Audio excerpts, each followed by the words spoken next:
Another beautiful hump day in sunny California is what I was going to say, but I live in Arizona. California's on my mind. I was thinking I needed to make a trip to California like right before we got started. So I'm thinking about that. I think San Diego or San Francisco, even though I've been told that those are hellholes, that they are war zones. We'll get to that a little bit later, but if anybody's joining us today from one of those war zones, one of those liberal war zones, look, I hope you make it through. I hope you make it through the day.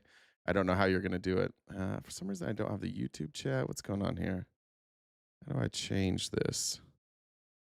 Or I only have the YouTube chat. This is weird. A different look. There we go. Just had to change it. Now we're up. And I got TikTok up. Good to see you guys on TikTok here today. Good to be on TikTok last night. We had a wonderful date night with Admir last night. Admir Admir checked out about halfway through.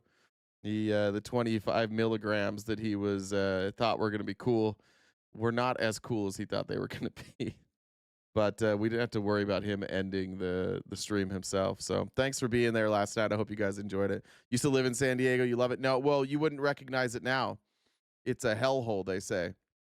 They say you can barely walk outside in San Diego now. It's just armed cartel.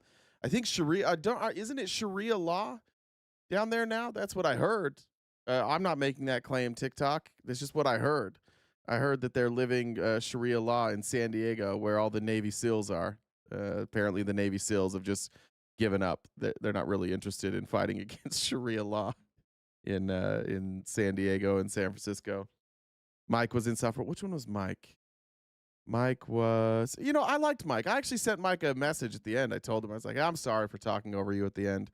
I do get a little too passionate when it comes to universal health care because I do think that most of the opposition to universal health care generally just comes from like people not understanding it. And I don't think people are ready for the data that comes along with it. I think if the left wanted to run on anything, universal health care, that's like it's a winning message. There's no argument I've heard really against it other than we don't like it. We're afraid of socialism, which is we're doing socialism now, so that's great. I am not going to cover there was a shooting in Minnesota this morning at a school, I think a church school, and I don't have the details on that, so I'm not going to cover it, and I don't like to politicize those events on the day that they happen. That's generally what happens. So I want to wait till we get some details on that before I report. But just if you're in Minnesota, if you have kids, if you're a human being, it's a dark day, and hold your kids a little tighter today. It's hard. It's hard. Admittedly, I don't think that these events had the same impact on me before I had a child. I do think that changes things for some of us. Some of you were evolved enough that it impacted you beforehand, but it's definitely not. It's definitely not guns, right? It's definitely not the amount of guns that we have circulating our streets. It's definitely not that. It's not. It's definitely not the easy access. It's definitely something else. Every other country has figured this out, but once again, not the United States of America. We're going to be dead last forever. Thank you, Phoenix, for the gifted subs. Appreciate that. Also, I wanted to get where's my phone? There's my phone. I missed a couple of PayPals or Cash Apps that came in last night right at the end. So I hope these folks are here because I didn't give you a shout out, and I appreciate your support. But Denise said, you're the best, and Annette said for putting up with maggots. So I appreciate those that came in later. I didn't see... Looks like there was a super chat from Lee that came in, and Jerry Mandarin said, my D may not be 12 inches, but it smells like a foot. Just crazy work. I don't know what we were talking about at that point, but that's a super chat that came in late last night, so thanks for that. I want to show you this guy. I don't know who this guy is. His voice sounds familiar, so I'm not sure. Maybe you guys know who it is, but there is a masked stand-up comedian in DC, and he's so good at this that like the troops are laughing too, because this is ridiculous. What's happening in DC is absolutely fucking ridiculous. These folks, these folks in the National Guard, like I wonder if they ever get tired of being used as props. I wonder if like HSI, the FBI, the DEA, I wonder if any of them yet are like, can we stop being props for a second? Can we just go back to doing the jobs that we were hired to do? Why does everybody in the National Guard have that porn mustache from the 70s? You guys look like Bottom Gun. Anyways, it's good to be here in Iraq. No, I'm just kidding. This is like Comic-Con out here. I love the National Guard, or as I like to call them, the Washington Commanders. The Commanders have a little bit of a better record at the moment. The U.S. military, they went about 0-20 years in the Middle East recently. Now, we just created a bunch of power vacuums over there, which is not a Dyson product, unfortunately. I think the National Guard and the Coast Guard should just play a volleyball game and then kiss. Let's get it over with. Okay, we're having a good time. Anyways, I don't know. Does anybody know who it is? I guess we probably don't want to unmask them, but pretty funny. While he's out doing stand-up comedy, some of the folks in the National Guard, they didn't get to catch the show because they're too busy serving our country by picking up trash. This is what's so important here. I'm gonna let the whole video play. There's no audio with this. If you notice, I'm going to let it be real quiet. You can hear the screaming victims of crime and the gunshots and the car thefts in the background. Just listen. You'll hear it.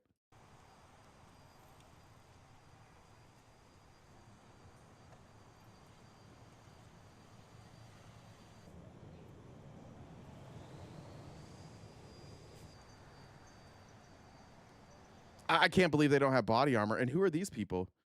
Do these people right here, do they not know? Who's this right here? They don't know that they're in a war zone? Look at these groundskeepers out here just acting as if they're not in the middle of a war zone.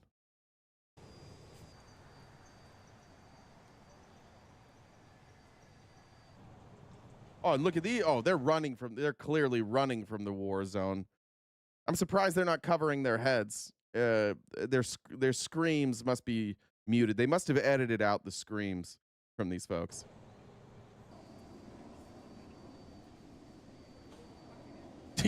Their bags aren't even that full.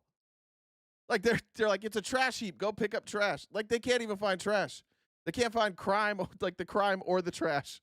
They're having a real hard time out here. Look at those trash bags. This guy doesn't have a goddamn thing in his bag. He hasn't picked up one item of trash.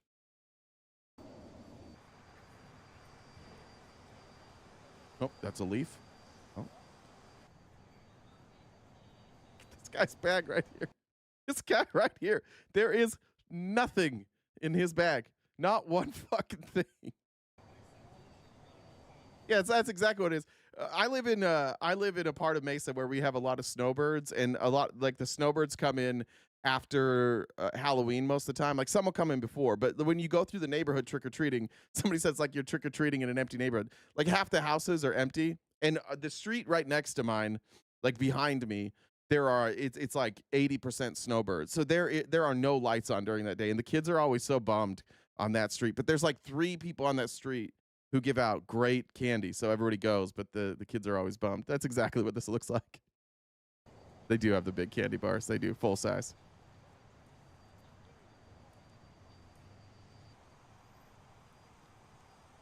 I mean, look at this person. This is clearly not a child in there. This must be some sort of weapon of mass destruction this person is wheeling in here. Looking all inconspicuous with his stroller of mass destruction. Even the babies aren't crying. Even the babies are calm. They're like, it's a nice place to be. Anyways, that's what is happening in Washington D.C. We got we've got stand-up comedians. We even have like I saw Johnny was out there. I know there's a bunch of content creators out there, and like they can't even get clips of them being like pepper sprayed. They can't even get in trouble. My volume is low. I can turn that up. Is that better on the volume? Sorry if that mic volume's a little better now. Like they can't even find anything. I see Jolly out there. He's just interviewing people peacefully. It's so fucking peaceful. And it was before too. Like everybody ran in there to be like, what's going on? The National Guard's just like meandering about. You have these guys walking the streets in the middle of the night, just watching people dine. And the people dining are just like, the fuck? Why are there 20 of you walking by right now? There's honestly nothing happening there. And they're bragging about how they killed crime. Yeah, I know that there's crime, but where they are, I don't see any evidence of a great deal of crime. So that's pretty cool.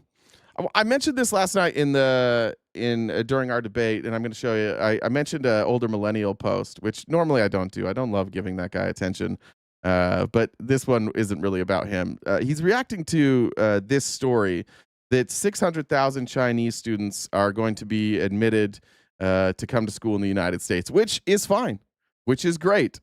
But also, it seems like Donald Trump is bowing to Xi again. It just seems like Donald Trump has all these rules for every country unless he's afraid of their leader, in which case he's just like, I'll do whatever you want.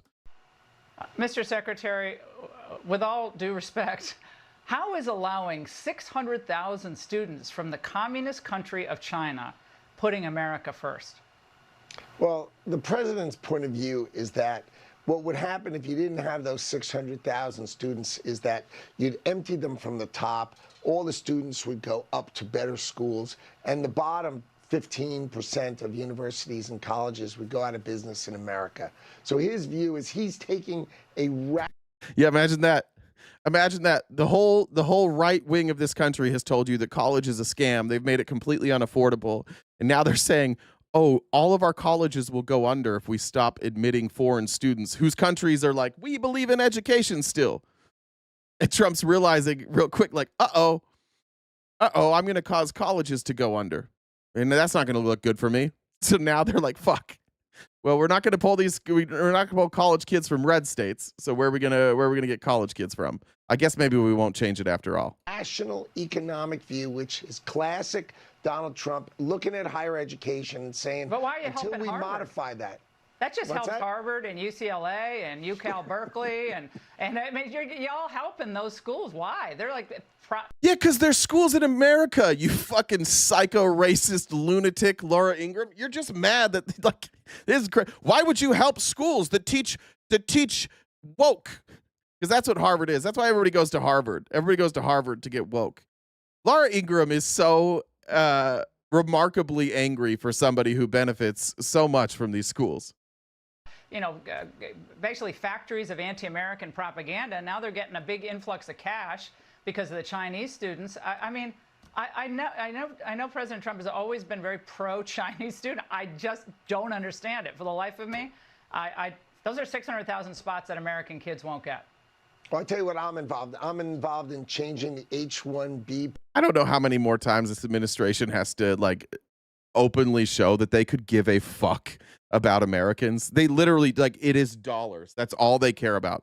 They see dollar signs. That's the only thing that they're even remotely interested in. And not even in like a sentient way, not even in a way that makes any fucking sense for Americans. It's just like they want to accumulate as much money as possible. It feels like we're playing a video game. I've mentioned this game a lot, but I play one of the only games that I'll play regularly is a game called Tropico. Does anybody play Tropico here? I might live stream it sometime, but every once in a while with Tropico, I'm just like, all right, every once in a while with Tropico, I just try and go in and I'm like, I'm going to try a certain political ideology and I'll play it all the way through. And I'll try and be like I tried to be like, do like Trump economics with Tropico. It didn't work. I've tried communism. Didn't work. Every time the only way to win is if you balance all the different facts. Jen, I'm getting a ton of feedback off you. Real quick, update the gift goal total. Okay. Oh, thank you. But every once in a while, I'll get like kind of close with those. It feels like we're playing a game of Tropico. Like they're just going to test this theory all the way through. And the theory seems to be how much money and how much control over business can our government rake in from citizens and from companies here in the United States. Like how much control can we actually get over the economy? Program, right? We're going to change that program because that's terrible, right? We're going to change the green card. You know, we give green cards. The average American makes $75,000 a year, and the average green card recipient, $66,000. So we're taking the bottom quartile. Right. Like, why? That's a weird number too, because like when you say the average American makes $75,000, I think they're taking the actual average. They're not looking at like the median income. They're not looking at like the average income of the middle class. Like it is weird sometimes how they skew that. They skew that number to make it look like they're helping poor people. But like, what is the median income in the United States? Let's see. Does anybody know what that is? Yeah, 40,000 for an individual, 78 for a household. Are we doing that? That's why Donald He might have said household. Did he say household? He might have got that number right. Before I correct that. $56,000 cards. The average American makes $75,000 a year. No, he didn't. Yeah, he did get it wrong. Yeah, the average household makes 75. And the average green card recipient, $66,000. So we're taking the bottom quartile. Right. Like, why are we doing that? That's why Donald Trump is going to change it. That's the gold card that's coming. And that's we're going to start picking the best people to come into this country. It's time for that to. Can we just point out that what they're saying over and over again to you poor whites in red states is that the best people are the people with money? Are we ever going to acknowledge that the way that this administration values your worth is how much money you have? Like, look at Linda McMahon. She's a fucking idiot. She is an absolute dipshit. And why is she the Secretary of Education? She has a lot of money. Why is Howard Lutnick in this administration? Money. Why is Scott Bessent in this administration? Money. Why is Doug Burgum in this administration? Money. Right? All of these people, like, Trump just looks at them like, oh, are you poor or middle class? You cannot be in this administration. Do you have extraordinary amounts of money? You do? You're in. This is legitimately how they look at the world. Rich, good, poor, bad. We don't like poor people. We don't like middle class people. We just want more rich people in this country. By the way, I can tell you that, like, I'm not wealthy. I have been wealthy. I've done some really dumb things with money, and I've done some smart things with money. But the laziest I ever was when I was making the most amount of money. Because then what you do when you're running a business and the business is going well, like, you wind up just basically standing around putting out fires. Everybody else does all the work. I don't think that taking a bunch of people who are happy with the amount of money they have, who are making extraordinary amounts of money, and who have dedicated their life to enriching themselves, I don't think those are the best people to run our government. I don't think those people have a like a understanding or a history of saying, like, what's best for everybody. It's always what's best for me. So when you put a bunch of super wealthy people in the room together, and those super wealthy people largely have made their money off of the backs of the working class, many times like at the expense of the working class, from top down, you have Donald Trump, who has left just like in his wake decimated businesses, bankruptcies. He's bankrupted other businesses. He's shut down. He's caused like contractors to go out of business because he doesn't pay his bills. Then you have J.D. Vance, who the only time he tried to run a company, same thing. He said, "I'm going to do this for the working class people," and then he did, and then he just brought in migrant labor instead. He said, "I was going to bring jobs back to." I don't remember if it was in Ohio or if it was in West Virginia, wherever he was. I want to say it was West Virginia. And then he just bust in migrant labor instead because it was cheaper. And then that went under. And everybody who invested in that company, they lost their money. And the people that he was getting jobs for, the residents, they never got those jobs. The tax breaks that they got to go there, no worries, no return on investment there. From top down, this is all a bunch of people who have always put their money ahead of everybody else's money, and we think these are the good or the right people to run our government. That's crazy. Their whole life is telling you, the working class, shut the fuck up. You'll be happy with the scraps that we give you. Okay, just be happy with it. Change. I think our American engineering students need to be given the first role at every job, and I think they're brilliant when given half a chance. But Mr. Secretary, we're also advocating that American-born citizens should get first crack at any job. That's pretty wild. So Older Millennial puts out this video, and it's one of those times. Most of his videos are just reproduced content. I'm sure he got this from somebody else, but here's what he had to say. See any of my fellow conservative content creators trying to defend this bullshit, because there is no positive spin to this. It's fucking stupid. Except, dude, what's crazy is, like, this is gonna be weird. Like, it's such a weird thing because the one time he's going against MAGA, he's like still on the wrong side here. This is what you know about Joe here. one, Joe doesn't have very many original thoughts, but the one thing that Joe does have that will always be original to Joe is a knee-jerk reaction to despise foreigners, anybody that's not from here. Howard Lutnick just explained that like our education system, our college education system relies on foreign students. And if that we don't have foreign students, that these colleges will close. It also brings like, it's also great for research facilities. It's also great for American jobs. It's also great for cultivating good relationships around the world. It's not shocking to me that like Joe would get this part wrong. He'd be like, what? There's Chinese people? No, not the Chinese. So it's not lost on me that Joe here is on the wrong side, but I'm going to show you the comment section in a minute that just made me laugh. See, not only has Trump said that he's going to bring in 600,000 Chinese students, but Lutnick's defense for it, the reason behind it, even fucking dumber. He said if you don't have those 600,000 students, you'd empty them from the top. All of those students would go up to better schools, and the bottom 15% of universities would go out of business. Yeah. We hope so. Yeah. Fuck them schools, man. Fuck them schools.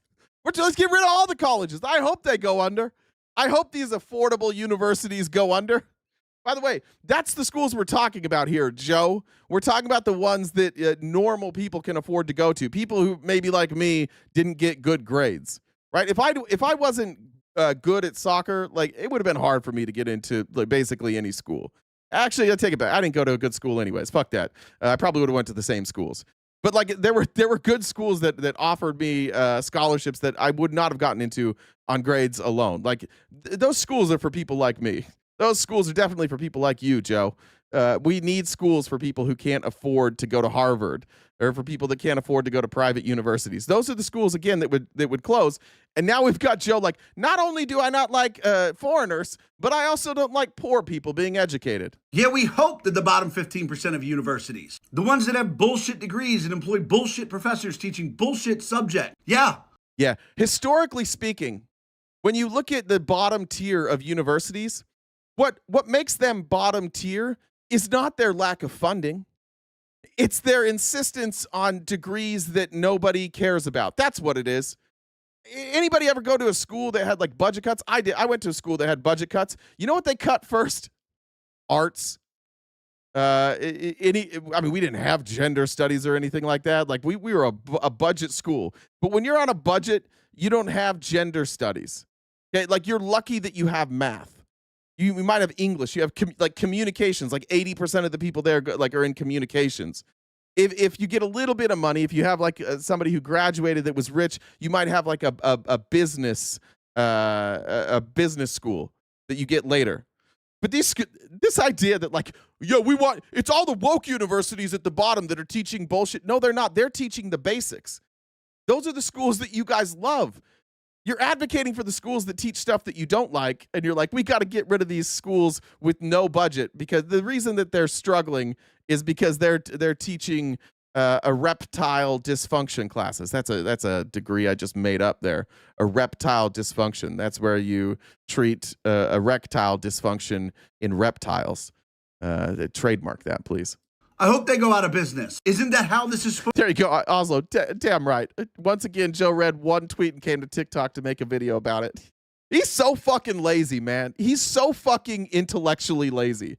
He just sees something and he's like, I'm going to scream about this now, and makes a fucking dumb video. Supposed to work? Come on, Trump. Let's get back to fucking embracing capitalism, dude. You know, where businesses that suck fail. We're American universities that don't provide a good education and don't provide good job placement and charge you a lot of money. Yeah, let's let them go out of business. I'm perfectly fine with the bottom 15% of universities failing. Why aren't you, Trump? Bitch, you are the bottom 15%. Why are you the least bit interested in propping up the bottom 15%? And I'm generally a fan of Lutnick. I usually support. Of course he is. I didn't watch this video through. I only watched the first like 20 seconds. The first time watching it all the way through. Of course he's a fan of Howard Lutnick. Of course he is. The thing I like about Howard Lutnick is how easily he deep throats Donald Trump while speaking full sentences. It's amazing. I love Howard Lutnick is one of the most uniquely stupid people to occupy an administration. Howard Lutnick just gets on TV and lies every single day. He's just a rich guy. And I think that's what older millennial likes. He looks at these people and he's like, it seems like they just easily got to the top by being a dipshit. And I think he sees like, maybe that could be me someday. But I think some body cam footage is going to prevent him from some of that. The way he applies his thought process. But this is fucking stupid. No, we don't need 600,000 students from China. And no, we don't need to subsidize what the fuck is going on so the bottom 15% of universities gets to stay alive. This is fucking dumb. Why are we subsidizing education? What the fuck is wrong with you, America? Why can't we just let people be uneducated? Why are we You know who subsidizes education? The government. Why do they subsidize education? Because it's unaffordable. Who's it unaffordable for? Now, middle-class people and poor people. Once again, it's just like class warfare. Joe's always on the wrong side of it.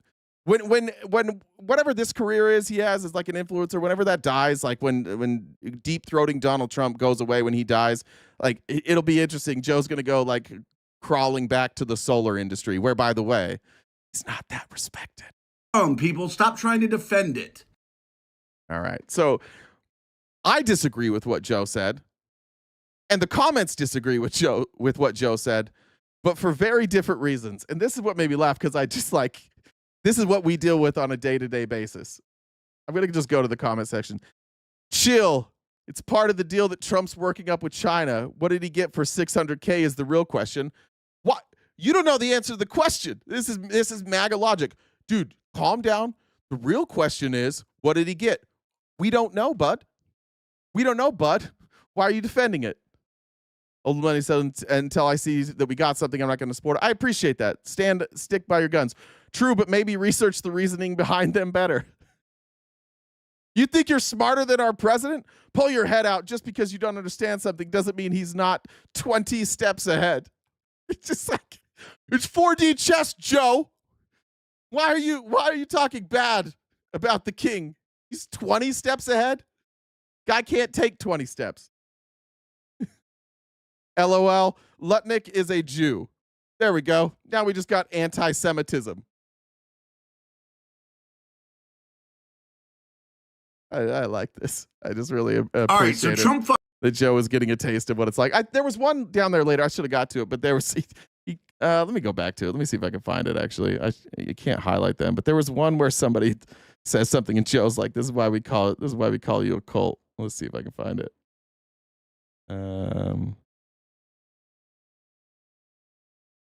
Maybe now it doesn't show.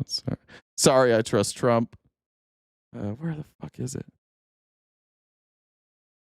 It disappeared. They don't show all the replies always. There's one where somebody can find it if you want to go look through that. But I don't remember what they said. But Joe's like, "This is why they call us a cult." Yeah, it is. That is why we call you a cult. It's crazy to see MAGA turning on themselves. In our TikTok debates last night, Mike said that like he was enjoying that he was watching MAGA just like eat themselves alive. And this is we've been saying this, like this is what's going to happen, and this is why it seems so scary right now, and this is why it seems like Donald Trump is so out of control, is because it's just tightening. Everything's tightening around him right now. Anybody who is even remotely going to stand up to him is going to be removed, and his inner circle now is just like, it's legitimately just an inner circle jerk. I'm going to jump to this actually. Who's doing it? Casey, you're doing this now. I want to go to the cabinet meeting. This is number 15, but this is just I'm going to play some full clips here, but this is the highlight of a cabinet meeting that they broadcast nationally on C-SPAN. This is how you open cabinet meetings with this administration. If you all haven't stopped by the Department of Labor, Mr. President, God, that's loud, isn't it? I'll turn that down. Or is it just loud in my headphones? If you all haven't stopped by the Department of Labor, Mr. President, I invite you to see your big, beautiful face on a banner in front of the Department of Labor, because you are really the transformational president of the American worker, along with the American flag and President Roosevelt. Working for this government, for you, is the greatest honor of my life. I tell it to everybody, and I really do feel that way, and I thank you. You have breathed life back into the profession of law enforcement. Your respect for law enforcement is so incredible. It's making a difference. This is just such a great opportunity, really, to recognize your leadership as a true champion for working people. Well, everyone knows there's true champion for working people. This is so gross. This is just North Korea, but dumber. North Korea is watching this, goes, guys, you're a little too obvious. Okay, so can we tone it down a little bit? This is getting a little too much, even for North Korea. A stronger advocate for hardworking American families than you. Well, Mr. President, first of all, thank you for the opportunity to work for you. Our country has never been so secure thanks to you. You have brought us back from the edge. And there's only one thing I wish for, that noble committee finally gets its act together and realizes that you are the single finest candidate since the Nobel Peace, this Nobel Award was ever talked about, to receive that reward. It's pretty great to celebrate Labor Day with a builder who loves labor. The great Trump projects have come from the very men and women we're going into this weekend to celebrate. Thank you for saving college. Look, we need new name tags. It's just going to go like this. Working, if you can see my mouse here. Cucky bitch, cucky bitch, cucky bitch, cucky bitch, cucky bitch, cucky bitch, cucky bitch, cucky bitch, cucky bitch, cucky bitch, cucky bitches. Football, by the way, we're all very grateful. Howard Lutnick, you were awesome. Trump walking out there like, let me give you this is just came to my mind, but let me see if I can find this. Shit, what is his name? Let's see if I can find this. This gives me this vibe. This is going to get clipped out of our show, I think. But you can't tell me that this isn't the exact same vibe. Jen, we're going to have to cut this out like as soon as the live's over. We're going to get copyright stricken, but going to cut it there because we're going to have to cut it anyways. It's the exact same energy. There's more clips from this. Like, this is Howard Lutnick now, who, by the way, we're saying that older millennials telling us that he loves Howard Lutnick. Now, Howard Lutnick, there's never been a better nickname than Nutlick. Like, this guy's job is literally nutlicking. Here's Howard Lutnick with his turn to brag about what they're doing to universities. Patents. We have given tens, if not hundreds of billions of dollars to universities for them to do research, and they invent things. And you know who owns those patents? The universities. So we are going to make a deal with them all, which is, if we give them the money, don't you think it's fair that the United States of America and the taxpayers who funded it get a piece of that, right? So we wrote a letter to Harvard, so Linda and I working together. I mean, it's so much fun to work with everybody here. I mean, we just have a blast, because Linda's hitting Harvard, and she says, what can we do? And now we send them a patent letter, and we'll hit them again. So we're having fun together. This is the greatest cabinet working for the greatest president, and I just want to say thank you. I'm having the time of my life working for you, Mr. President. Thank you. Awesome. All right, first of all, I don't have a problem with this, except for this is what they're doing. Donald Trump is recreating it's a modern day, and you guys don't like this. You don't like the example of Germany, so I'm going to give you a different example. I'm going to give you Saudi Arabia. Saudi Arabia, for a long time, has built wealth off of oil. And they take that wealth and they nationalize that oil, and then they basically just allow a few people to keep all of the money. So there's some people in Saudi Arabia who do really, really well, and they use that money to pay for things in Saudi Arabia, including some really horrible mistreatment of human beings. But then they take those revenues and they put them in their sovereign wealth fund. I do think it's underreported, but Trump is consistently now talking about a sovereign wealth fund. And what Trump is going to do with this sovereign wealth fund, if I had to guess, and you guys let me know if you don't think this is a good interpretation, because this is a guess. I'd like to hear a different interpretation. But Trump is he's getting all these trade deals, and he's saying, you're going to invest money into the United States, and you're going to put it in a sovereign wealth fund, and I'm going to direct where that money goes. That's what word for word is what he said. I'm going to be the one that gets to decide where that money goes. This is a bizarre thing to do if you for Republicans. If you believe the history of our country where there will be a Democrat president again. If you believe that, it's a bizarre thing for you to think that like one singular person should be in charge of a sovereign wealth fund and dictating where this money goes. I don't think that's their plan. I don't think that I believe that they are going to try and subvert democracy, which they're obviously doing, and create a system in America where like you can't win unless you're Republican, even though Republicans are going to be less popular. Like in the midterms, when you look at total numbers, like the Republicans are going to be less popular. He wants to use this sovereign wealth fund to control. It's what Germany did. It's what Russia does. It's what the Saudis did. They take that money and they go to companies and they say, hey, we'll inject some money into your company. Maybe your stock price dropped a little bit. Then Trump goes to him and says, hey, do me this favor. If it's a social media company, maybe they push out his content more, or pro-Trump content more.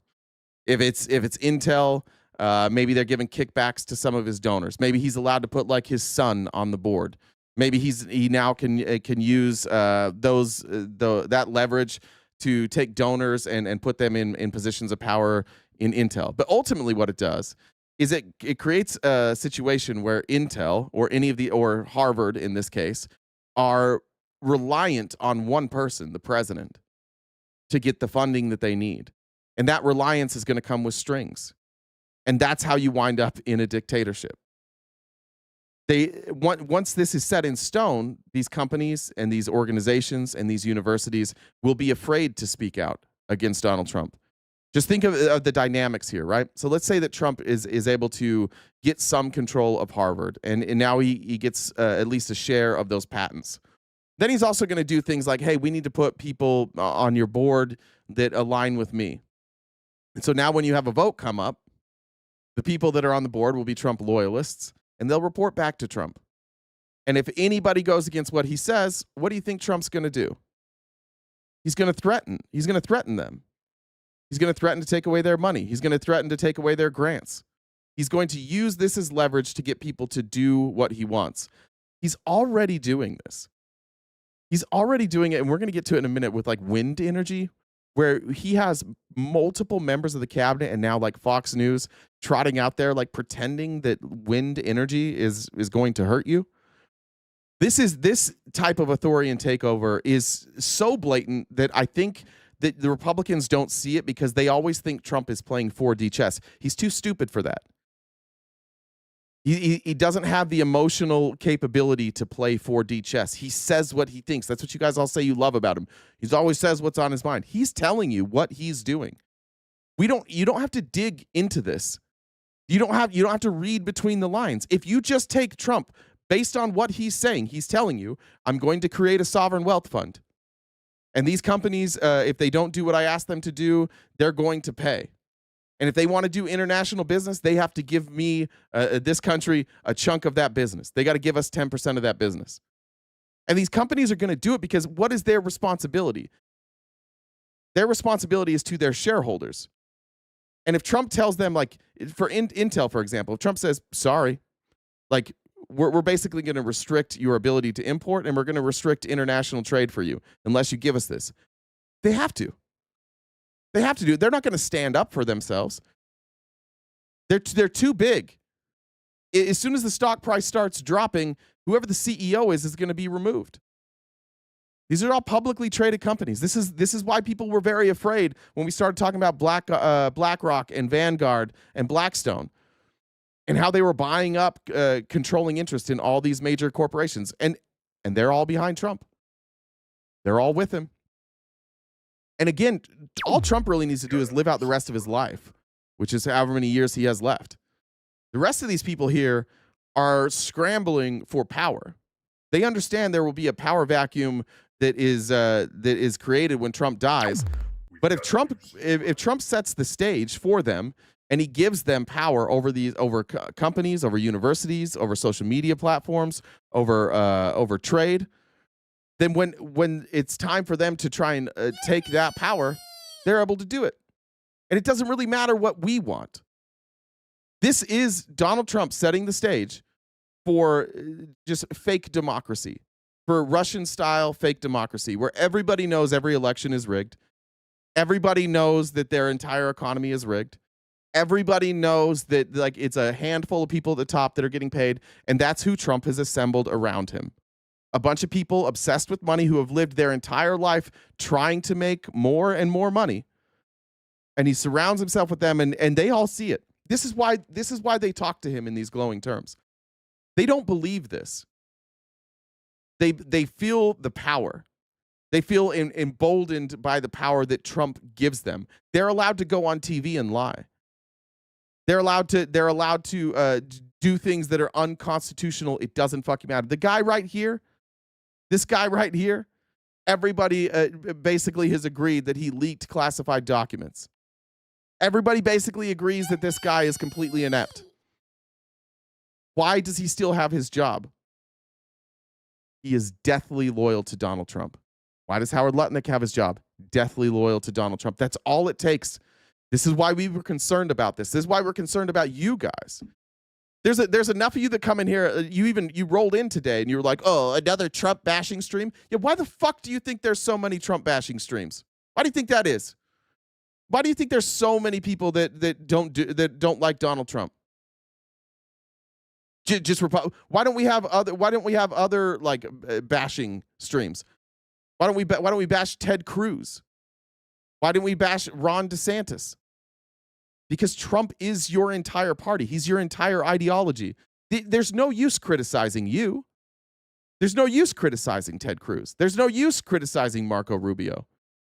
Because at the end of the day, Trump is just going to get whatever the fuck he wants. You guys are all going to bow to him. So it's easy. It's easy because all we really have to do is attack the top. And you're struggling to come up with answers that anybody who thinks critically, anybody who's not just like directly in the cult, it's easy. It's really easy to pick people off who have an open mind. You're seeing it over and over and over again, especially the people like in media who have to defend Trump. Those people are falling off quickly.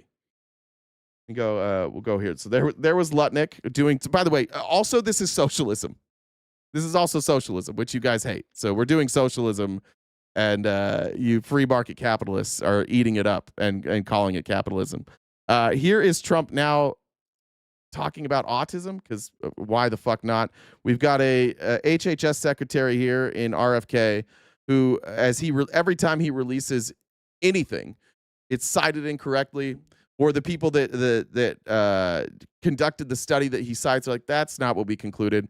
He's already told us that I think it's September, might be October, that in September or October, they are going to announce what causes autism.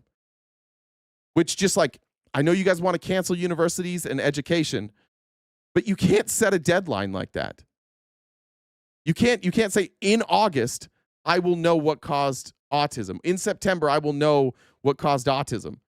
There's no way that 9 months is enough time to do a conclusive study to determine what causes autism. By the way, a lot of these things that they talk about, a lot of this stuff, we know what causes it. For example, like ADHD, we're learning more about ADHD, and it's one of the few things I know about because I have ADHD, so I want to know. We're now learning that like ADHD starts in the womb. It's passed on. A lot of it is a response, right? So if you and pregnancy is a stressful time. It can be a stressful time on marriages. And so that stress that is felt by the mother can be passed on. And then when you're being raised, that stress that you feel in your household can be passed on. And it makes it so that people don't regulate their emotions the same way, or they don't regulate their intake the same way. So we're doing really important research on this already. Scientists are. And we're learning the causes of these things. One of the cool things that we're learning about ADHD is that like it is real and you can medicate, but we're also finding that like types of therapy and types of practice can make your symptoms much easier to manage. That's the type of scientific research we're looking at. What they want to say is that vaccines cause autism. And listen to Trump. Trump's even going to hint at it because all of these people are just intellectually lazy. They don't want to look at like autism and say this is nuanced. And we have to understand, one, what's causing it, and two, like how to handle it, and three, like what is the level of alarm that we should have with this. They don't want to do that. They just want to say vaccines cause autism so that RFK and his friends can go sue the vaccine companies. And that's what they're going to do. And Trump tells you, again, you don't have to read between the lines. Trump is going to tell you the answer. They already, without this study being concluded, Trump already knows what the answer is. So there has to be something artificially causing this, meaning a drug or something. And I know you're looking very strongly at different things. And it has to be. It has to be something artificial that's causing it. That's the conclusion that this 80-year-old man who worked in real estate his whole life has come to. Why in the world are we listening to this guy or this guy or this guy or this guy? They're telling you their conclusions before they do the studies. I hope you can come out with that as soon as possible. We will. So 1 in 10,000, and now it's 1 in 31 or 34 or 12 if it's a boy. Can you imagine that? 1 in 12. That's for a boy. Jesus Christ, we got a bunch of bigots in here today. If you want to stay, just don't use slurs. I understand that you're bigots, but YouTube chat, you guys are a fucking mess, man. Well, by the way, to all you bigots, your party's going to, as soon as Trump dies, they're all going to abandon you. They're going to put you back in the corner, just so you know. You guys only have power, and you guys only have the ability to do this because Donald Trump is in office. And when he leaves, everybody's going to put you back in the corner because they're all embarrassed by you. You're all scumbag pieces of shit. And you're enjoying your moment in the sun where you get to come out and drop slurs. And literally, like, it's gotten to the point where nobody will even pay attention to you anymore. Everybody just ignores you. Get a fucking brain. Honest to God, like, this shit wasn't funny, like, in 5th grade. Like, if you knocked this joke out in 5th grade, nobody would have laughed. Like, they're not even creative gay jokes. They're dog shit jokes. Not only are you not funny, but you're lazy. And you're going to be back in the corner with your dumbass friends on Reddit in no time. Just as soon as Trump's gone, nobody's going to protect you anymore. So enjoy your last few moments. But while you're here, you don't use slurs in this chat, and there's no wiggle room. If a slur is shown in the chat, you're gone. We don't do that shit because we're adults, not dumb fucking children. On average, 12.5 boys. It's not even believable that could be. And that was 1 in 10,000 not so long ago. I've been hearing these numbers, and they get worse and worse every year. There's got to be something. I think there's nothing, including favored nations and everything else, there's nothing that can be, if you can find out the reason that's happening, and I know we're gonna do some things. I think we maybe know the reason, and I look forward to that press conference, to be with you in that press conference. That's going to be a great thing. Thank you, Bob. You're doing a great job. This guy's I just want to remind you all of who this is. This is Bobby Kennedy, who was like a 20-year heroin addict, who has a brain worm, who has no medical expertise, who has caused like outbreaks in other countries with his anti-vax rhetoric. People are dead because of his rhetoric. This is just a dipshit Nepo baby who couldn't find common ground with anybody until he came to the kiss ass brigade. And he learned real quick, like, all I've got to do is kiss Donald Trump's ass and I get to do whatever I want. It is remarkable how many stupid people, and when I say stupid people, like let me change that, lazy people that you guys follow. There has never been a movement of human beings as lazy and uncurious as MAGA. It is wake up every day, open your mouth, baby bird information, and you go out and you fucking repeat it. You are the laziest, most worthless group of people that has ever existed. You have no intellectual curiosity. If the world was run by you, it would be a fucking disaster. There would be no innovation. There would be no medicine. You all would just die. And you would all die thinking you were right because you're so goddamn confident in your lack of intelligence that, like, that's what would happen. If you didn't have real adults in the room, you would just die. Like, you're literally, like, we're watching this, you're like, this is boring. This is boring. I don't like this stuff. I don't like having to think. This is very boring for me. You guys have to have supervision. Legitimately, blue states have to babysit red states. We have to pay your bills. We have to step in every time you guys have a fucking natural disaster because you don't have any fucking money. And you also defund everything that tells you like a hurricane's coming here. I don't trust that science. If a hurricane's coming, Jesus will tell me. And then the hurricane comes, you're like, fuck, what happened? Hey, we need some money. And then here comes the blue states to pay your bills. Every goddamn time. You are leeches on America. And all now that you've got a dumb guy in there, you all feel like this is our chance. We're gonna show you how we shine. And what are you doing? You're going after vaccines. There's a case of the fucking plague in Seattle. The plague, guys. The plague. We got rid of the plague over 100 years ago. You dumb motherfuckers brought it back. I don't like a world without no plagues. We got the plague in Texas. You guys we're just bringing back eradicated diseases. I'll show you that vaccines don't work. Then you don't get vaccinated. And then all your kids get sick. Where'd these measles come from? It's probably from the vaccinated folks that gave us the measles. Yeah, probably. You guys would die if we weren't here. It gets so it's so frustrating. I have a 5-year-old. And she's starting to be better at figuring things out herself. But if you've had a toddler, you spend all this time telling them obvious shit. But because they're a toddler, you're like, you haven't learned this yet. So you're like, don't touch the stove. It's very, very hot. Okay. Don't put your fingers in the door jamb. It'll slam. It'll hurt your fingers. Okay. But that's what we have to do with you. You guys just kept being toddlers. Don't bring the plague to our country. Well, the real problem is if you look in history, the plague wasn't the problem. It was the vaccine. The vaccine was the problem. Would you rather have? Let's just say that the vaccine has caused autism. Is that worse than the plague? Let's just play this out. Let's just say RFK's right. Let's say we stop vaccinating people. Okay? And we see autism numbers drop. Okay, you're all going to fucking die, though. We're just going to have plague after plague after plague after plague. We're all going to die. Well, I'd rather be dead than have autism. There's a bunch of people in this chat right now that have autism. They're probably the smartest people in this chat. I just got visibility restricted there on TikTok. We may not make it through today on TikTok. I'm on one.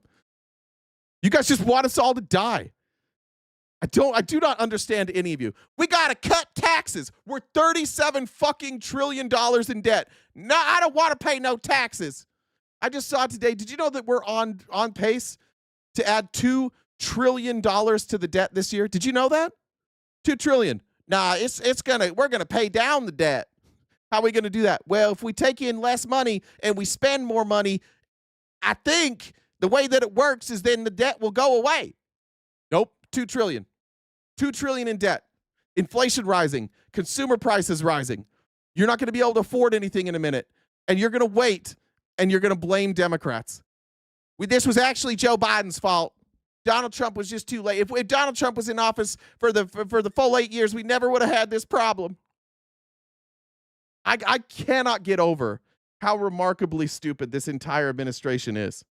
You have legitimately surrounded yourself with absolute quacks who have been run out of. Every one of these people has been run out of their industry. Every one of them, they're like, bro, you're crazy. You got to get out of here. Trump's like, I got a spot for you. Now we're going to talk about windmills. We're talking about windmills in some of the craziest ways. Here's RFK starting to repeat Trump's information about windmills. And you are bringing that back. You are bringing those communities back. I wanted to talk because you mentioned the wind farms. We now have an interdepartmental coalition. And I just want to say real quick, you're still doing the gay jokes, and I saw you say that you're surprised my boyfriend lets me rant like this. And I want to be clear about this. I want to be very fucking clear about this. I do not have a boyfriend. I don't. I'm not gay. Your dad just sucks my dick sometimes. Team, which is Doug Burgum and Howard Lutnick and Chris Wright and Pete Hegseth. We're all working on this issue. And Lee. Sorry, Lee. We're all working together on this issue. We're meeting together. The issue they're meeting together. We're all working on this issue of windmills. Why? Why are you working on this issue? Why is HHS and the Department of Education and the Department of Transportation and why are you guys working on this issue of windmills? What is the issue? I don't like these winds. I just don't like them. And we're all putting our heads together. Right now, 11 wind farms planned that were launched during the Biden administration. Between Maine and Virginia, it's 1,130 towers. These towers are twice the size of the Washington Monument. The blades on them They're massive. It's so crazy. The blades are 350 feet long, one blade. One of these blades blew up on Nantucket last summer, and the water was filled with shards of glass, of sharp glass, so it's dangerous to swim. They had to close the beaches. Okay, that's bad. Okay. But this is RFK Jr. here. And he says we shouldn't use wind energy because a propeller blew up and landed in the beaches in first of all, Nantucket. You guys all worried about the beaches of Nantucket? Could we be any more elite? You know how rich you have to be on the beaches of Nantucket? Remember, all these people like, this makes sense to us. We love Nantucket. All right, fair enough. That's bad. And they should take care of that. And maybe they should work to make sure that none of these blow up and land in the beaches again. The guy next to him is Doug Burgum. He loves big oil.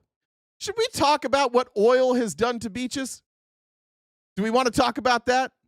Do we want to talk about massive oil spills and killing the wildlife? What's worse?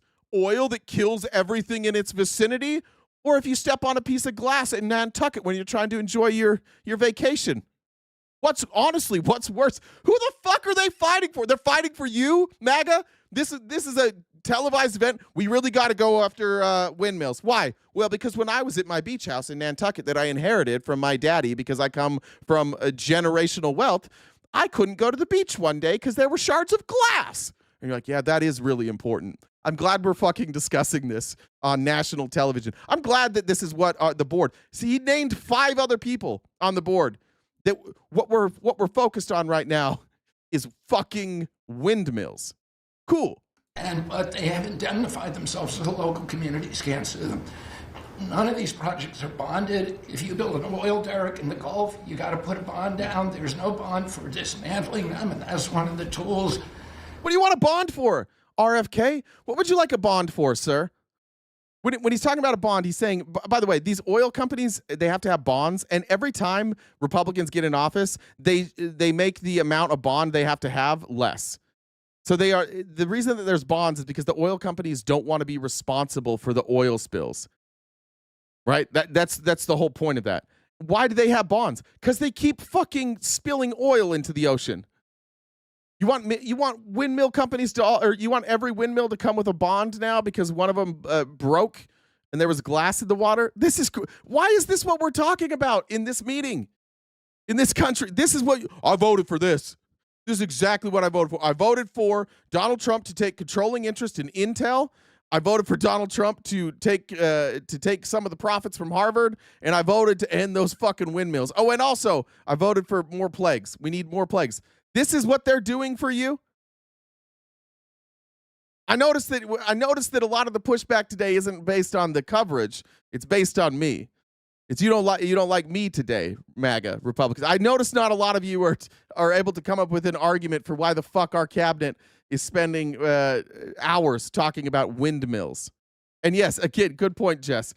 The Health and Human Services is telling us about windmills. Oh, it's so good. That Doug is now using to challenge some of these projects. None of the cost of energy from these projects is 39 cents a kilowatt hour. The average cost in this country is 17 cents per kilowatt hour. And natural gas is 3 cents. Right. So it is the most expensive energy. I've been representing commercial fishermen for 40 years. They are so excited about what you're doing, Mr. President, because they're fishing. I don't see any evidence that wind is the most expensive energy, like he's saying. They keep floating this around. This is from Yale Climate Connections, but where's this graph? Here it is. This is the levelized cost of energy with tax credits. So you'll see that like the cost of energy with solar and with wind. Initially, like it is expensive, but that's because you have a one-time investment, and then it's relatively cheap to maintain. But if you look here, so the yellow is utility solar. The blue is onshore wind. The gray is gas. The black is coal, and red is nuclear. Wind is literally the cheapest. This is the world that we live in with MAGA. The cheapest energy, they are in a room saying it's the most expensive, and they're saying that gas is cheaper. Okay, well, look, gas, it appears, and it's combined, is significantly more expensive. Coal is significantly more expensive. Nuclear is more expensive. But solar is more expensive. It looks like wind is the cheapest form of energy. So I'm wondering where they're getting these numbers from. Do we trust RFK, the HHS heroin addict, brainworm lawyer? Or do we trust maybe like climate scientists? Maybe we trust the Yale Climate Connections. Maybe we trust these folks and not subsidized by big oil folks. Fisheries are being wiped out. As soon as they begin construction, the groundfish fisheries just disappear. The fish leave the area. They've killed 160 whales in the last 2 years. You're going to be surprised to know that there is absolutely no evidence that windmills are killing whales. And yes, it is true that fish move when you start a construction project, and then they come back. I don't know if any of you fish. If you're fishing and you throw a rock, it scares the fish. But that doesn't mean they never come back. When the noise and the disturbance goes away, the fish come back. This is basic, this is basic stuff. I honest to God can't believe that this is what we're doing.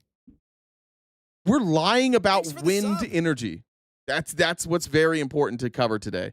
Amy Lynn said, in Washington, we are mostly renewable. My bill for a 2,200 square foot home, I have heat and AC and 2 electric cars. My bill is $150 to $200 a month. That's amazing. And you guys don't even have sun out there. Mama Molly said, regardless of this, diversity and localization of power is necessary for national security reasons. Yeah. I'm Jen says, the cabinet meeting feels like a Fox News episode. Joseph said, raise your rotting hand if you have cankles. Sorry, Rusty, I missed this earlier. Seethe and cope. Well, how about you guys say the same fucking thing every time? Seethe and cope. We actually don't have anything to say. We've got new subscribers. Hunter Biden, Ukraine Gas Company board. What a clown. Bro, shut the fuck up. I appreciate the donations. Hunter Biden, please, can we talk about Hunter Biden? Anything but this.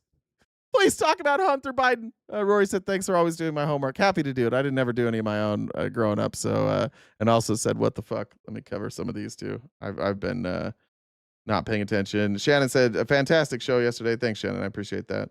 And Jamie said, just do this every time. My majority Republican small town in Alabama elected a Democrat mayor yesterday with 55% of the votes.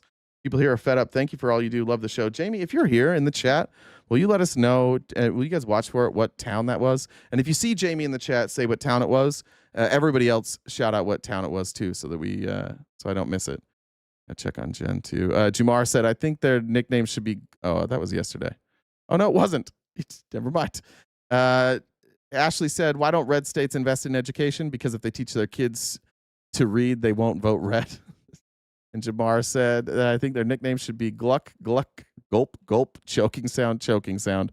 At this point, I think they've worked out those gag reflexes, Jamar. I think they are capable. And by the way, from every report from women, there's not a lot to choke on there with Donald.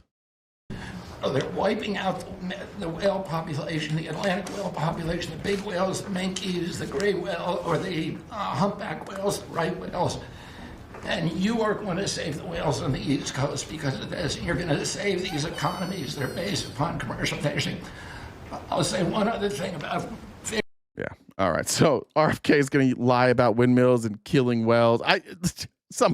Is there anybody here that wants to talk about this? If you are a Republican and you agree with what they're saying, I would. You're welcome to come up. All you have to do is message GenDub1 on Discord. And you can come up. We'll bring you on the show. You can discuss any of this stuff. But There's no chance. There can't be any of you who actually think this is good, right? Is there? Let's poll the chat real quick. I want a thumbs up if you think that this is a good use of the time by this administration. And I only want to hear from people who voted for Trump. So if you voted for Trump and you're here in the chat, either TikTok, YouTube, or Twitch, just give me a thumbs up if you think this is a good use of time for this administration to discuss wind energy and the safety concerns with wind energy. We'll keep going here. Here is Doug Collins. Doug Burgum on Caitlin Collins. I wrote Doug Collins, wrong guy. Doug Burgum with Caitlin Collins. Also going to tell you about wind energy. Now, he's going to cite this. The Biden administration actually did a study. And what they wanted to do is there was some discussion that windmills could disrupt certain electronics like in vehicles. And so they wanted to make sure that when people were driving, there's windmill farms. Like if you drive from Phoenix to LA, if you go through Palm Springs, you'll see there's a windmill farm. And they sent out, like they do create waves, and that can disrupt certain electronics. And so there was a study done on this just to say, like, what can we do, especially with the push for electric vehicles. They wanted to make sure that the windmills were in a safe place. And basically what they concluded, okay, 40 going on. One person agrees with this. Great job, 40 going on West. You are the #1 cult member for today. Basically what they determined in this study, I went and I read it this morning, or just, I mean, not the whole study. I read the breakdown. Basically what they've determined is that in close proximity, there can be some disruption. It can go all the way to 1.2 miles. At 1.2 miles, though, like you're not really getting much disruption, and it would need like repeated. You have to almost be stationary, and you'd have to repeatedly be hit with waves. But what they discovered is that in electric vehicles and vehicles, all you have to do is change your wiring or add some sort of protective layer between your wiring, and it won't mess with that. That's basically what they determined. And this is for stuff like GPS or turn-by-turn navigation. That's the disruption we're talking about. It's minor. It goes away. Like it would be like a quick interruption. It's not going to destroy your car. That's what they determined. They determined that, yes, in close proximity, this can cause problems. But all you have to do is basically create a protective barrier around some of these systems as you build your car, and you'll never have to run into it. Plus, who the hell drives past windmills? Rarely are you going to drive close to windmills. So it's almost no problem.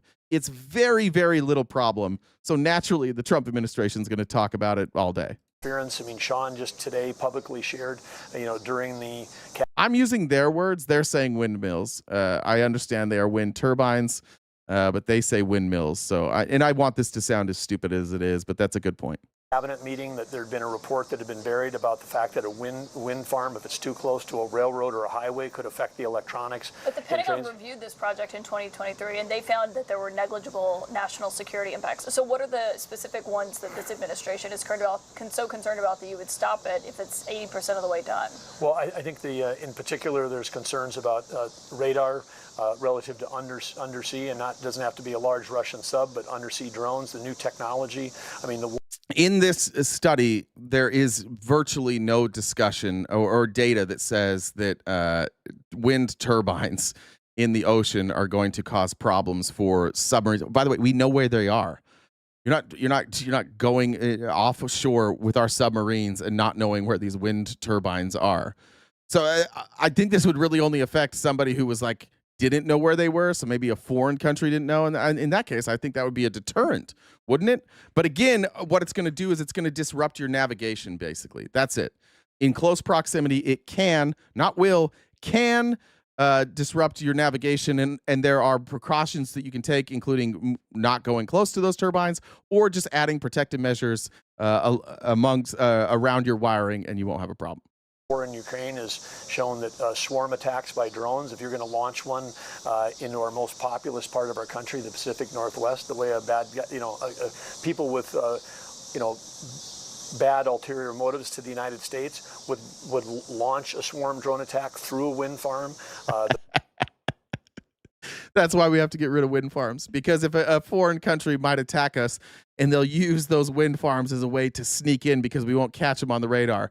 We also won't catch them like coming in from the ocean in the Pacific Northwest. We won't see them coming from 300 miles away through the ocean. We'll have no idea. And then they'll make it inland and they'll make it to those wind farms without detection, and then they will fly through those wind farms undetected. That's what they're saying. Real life, that's what he's saying right now, is that the reason we have to get rid of wind energy is because of drone attacks. Now that's what we're saying, Doug Burgum. I honestly don't know what they're doing. I don't know why the attacks on wind. I know that he represents big oil. I know that any sort of renewable energy they want to get rid of because it hurts the profits of big oil. But this is crazy. Like they really want Amy, who just said like they pay $150 to $200 a month. They don't want that. They don't want Amy to have low energy bills. They want you guys to pay for coal. They want you to pay for natural gas, because that's how the government gets revenue. So they don't, again, it's just them proving time and time again, they don't care about you. They don't care if your prices go up. They got to keep big oil in business. It's very, very important that big oil, who funds all of them, stays in business. And so who the fuck cares about your energy bill? They're going to scare you with drone attacks? The radar gets very distorted around detecting if you're trying to have, detect and avoid if you've got drones coming. So you're just concerned about potential attacks on it, and that's why you're stopping the Well, I project think there's a whole range of things that need to be reviewed that I don't think were. I mean, sustainability during high-speed storms, the national defense issues relative to radar. Pete Hegseth has got concerns. I'm sorry. Aren't all structures problematic in high wind storms and hurricanes and tornadoes? What isn't going to be affected here? Also, Amy, if you're still here, when's the last time you had a hurricane or a tornado in Washington? It's been a while, I'm guessing. Bobby Kennedy expressed, 10 minutes of concern today during our cabinet meeting because of what happened on Nantucket when one of the blades blew up. And then, of course, the other thing in terms of the preferential treatment that went to these wind farms was that if you're going to build an oil and gas platform, off the coast of Louisiana, you have to put together a full bond that says if this thing ever has to be taken down, if there's ever an issue, I've got all that. The wind farm guys. Hold on. If it ever has to be taken down, what else, Doug? What else is that bond for? Not if it needs to be taken down. Why would it need to be taken down, Doug? Oh, you mean if you spill a bunch of oil in the ocean and then it costs billions of dollars to clean it up? Is that what you're talking about there, Doug? Did I call him Bill? Doug? Is that what you're talking about? Why are you talking about tearing it down? It would only need to be torn down because of the leak, Doug. Why do they lie every fucking time? Why do they lie about everything? Are you Republicans, you MAGA dipshits, are you not tired of this yet? I'm talking about the dipshit ones, not the ones that voted for Trump and you're figuring this out. But like, you don't get tired of being lied to every single day? I love it. Lie to me harder. That put these projects together, which are massive, massive tax schemes. I mean, 60 to 70% of the whole project is around the tax benefit, not around the electric generation. Secretary Burgum, thank you. There's Burgum. That's enough on wind. I have more clips on wind, but I'm going to skip it because I think we've beat that to death. I don't know what they're doing, but this is very important for you, MAGA, I assume. Very important that they go after wind. Duffy said something. Let's go here. There was this clip. There was a clip that was going around. I think we played it yesterday. But there was a clip of what's that guy's name on CNN that always defends everybody? Scott Jennings, saying like the president never blames Ukraine for anything. Let's talk about Ukraine and Russia. If you believe that Ukraine has any complicity in Russia invading, I don't know what to say to you. Like acting in your country's best interest and then somebody invading because they don't like that you're acting in your best interest, that's not on you. That's on them. And in any other war with any other president, this would be simple. But we have this president who does this thing where he always protects Vladimir Putin, even like his reputation. So even when he is critical of Putin, he adds Zelensky. He will never stand alone be critical of Putin. He keeps calling this a war. He keeps acting like this is two countries battling it out and wanting each other's country. This is Russia trying to steal Ukraine from Ukraine and Ukraine telling them no. And I do understand, like with MAGA, you guys are used to this. You're used to like the cuckoldry. You're used to getting nothing and then celebrating it. You're used to this president doing absolutely nothing for you and then you celebrate it like it's a win for you. So I understand why some of you defend this. But when Scott Jennings goes on CNN and when these other members of the administration go out there and when members of Congress go out in front of the public and that was the other guy that did it. There was a town hall, the guy in Missouri, I forget his name, that we covered yesterday. He also said Trump never says this. Here's Trump talking about how, like, really Zelensky should have known better than to fight a country 15 times his size. So what was the other option, Donald? Lay down? You never know. It's war. With war, you never know, right? War's very tricky, very horrible. But with war, you never know. All right, KJ said, here's $100 to pay for the MAGA dad. BJ's, love you and what you do every day. I don't even have to pay him, honestly. He pays me. That's the craziest thing about this. He pays me. Thank you very much. Things change. People go into war, think they're going to win the war, and then they get their asses kicked, and they lose their country, and they lose millions of lives. Nobody goes into a war thinking they're going to lose. They go in. I'm sure that Ukraine thought they were going to win. It's going to be, we're going to win. You're going to beat somebody that's 15 times your size. That's not what Ukraine thought. They thought, oh, fuck, the Russians are here. We should probably fight them since they're in our country. I don't think that Ukraine thought that. I don't think there was like this decision. Should we go to war? We better not. Like there was this option for Ukraine. They had two options. Bend over and take it, which is every MAGA man's favorite yoga pose. We call it the bend over and take it, or fight back. And Trump here is like now like criticizing them. I can't believe they did this. Biden shouldn't have let that happen. Oh, Biden. Biden shouldn't have. I mean, the man was grossly incompetent. I want to talk about this. I asked somebody this yesterday. I don't remember who it was when we were debating yesterday. What should Biden have done? MAGA, now's your chance to shine in the chat. Donald Trump says that Joe Biden should never have let this happen, that he was grossly incompetent. What should Joe Biden have done differently to make sure that Russia did not invade Ukraine? And we're going to sit here for a second.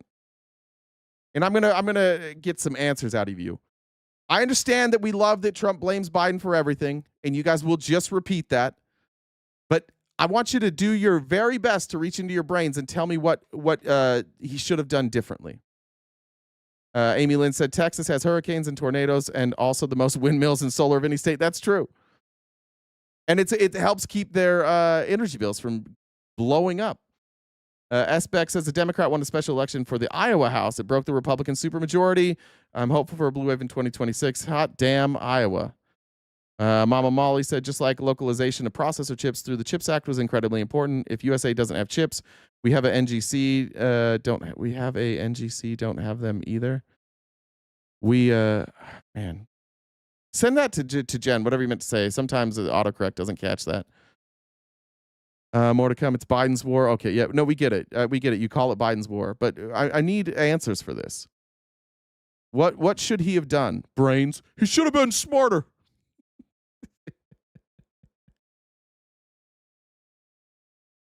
We're exposing the MAGA brain today. This is not a good day for you guys. This is not a good day. This dipshit is doing some dipshit shit. And you guys are trying to figure out a way to defend it. It's not a good day for you. We have anything? Nope. We're all going to talk about something else. Nothing.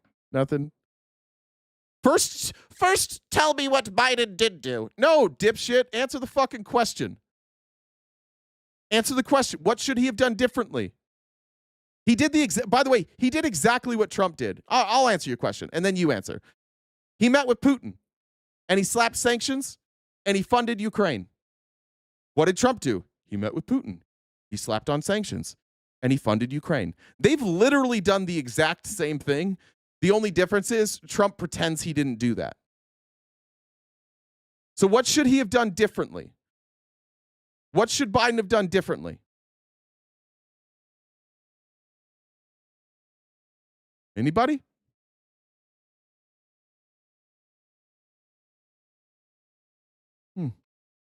It's weird how quiet it gets, huh? We don't know. We're really only capable of criticizing Joe Biden. Biden should have invited Putin to Alaska. There you go. Should have taken him on a fishing trip or something. You should have publicly sucked him off. Would that have worked? Biden should have. Let's see. No. Biden took sanctions off of Russia the first day in office. Did Trump remove sanctions? What sanctions did Biden remove?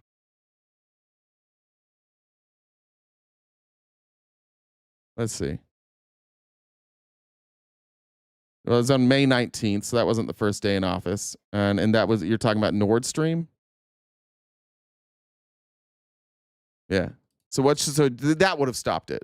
So if he would have kept the sanctions on, then Russia wouldn't have invaded? Is that what you're saying? Biden did try and bring the leaders of both countries together, Buckeye. See what you're doing here? This is the MAGA brain. I asked you what he should do differently. You don't know. Did you know that Joe Biden met with Putin? Did you know that they had back channels just like Trump did? Trump met with Putin once. Biden met with Putin once. Biden's people met with Putin's people. Putin's people met with Biden's people. Trump's people meet with Putin's people. They're doing the exact same thing. This is what's crazy about this. It's just, you guys don't have an answer. Okay, so here's the real answer. Now I'll give it to you. The only other thing that you could have done, Obama could have done it, Trump could have done it. By the way, Russia was in Ukraine while Trump was president. It happened in 2014. It happened all through Trump's years. The only other option was war. That's the only option now, too. Your options are tell Ukraine to hand it over or go to war. And if Ukraine tells you no, what are you going to do about it? What's Trump or Biden going to do if they say hand it over, Ukraine, and Ukraine says no? Okay, well, we won't fund you anymore. All right. So is that what you're saying? We should just bow down to Putin? I mean, you guys are already on your knees. What's the point? Why stand up? Just hit Putin there too. Get them both at the same time. You're going to have to level up a little bit. Trump's taller than Putin. Yeah, notice how none of you had an answer for that? That was weird, right? That would have never happened. But you don't go into a war that's 15 times your size. Yeah, just lay down. Just lay down. You don't go into a war. They didn't go into a war. A war came to them. Like, I don't try and get in a fist fight, but if somebody comes into my house and starts punching me, I got to punch back. Right? Well, this never would have happened. This never would have happened if you just gave them your garage. Oh, okay. I should have just done that. Well, they were bigger than you. You should just let them have it. Oh, okay. Trump's just like, hey, just be a bitch. MAGA's like, we understand that, actually. That's kind of like what we do. Why don't they just bow down to their dictator? All right, moving on. You did a great job, MAGA, defending that. Let's go here. Yeah, I'm going to go into this. This was Scott Jennings on whatever that show's called on CNN. Q in the chat. CNN. Now, I know this is fake news. This is a Republican that's running for Senate. But you're going to see the CNN logo and freak out. I want to talk a little bit about what's happening in Palestine. We covered some of it yesterday. Trump said in 2 to 3 weeks, it's basically going to be over. Something big's going to happen. He told us in February that there was nothing he could do. He's just letting it happen. And then Trump, if he holds to his word, if you guys believe Trump is going to take Palestine. He's not going to buy it. He's just going to go and he's going to take it. And that Palestine will now be, or Gaza, will be the United States. We just own it now. That's what Trump says. So if you disagree with Trump, that's fine. If you don't think he means it, fine. But I'm taking him at his word that he's going to take it over. Here's Scott Jennings now. And he just doesn't want to answer the question honestly. And I think most of you don't want to answer this question honestly. I'm not acting like anything at all. But the question on the table for the entire globe is, what is it going to take to, A, bring those hostages home and end the killing and the suffering of the Palestinian people? And at the end of the day, it has to be a deal between Hamas and the Israeli government. And Hamas is a horrible entity, but it has to be a deal with them. But you're saying you're going to leave them intact. And there will be a deal with them. No, you're saying you're going to leave them in place. The only way, Scott, the only way... I'm saying what? Are you saying that you said we have to have a deal with Hamas? You're anticipating that we leave them in place. Scott, did I say anything of the sort? Yes. No. She didn't. You just said we have to have a deal with Hamas. No. I did not say anything of the sort. In order to get the hostages out, go ask President Trump. He has been trying to broker a deal between Hamas and Israel. None of that is new. None of that is novel. None of that is even a political statement. It's just a fact. Why is Israel annexing the West Bank right now? Why is Israel annexing the West Bank? Which, of course, is not governed by Hamas at all. Why are Israeli settlers allowed to just run Palestinians out of their legal homes, build thousands of illegal settlements? West Bank has nothing to do with Hamas. Do you think he's going to address this? Do you think he's going to address that they are moving into places that are not governed by Hamas? Do you think he's going to address this? Raise your hand, Republicans. By the way, somebody just said this. Let's see. Don said, this guy is a clown show, just talking and lying and lying. I hate people who twist people's words to suit their own agenda. Great. Let's hear his words. Is he going to ignore what she says and answer this question honestly? Why is Israel annexing it? Why did Netanyahu say that his stated goal in an interview with I-24 News, an Israeli publication, say that he has a religious need to pursue the greater Israel I'm going to let project? Scott answer quickly, and then we've got to go. Go ahead, Go ahead, Scott. My view is this. The hostage. I'm not answering this shit. My view is this. This is where we're at right now with MAGA. Somebody said, Scott, in the TikTok chat, like Scott is getting worse. He's getting worse because he can't defend it. How do you defend what is going on in Gaza? You don't. You go, Israel has a right to defend itself. Hamas is a bad group of people. That's all. But if we talk about like the innocent men, women, and children that are being mercilessly slaughtered and starved to death, you don't really have a response for that. I want to be clear what Anna Kasparian's saying here. Anna Kasparian is talking about, and you can view this stuff on Twitter. I forget the journalist's name, but he's like embedded in a Palestinian neighborhood. It is their neighborhood. And Israeli Zionists are coming into their neighborhoods and saying, this is ours now. We're taking this. These are not areas governed by Hamas. And that's what she's asking. If this is about Hamas, then why are the Israelis taking this land? Why are they annexing land? If this isn't about wiping the Palestinians off the map, if this isn't about clearing the land to give the land away, then explain why in areas where they are not controlled by Hamas, why are the Israeli Zionists coming in and annexing that land? And Scott doesn't have a fucking answer for that, because the real answer is that's what this is about. The second answer is those are Muslims and Scott doesn't give a fuck. This government in the United States hates Muslims. Our Secretary of Defense has a stated goal from his own lips to unalive all Muslims.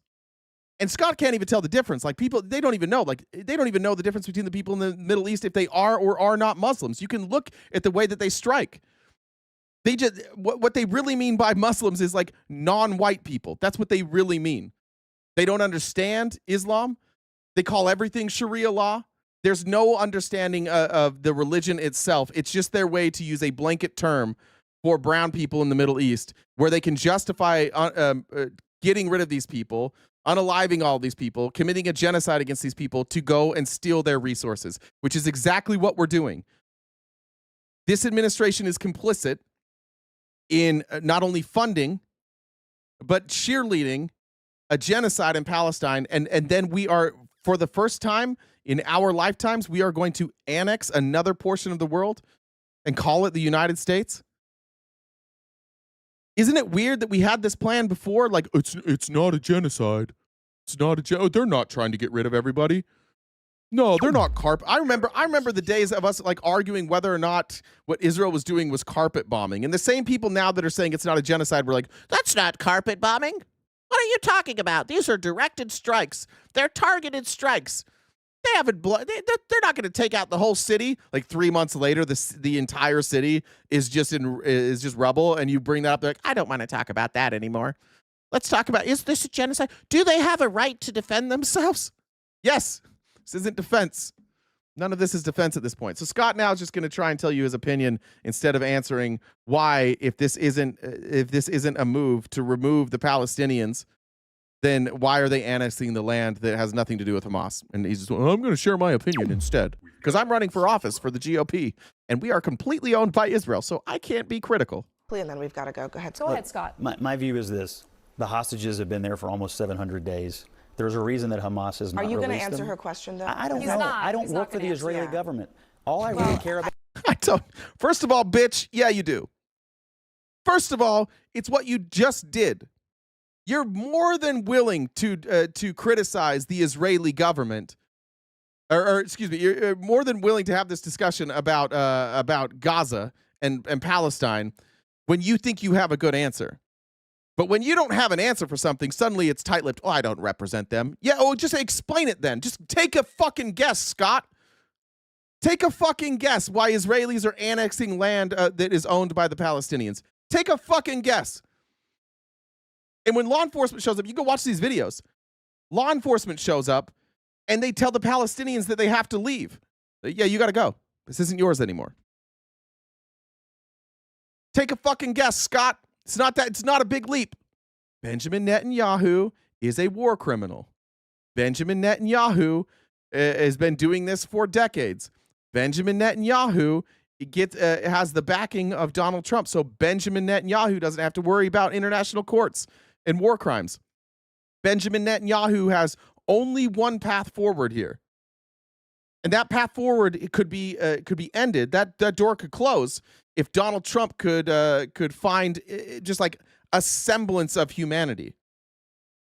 But he won't. Why? Because Donald Trump sees dollar signs in Palestine. Hear him when he talks about it. Right? We can play the video again from yesterday, but Donald Trump was basically like, yeah, like I'm going to take it, and there's great beachfront property there, and there's all these resources. Offshore drilling will be immediate. They will always, Republicans, despite loving Jesus Christ, they will choose dollars over people every fucking time. And so when we're in the middle of a genocide, they're like, well, isn't it going to be nice, though, if we have some good resorts out there? That's the answer, Scott. But you're running as a Republican. And Republican and bitch are now synonymous. This is bitch shit. You're a bitch. Imagine sitting here in the comfort of a CNN studio like, oh, yeah, I don't really want to talk about genocide or people being forced out of their homes just because of they're Palestinian. I don't want to talk about that. I want to talk about the hostages some more. Is that the hostages come home. And I have no belief that Hamas, that took the hostages, that murdered all these people, are ever going to let them go unless they're totally eradicated. We do have Except to leave they have there. let them Max go Booth, during thank ceasefire. you. Yes, Hamas. Yes. Who was that? Who said that? The half acre pasture. Yes, Hamas is guilty of war crimes. Now, let me ask you the question. Is Benjamin Netanyahu guilty of war crimes? I answered your question. Your turn to answer mine now. Yes, Hamas is guilty of war crimes. Is Benjamin Netanyahu guilty of war crimes? Hamas did all of this. It is crazy. No, you are a bitch, Billy. You're 100% a bitch. And the reason that I think you're a bitch is because when I called you a bitch, you immediately thought about physically harming me. And the reason you thought about physically harming me is because you have an IQ of about 11 and you get angry over dumb shit. You got called a bitch. Deal with it. It's a word. Toughen up, pal. The very fact that you're like, he would call me that in person. I would call you that in person. I would call you that in person. And if it makes you so mad that you have to fight somebody that you got called a bitch, you are a bitch. Like, definitionally, that's what you are. You are a whiny, hysterical, emotional little bitch. Toughen the fuck up. What are you doing? Okay, I don't think so, but I may not have all the facts. Okay. Let's talk about it. I appreciate you saying that. Is it a war, is it a war crime, what happened yesterday? Maybe you can go look this up. There was does anybody know the name of the hospital? Does anybody remember the name of the hospital that was blown up yesterday or the day before in Gaza? I want to give you the... You know what? I'm going to show it. I think we'll probably... I don't know. We'll see. This might get you... heads up. This may get us taken down, maybe banned forever on TikTok. I don't really fucking care. This is what I want to show you. You're not going to get the words, but let me explain what this is. This is a video from I think it was on Monday or possibly Sunday. This is a hospital that has just been bombed. Okay? What we know now, there were 0 members of Hamas in this hospital. When this hospital was bombed, it killed, I think, 5 people. All of them either doctors or journalists. Now, we have drones everywhere. We have aerial. We have the ability to view this aerially. Aerially? Can you say that? I don't know if that's right. Aerial footage. Can you say aerially? If you can't, you can say it now.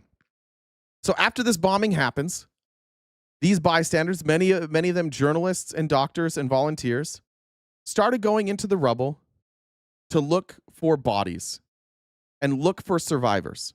Again, not a targeted strike against Hamas. And I just want to show you what happens. The bombing has already happened. Now we're looking for survivors. And then this. مقصود لهذا الزميل الصحفي حسام المصري. لا حصل الآن. Now you tell me, Half Acre, is that a war crime?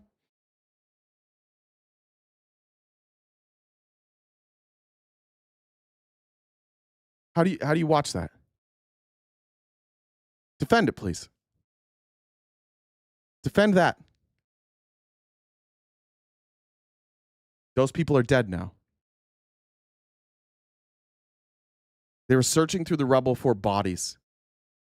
There were sick people. It is a hospital. There were sick and injured people in that hospital when it was bombed. It was a war crime before this happened. It's a war crime after. Let me tell you this again, Acre. There's 30 hospitals. There's 30 hospitals in Gaza. How many of those 30 hospitals do you think have been bombed? The answer is 30. Some multiple times. The justification every time is that Hamas had headquarters under those hospitals. The amount of times that they have shown proof that there was any sort of command center under those hospitals is 0. In fact, people have gone in and they have shown the rubble. There's no evidence of a command center. You guys have to start looking outside of MAGA. There's an American thing that we do, and we do it all the time, and we're doing it now in other places. We're doing it in Syria. We do it in Ukraine. It's hard. Life is good if you live in the United States of America. This doesn't happen to us. And this is hard to watch. And it's hard to comprehend, and it's hard to understand. And this is the reality for many people all over this world, and it's always devastating to see it. But let me just if I could explain the difference between my emotions on October 7th and my emotions now. I understand that a lot of what we've seen on October 7th, and I want to just to be fair with this. A lot of the stuff that we saw on October 7th happened. A lot of it didn't.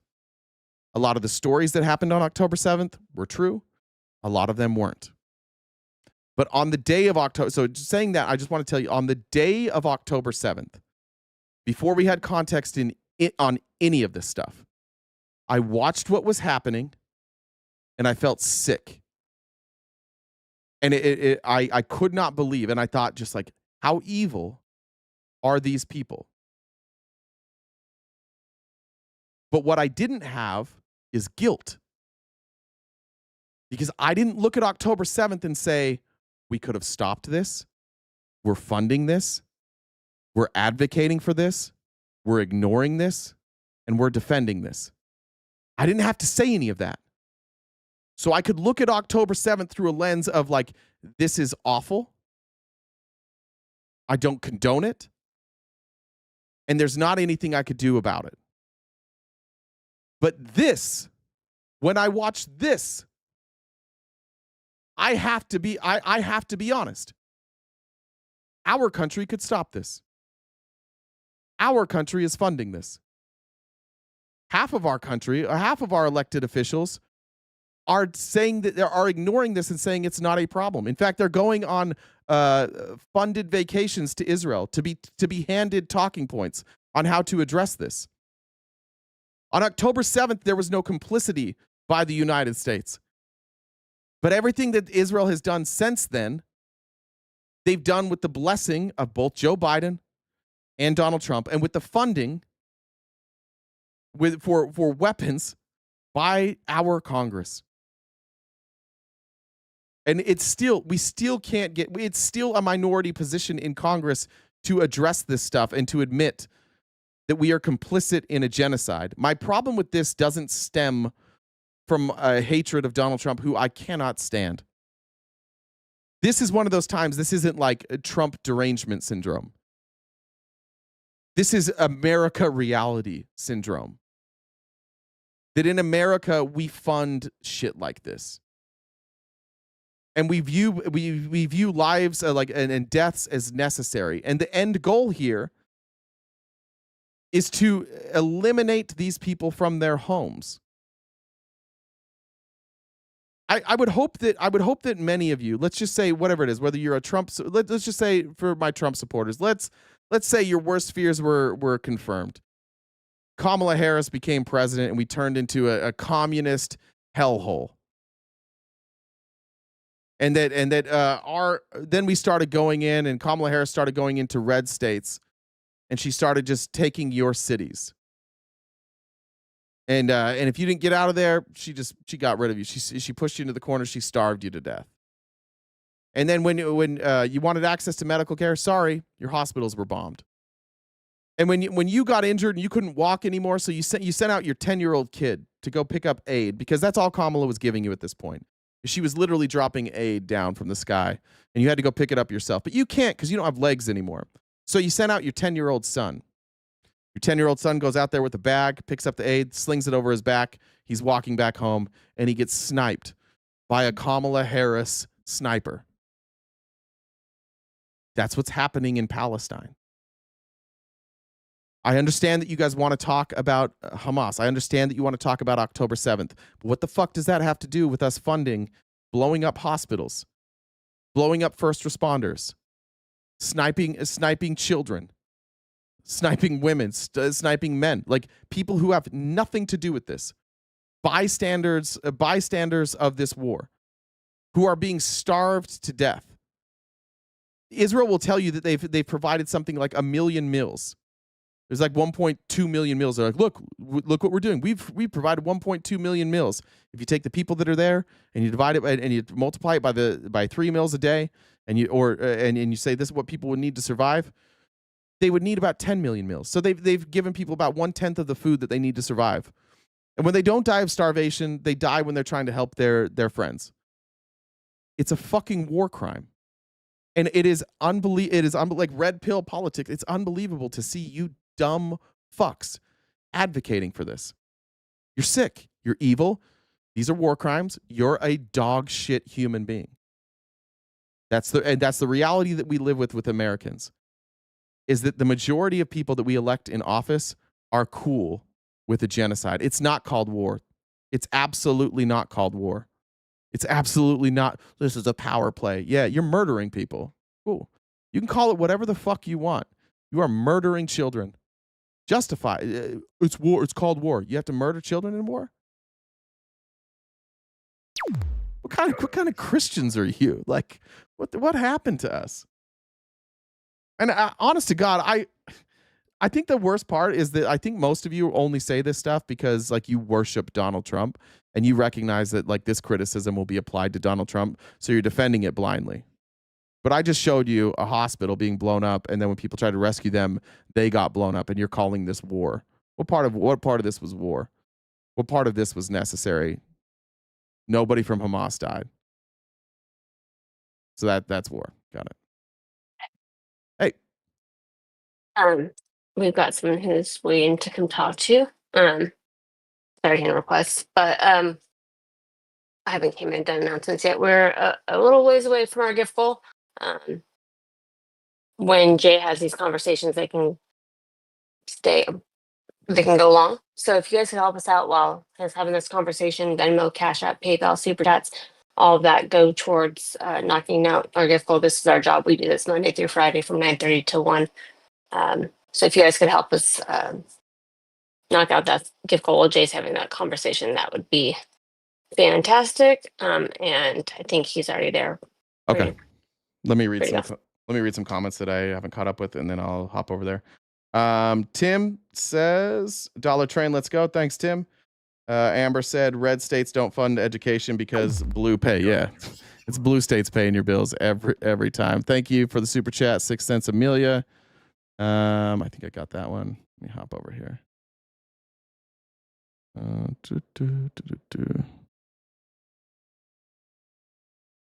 There we go. D Pounds. What's up, man? What's up, dude? How Hey. are you? Good. How are you? Good. What did you want to One talk second. about? Sorry, I had Go I had to ahead. pause your YouTube. It's a little behind. So, yeah, dude. Whatever you want to talk about. I mean, you guys are talking about Israel Palestine, and I'm Mhm. not going to be. If you're looking for like a more contentious, like dumping on Trumper sort of thing, probably not going to be your dude. Okay. I'm a bit more on the middle ground with that. I do lean more towards Israel in this. Okay. But Why? yeah, so most of my take on this is anecdotal, and I would love to share that if you guys are open to it. It's a bit more nuanced. I know that it seems like from what I read in the chat, a lot of the people seem to have a bit more nuance. There are a few that don't, very clearly from some of the responses I got, but yeah, dude, I'm all about the nuanced conversations. I think this is a real convo. I don't think that this is rage bait or clickbait that you're doing. It seems like you're very passionate about it. Sure. But you also seem to be fair. So that's Yeah. why I decided to call in and give you a chat. What's your name, by the way, man? It's Jay. Jay. Cool. Yep. What's up, Jay? Good to meet you, man. Nice to meet you. All right, go ahead. Yeah, tell me. I understand Yeah, it can dude, be so- anecdotal. It's difficult to discuss all this stuff without it's in- anecdotes, but yeah. Yeah, it's incredible. I mean, dude, it's so difficult because it's like, you know, you have to take so much into context. And so my anecdotes are going to go, I guess, in both directions, right? And so, I mean, I got caught up. So I'm 39 now. You know, so early on, Iraq, Afghanistan war was kicking off. I joined the army at like 20. I shipped out shortly after that, went to Iraq. Not a whole lot happened there. Came back and then, you know, did some more training and stuff like that. Ended up in Afghanistan, and I was an infantryman. And so, you know, so just a few things, and I'm not going to harp on this too heavily because I'm sure nobody wants to hear it. But I will say this first and foremost: when it comes to like different countries, a lot of people want to say like, "Oh, U.S. soldiers are murderers and baby killers and stuff like that." Like, dude, first off, I'll tell you that that's just not true. Are there instances of that? Absolutely. We have psychopaths in the military. There's no doubt about that. Special Operations is coming out and talking about that. Like, there's psychopaths in the Navy SEALs and Delta Force and stuff like that. Yeah, but didn't you guys didn't that guy just get pardoned? What was his name? The guy that killed children. Trump literally pardoned him. One of the SEALs. Yeah. Yeah. So that's kind of where I'm going to get And at. I've seen too. the Navy SEALs And I defend don't- that. One of the you Yeah. probably watched this podcast. The shit, they're the ones that like uncovered the Tim Kennedy stuff. Anti-hero podcast. Do you listen to them? Yeah, they're great. Yeah, I love those Yeah, guys. they defend this type of baby killing. It's pretty gross. Yeah. Yeah, and so you gotta ask Gallagher, it's yourself why. Eddie So- Gallagher. That's who it was.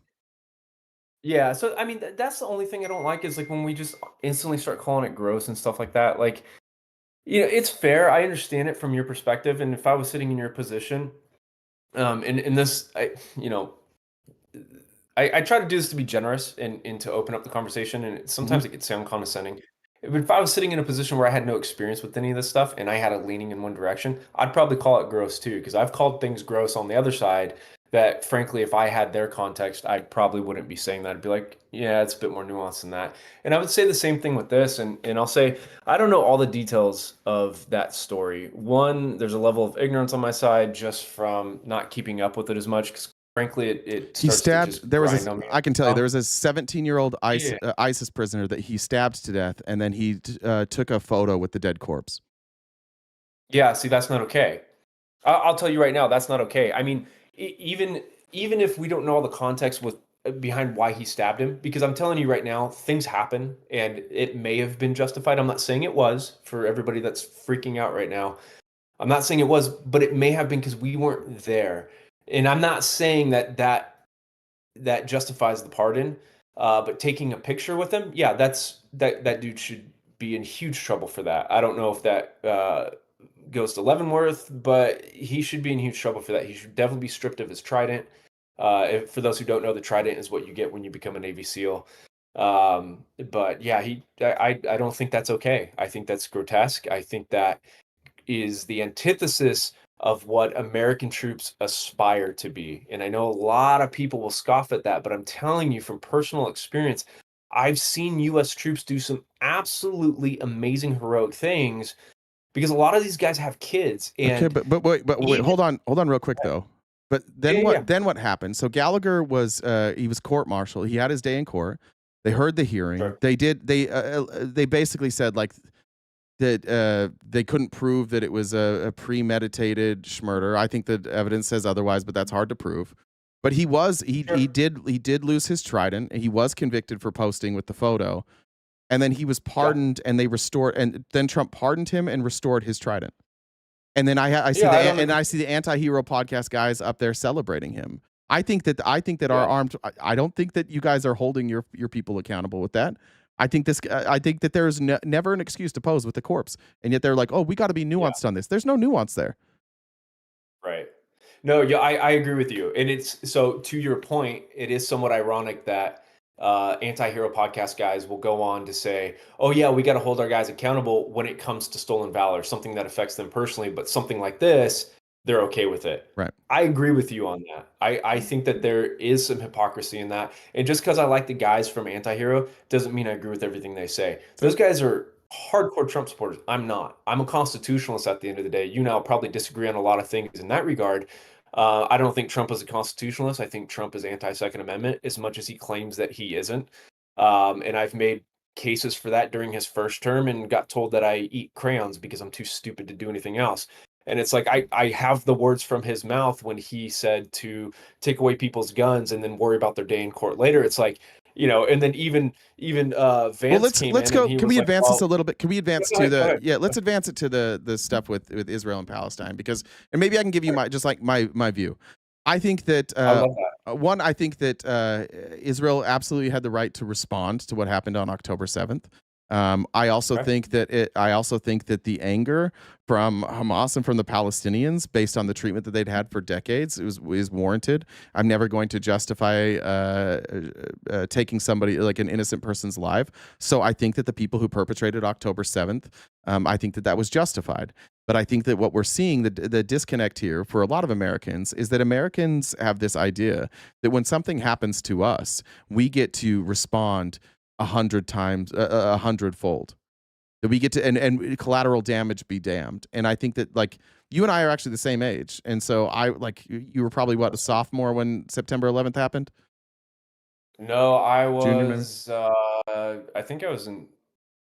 Ninth I grade, might have maybe? been a freshman. Sure. Yeah, I might have been a freshman. I don't remember. So I remember those days, and I remember that the country was unified and that we all wanted to get people back. And then what happened? Netanyahu convinced us to go to. Was one of the people who convinced us to go to Iraq. I don't know why. And then Afghanistan, and we decimated Iraq and Afghanistan. We killed hundreds of thousands of people who were not trying to be part of a war, in response for an act that didn't start in Afghanistan or Iraq. And who was cheerleading and who was feeding us information? It was Netanyahu. So I'm looking at like the history of the United States, and like there's a pattern here, and Netanyahu is part of it. So I don't understand what we're doing right now, letting Netanyahu just do this. Yeah, I don't disagree with that. I mean, and I could even add to that. So I didn't really start to get towards that side of the conversation until I was in Afghanistan. And it's like, you know, when we were in Afghanistan, we were in no man's land. We're in a province called Wardak, and it was on the east, and we called it the Wild West, right? It was just like there was nothing out there. And so when I wasn't on mission, I was reading books. And a few of the books I read, one was by, I think his name is James Ferguson, UK guy, and it was a book called The Taliban, and then there was a few other ones that had a similar kind of theme to them. And one of them was that we actually had the Taliban. So first off, we had no real reason to attack the Taliban in the first place. A lot of people don't know that. It comes down to a custom in the Middle East called Pashtun Wali. And Pashtun Wali basically states that if your enemy comes to you seeking refuge, that you have to give them refuge. And essentially what you do is you have them lay down their arms on the outside. And we called it a kalot, right? This is kind of the justification for why they protected, what's his face? Marcus Luttrell. Exactly. Marcus Luttrell, right? No, I'm thinking more. Marcus Luttrell's a whole other story. Yeah, he's lying too. But but that was what he said, is that he got into this village and they believed in this, and so because he came seeking their help, they had to protect him. So they then protected him against the Taliban. Right. Yeah, they also didn't like the Taliban. But so the Taliban actually didn't really get along with Al Qaeda either. A lot of people don't know that either. They think that they were just hand in hand. They disagreed on the vast majority of things. There were some financial ties between them, but that was essentially it. And so when Osama bin Laden came to the Taliban seeking refuge, and I remember when Bush said it, Bush was like, "Oh, they're harboring fugitives," and it's like, you know, he knew better than this. I don't think any of these guys are as dumb as we make them out to be. They're playing dumb so that way they can get away with this stuff. And don't you think that's? But to connect it, don't you think that's exactly what's happening in Gaza right now? I don't disagree with you on that. I think we're getting wrapped up in stuff, but I think you do have some inconsistencies in your argument. Okay, let's get to that part. Yeah. Sure. Yeah. So in terms of the response to things, right? Like, I don't think when you get attacked, and I know we can debate all day whether or not October 7th was, and I know you don't think it was justified, but maybe that there was some sort of like, it's understandable in a sense, right? I don't think it was understandable. I personally think that I said the anger is right. I don't think that there's ever any justification. No, I don't think any amount of anger provides justification for taking the lives of innocent people. So I just wanted to clear that, because I know a lot of people, like, sometimes we try and paint like Hamas is this group of people who were just out to get the Israelis because they hate Israelis, but there was, like, the hatred is real, and in many cases, like, that anger is justified. But again, like, I'm trying to have the same level, like, I'm trying to have the same standard for both. I do not believe that Hamas is justified in doing what they did because of anger, and likewise, I don't think that that Israel is justified in what they're doing because they're mad about October 7th. Yeah, no, I think they saw that as a ticket, to get in there and to essentially globally, on a global stage, justify what they're doing, even if there's a shadow of doubt there. They can still rest on that. But I would ask you, like, if you think that there was some sort of response that was justified towards Hamas, which it seems like you agree, at least to some degree, maybe not this extent. I would say that in terms of Hamas, I think that they've opened up the door for themselves to be wiped out. Now, innocent Palestinians, that's a different story. But then if you take that a little bit further, you got to ask the question, well, who's even funding Hamas? Iran is. We know that Iran is. This is not some secret. It's not a conspiracy. This is a thing that we know. And so then if that's the case, and if they're just fighting a proxy war, then wouldn't Israel then be justified in attacking Iran? No. You see what I'm saying? Well, No. why not? I don't believe that funding, first of all, Israel has funded Hamas. To what extent? To what extent? For decades, Israel was funding Hamas because it sowed, like, division, right? They wanted uncertainty there, and there were two different there were multiple factions fighting for power in Palestine, and so Israel actually funded Hamas.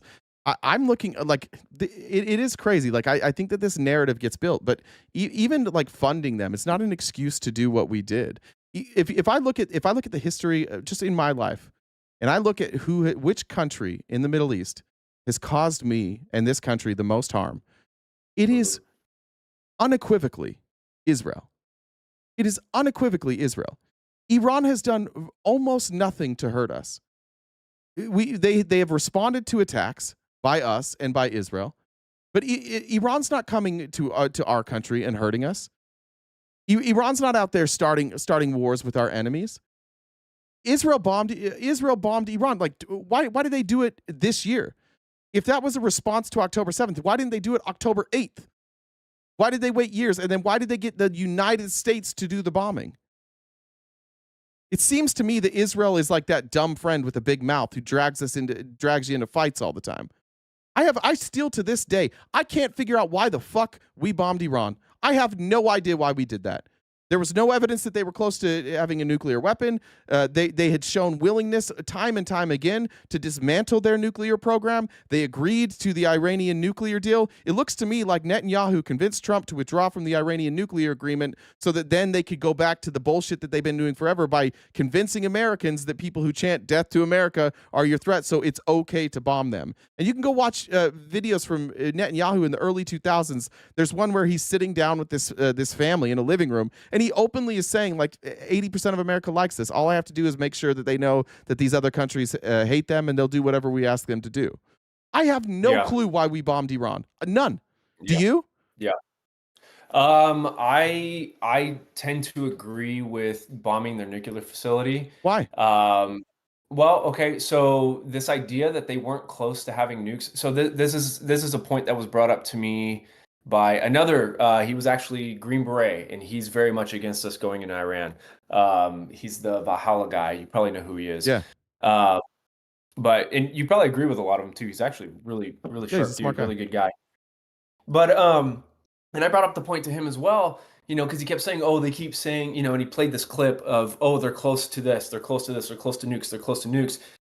Well, they have been. The problem is that people aren't taking into account is that Israel has done some really, really amazing work. And this is where I will credit them in keeping them away from getting nukes. I mean, they implanted a virus. They got them to implant a virus into their own system. They've had multiple scenarios. Why am I worried about Iran? Oh, Iran having nukes? Yeah. Well, so here's the thing. When you have a country whose leader is screaming death to Israel and death to America, giving that country nukes, like that's what he ran on. That's his Why are they saying, platform. wait, let's talk about when they said death to America. I'm not concerned with why they're saying When it. did If they I'm say? being honest, I'm not- You Go don't think ahead. that after we went into their country and assassinated one of their leaders, that that it wasn't warranted for them to say that? No, I'm not saying that. My point is, And why did we do that? he's- Why did we do that? Why did we me out. go into Hear their me out. country and assassinate a leader? Hear me out. Hear me out. I'm not. First off, I don't think that's more regime change that we've done, and that happens under Democrats and Republicans. I know, but So why did we do it? Yeah. No, I'm agreeing with you. That's just more regime No. change bullshit. Why that did I we do don't it? agree with. I'm telling you, I agree with you. I don't think we should have. Listen, agree brother, with you brother, on that. listen. I'm Go ahead. asking why. I'm not asking if you agree with it. I'm asking you why we did that. Why did we go and strike Soleimani? Oh, I don't know the specifics. I Okay. probably knew it at one time. But go ahead, educate. He me, was a please. commander of the IRGC, and that there were some foreign. I think it was maybe in Iraq. I can't remember where. They had performed some attacks on American soldiers. Okay. So we went into Iran and took out their leader. Now let's just talk about that. Do we target strikes on Iranian soldiers when they're in other countries? Afghan soldiers, Iraqi soldiers. Do we do that? When they're in other countries, if it wasn't a time of war, not to my recollection. Well, this was during a time of war. This is while we're over in the Middle East. Were we also taking out soldiers? Were we also targeting attacks on other countries' soldiers? Other country soldiers. I Of know course, that we have right? strict Like guidelines in of course, terms right? of- Of course we were. Go ahead. Right? Of course we were. Right? Give me examples. I'm not doubting you. I want examples. Though. Every soldier killed in Iraq. Yeah, but if they were in Iraq and there to fight against Americans, then we were justified in killing them. I mean, Wait, hold on. They live in Iraq. Where else were they going to be? That's where they were. We invaded them. Yeah. Okay. Okay. So let me ask you a question. So would you then be like, oh, it's totally justifiable before he died that Saddam Hussein came over and knocked out who was the Desert Storm guy? I forget the one that everybody liked. Just one of our generals. Pick a general. Okay. Michael Sure. Flynn, whoever it is.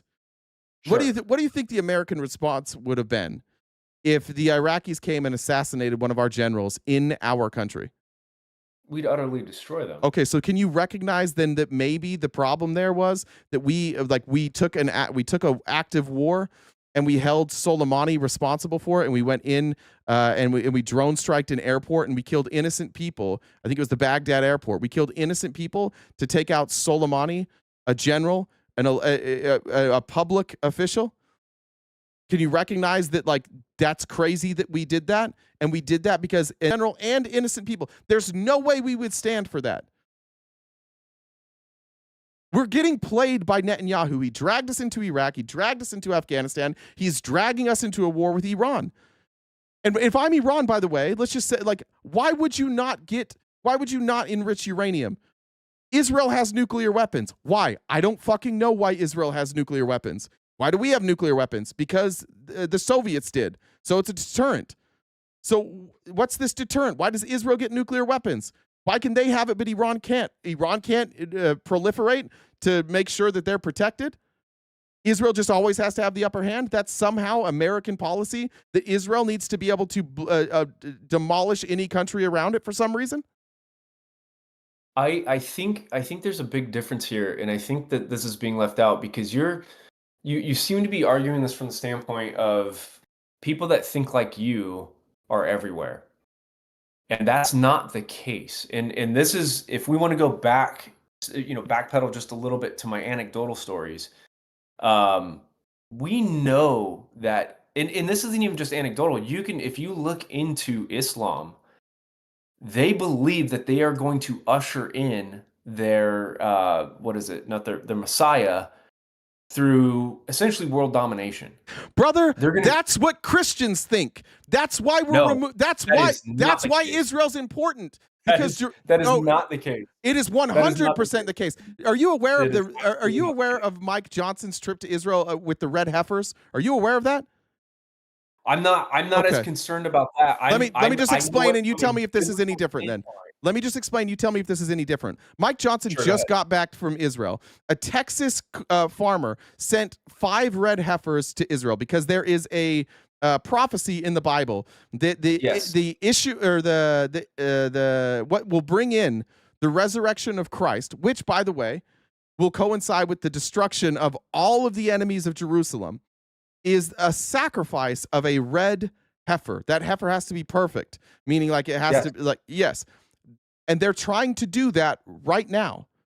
And they view the destruction of Palestine as a prophecy being fulfilled. So the reason they're saying they're overlooking this is like, yes, it's bad, but my religion says so. I don't think that the destruction of Palestine plays into that. I think that the wars are a sign of the times. Okay, so let me explain how I view the difference, and you tell me what you think about it. Real quick, I just want to make sure that we're clear. Yeah, I understand that you might have a different opinion, but you and I don't matter that much. Mike Johnson is the Speaker of the House. Yes. Mike Johnson doesn't believe what you believe. Mike Johnson believes that the destruction of Palestine is necessary. Not a sign of the times, but a necessary thing that must happen. Okay, I need evidence of that. I'm gonna Google it real quick. So you said it's Mike Johnson. Yeah, I can send you the link. Jen, Sure. Would you just find the date that I did that live, and I can give you all the links. I can DM them to you. I can send you all the links that I did on. I did a whole show on this. But yeah, go ahead.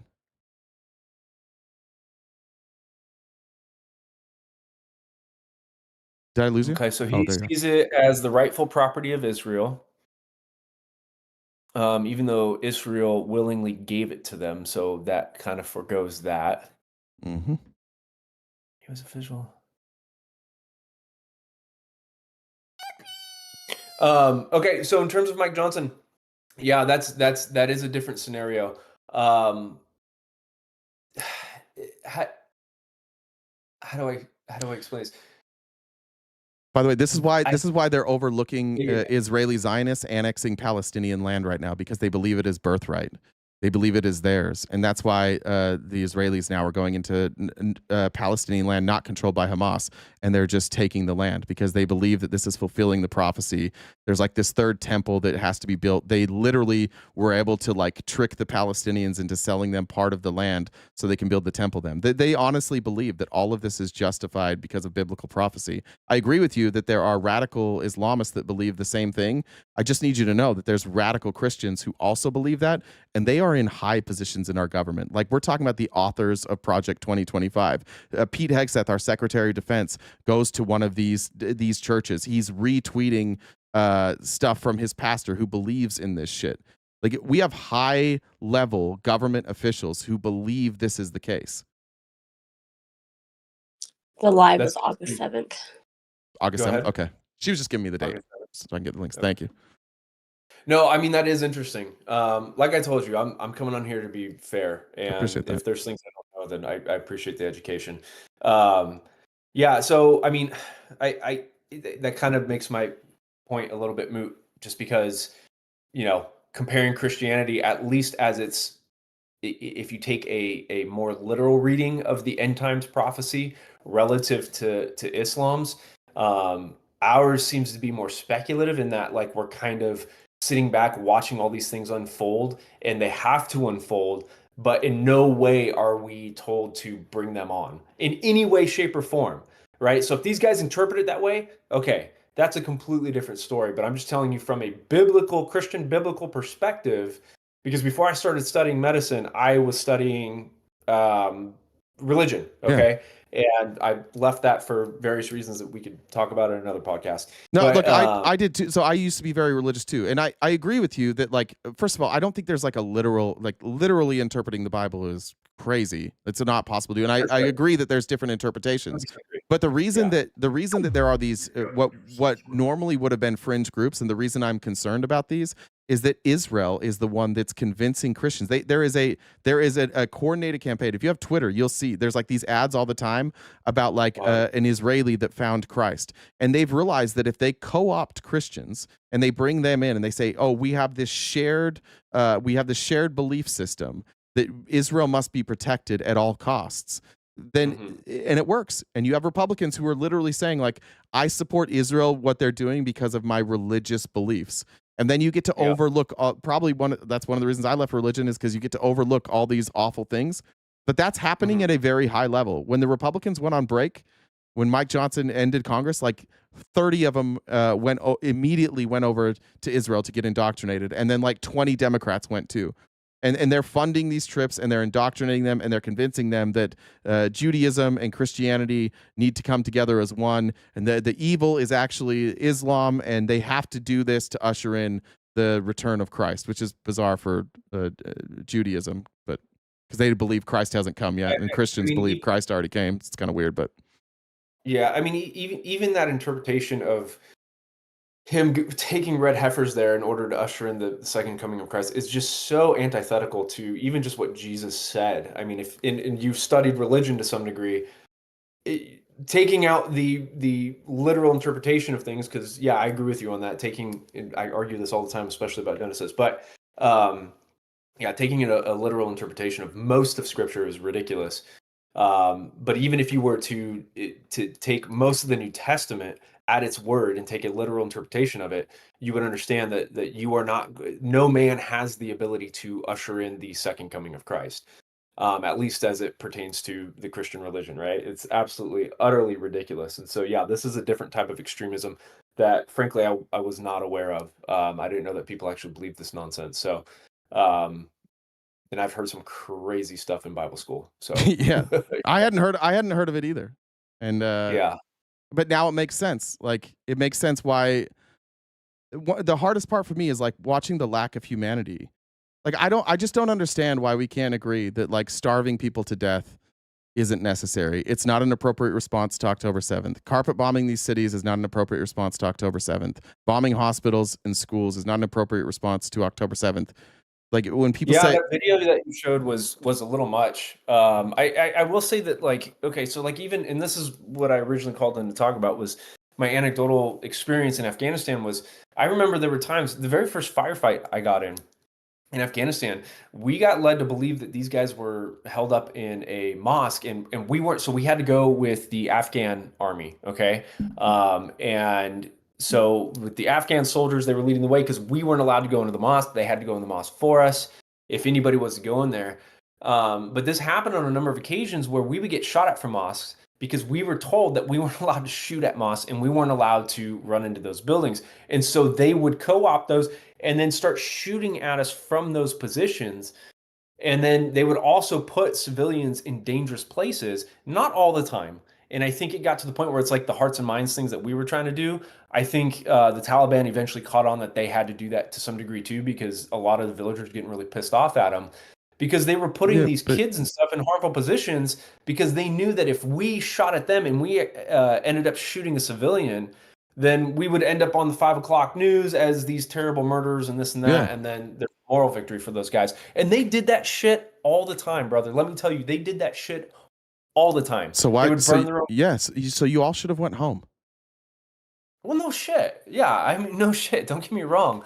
I argued from very early on that should not have been a conventional war that we went forward in. It absolutely should have been a special operations war at the very most, in order to take out exactly who was responsible and left the Taliban alone, because the Taliban wanted nothing to do with us. So what are we learning? So we just didn't learn from that. Now we're justifying Israel doing the same thing because of like.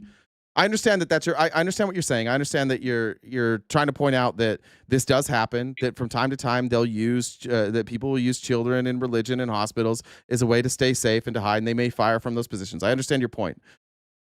But we don't need to be firing on those positions. It depends on the level of fire that is coming from those positions. In all these are missile strikes. This isn't a firefight. No. This is missile strikes, and they're saying that their justification is not that there are people being shot at from those positions, but their command center is under those positions. And even if they were, let's just say that Israel was right, and under all 30 hospitals, there was a command center for Hamas. Is that justification to blow up those hospitals and kill people that are in the hospital beds? Is that enough justification? I'd still say no. I know. Can I speak to your point real quick? Sure. This is me sort of my frame of mind is changing a little bit in this conversation. It's ironic to me that we have praised Israel in the recent months even for the insane covert stuff that they did. Remember with the cell phones, which I thought was like the beepers? Take any of the politics out of it. That was absolutely brilliant. Like that was like, you could write a book on that sort of stuff, right? That was insane what they were capable of doing. And we see this over and over that they are capable of these things. Even the point that I brought up before with them getting their own scientists, Iran's own scientists, to put a virus into their own computer systems and destroy their nuclear system or set it back at least. When it comes to stuff like this, we're like, oh, there's nothing we could do, so we had to drop the biggest bomb we could on this building. And it's like, really, you're capable of this incredibly high level subversion and all these insane techniques.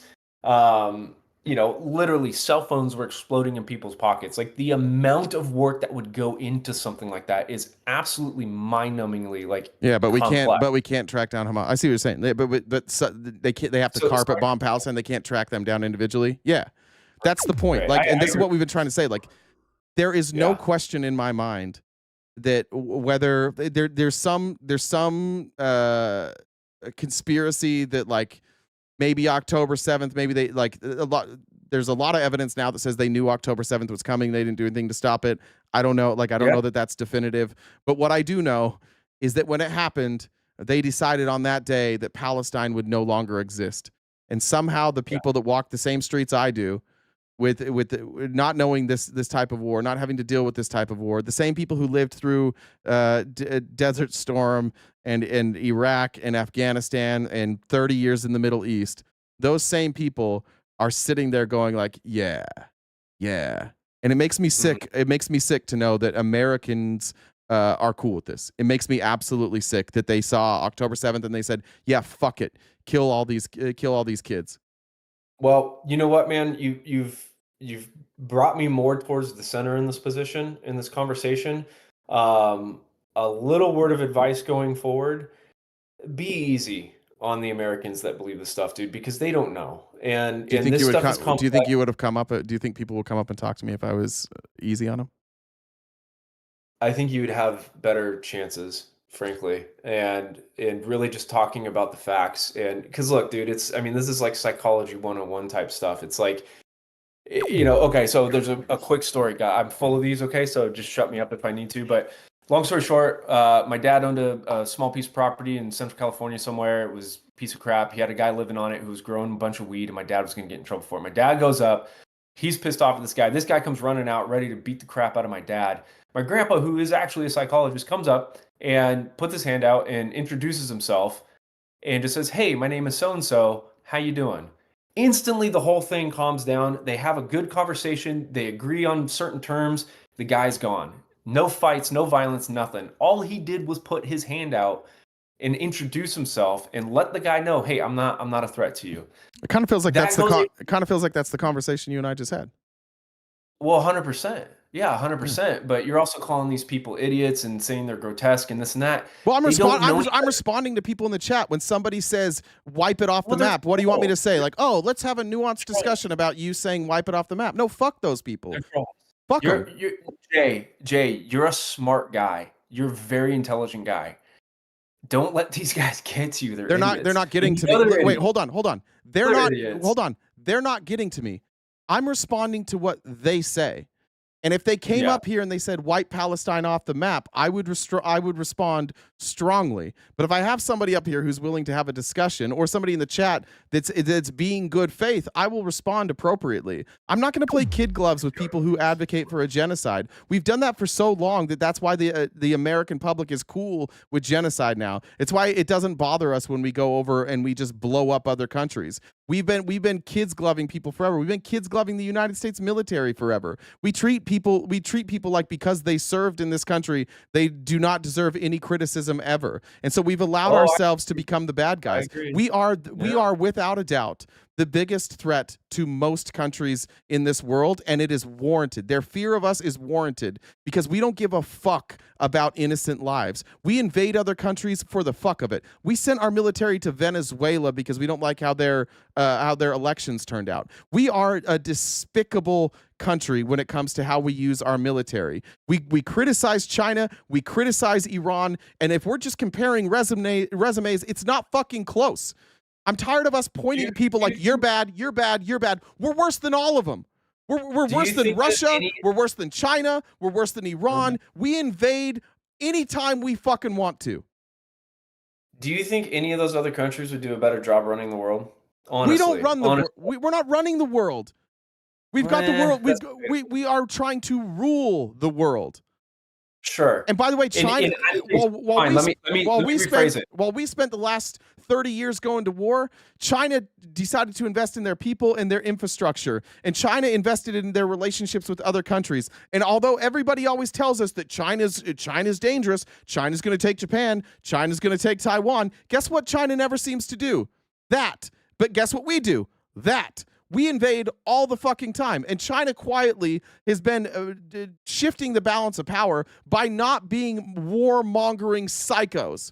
And we keep electing warmongering psychos. And where does that leave us? $37 trillion in debt. And is that debt going to give us any return on investment? No, it's not, because it's mostly war debt. So we're just going to pay that shit off. And what did we get for it? A bunch of people hate us, and there's a bunch of dead bodies. We've got a military full of people with PTSD. We've got a completely divided country. And what did China do with their money? They invested it, and they're getting a return on investment, and they are set to be the world leader for the next 100 years, while we're looking at crippling debt, and we still can't figure out that maybe we shouldn't spend all our money murdering people all across the world, and maybe that money should be spent at home. But we can't do it, because even when Trump campaigns on it, then as soon as he steps into office, he's like, fuck all you guys. Guess what we're going to do? Military spending.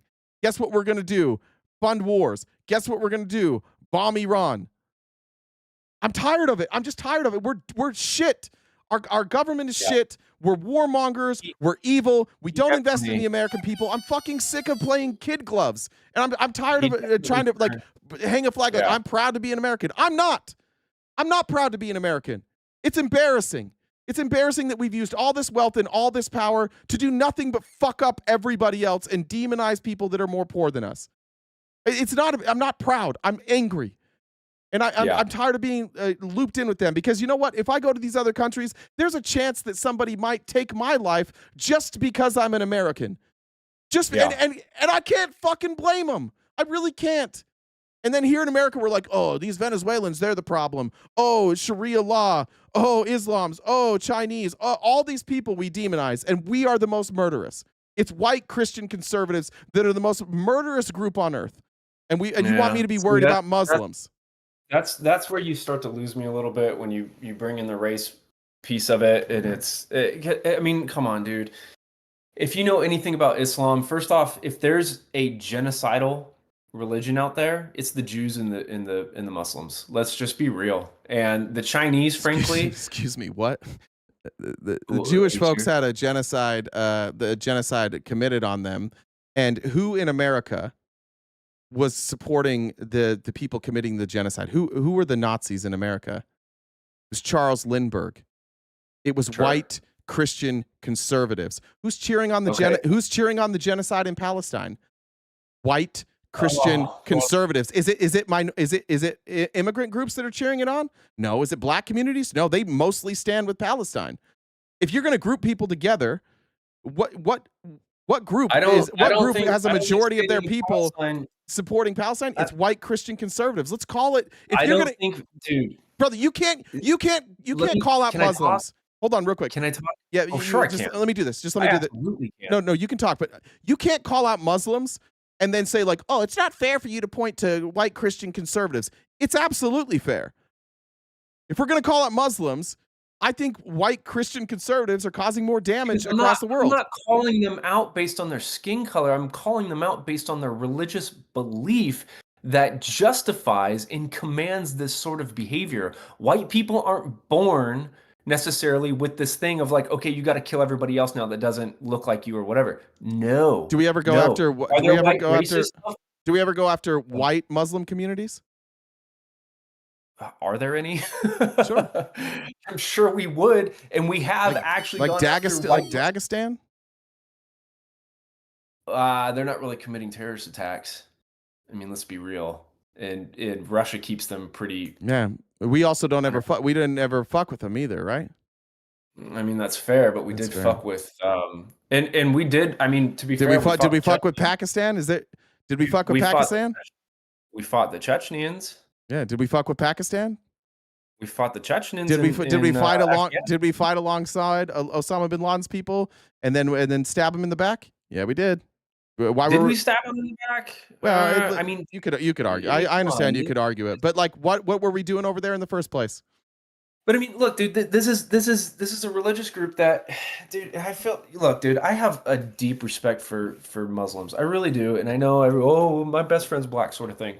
I don't care. Okay, look, that's the reality. I've known some Muslim people on a very deep, very intimate level. And I know not everybody agrees with this sort of interpretation of Islam. I know they don't, but even if 10% do, that is a huge chunk of people, because you're talking about like 1 billion Muslims. And then, you take 10% of that. That's a lot of people, dude. Okay, but but now let's do Christians. Let's do white Christian conservatives. Let's do them. To be white. Well, let's just look. Go ahead. I don't know why it has to be white. I don't know. I'm white. I was Christian. I was conservative. Yeah, I left for some reason. Listen, hold on. Because Muslims, there's brown Muslims, and I'm not differentiating between the two. I don't care what the color of their skin is. It has nothing to do with their beliefs. We live in the United because Muslims that was doing this shit. Because I would have the exact same issue with them. Because we live in the same thing. White Christians. Do you want me to explain it at some point? Do you want me to explain why I keep saying? Because we live in America. Okay. Sure. And white Christian conservatives have always been in power. And white supremacy.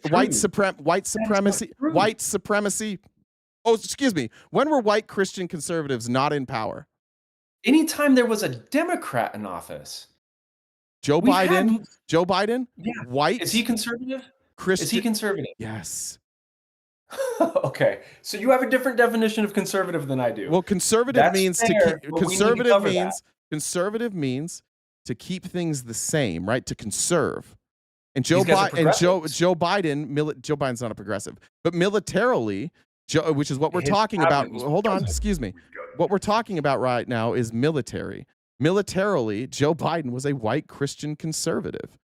There was very little difference between almost no difference between the foreign policy of Joe Biden and Donald Trump. Despite what Donald Trump wants to tell you, they did basically the exact same thing. And even when we had Obama in office, it was largely the same policy run by white Christian conservative men. It was the same thing. This doesn't mean that it's only white Christian conservative men. I'm just identifying that what we have in America, we have a problem with white supremacy. We have a problem with Christian supremacy, which is, I think, what we're identifying here is that Christians are more than happy to point at Muslims and go, radical Muslims, we got it. Sorry, we can't tell the difference. And they don't look inwardly and go, what about radical Christians? And we have a situation where, like, this is the equivalent of if Al-Qaeda was running the Afghanistan government. It was just all Al-Qaeda. That's what we have in America right now. You have fundamentalist Christians who do not believe in democracy. J.D. Vance, Pete Hegseth, OMB Director Russ Vought. They are in the highest offices in our country. Do you want to know the difference between them? What? At least on the population level. And you can speak to their beliefs and what they would like to see in America, and I'll probably agree with you on that. But in America, we have a lot of rights that they didn't have in Afghanistan. In fact, my interpreter, we'll call him Dave because that's what we called him. That's obviously not his real name. But he fought alongside like 3 or 4 different units before we even got there.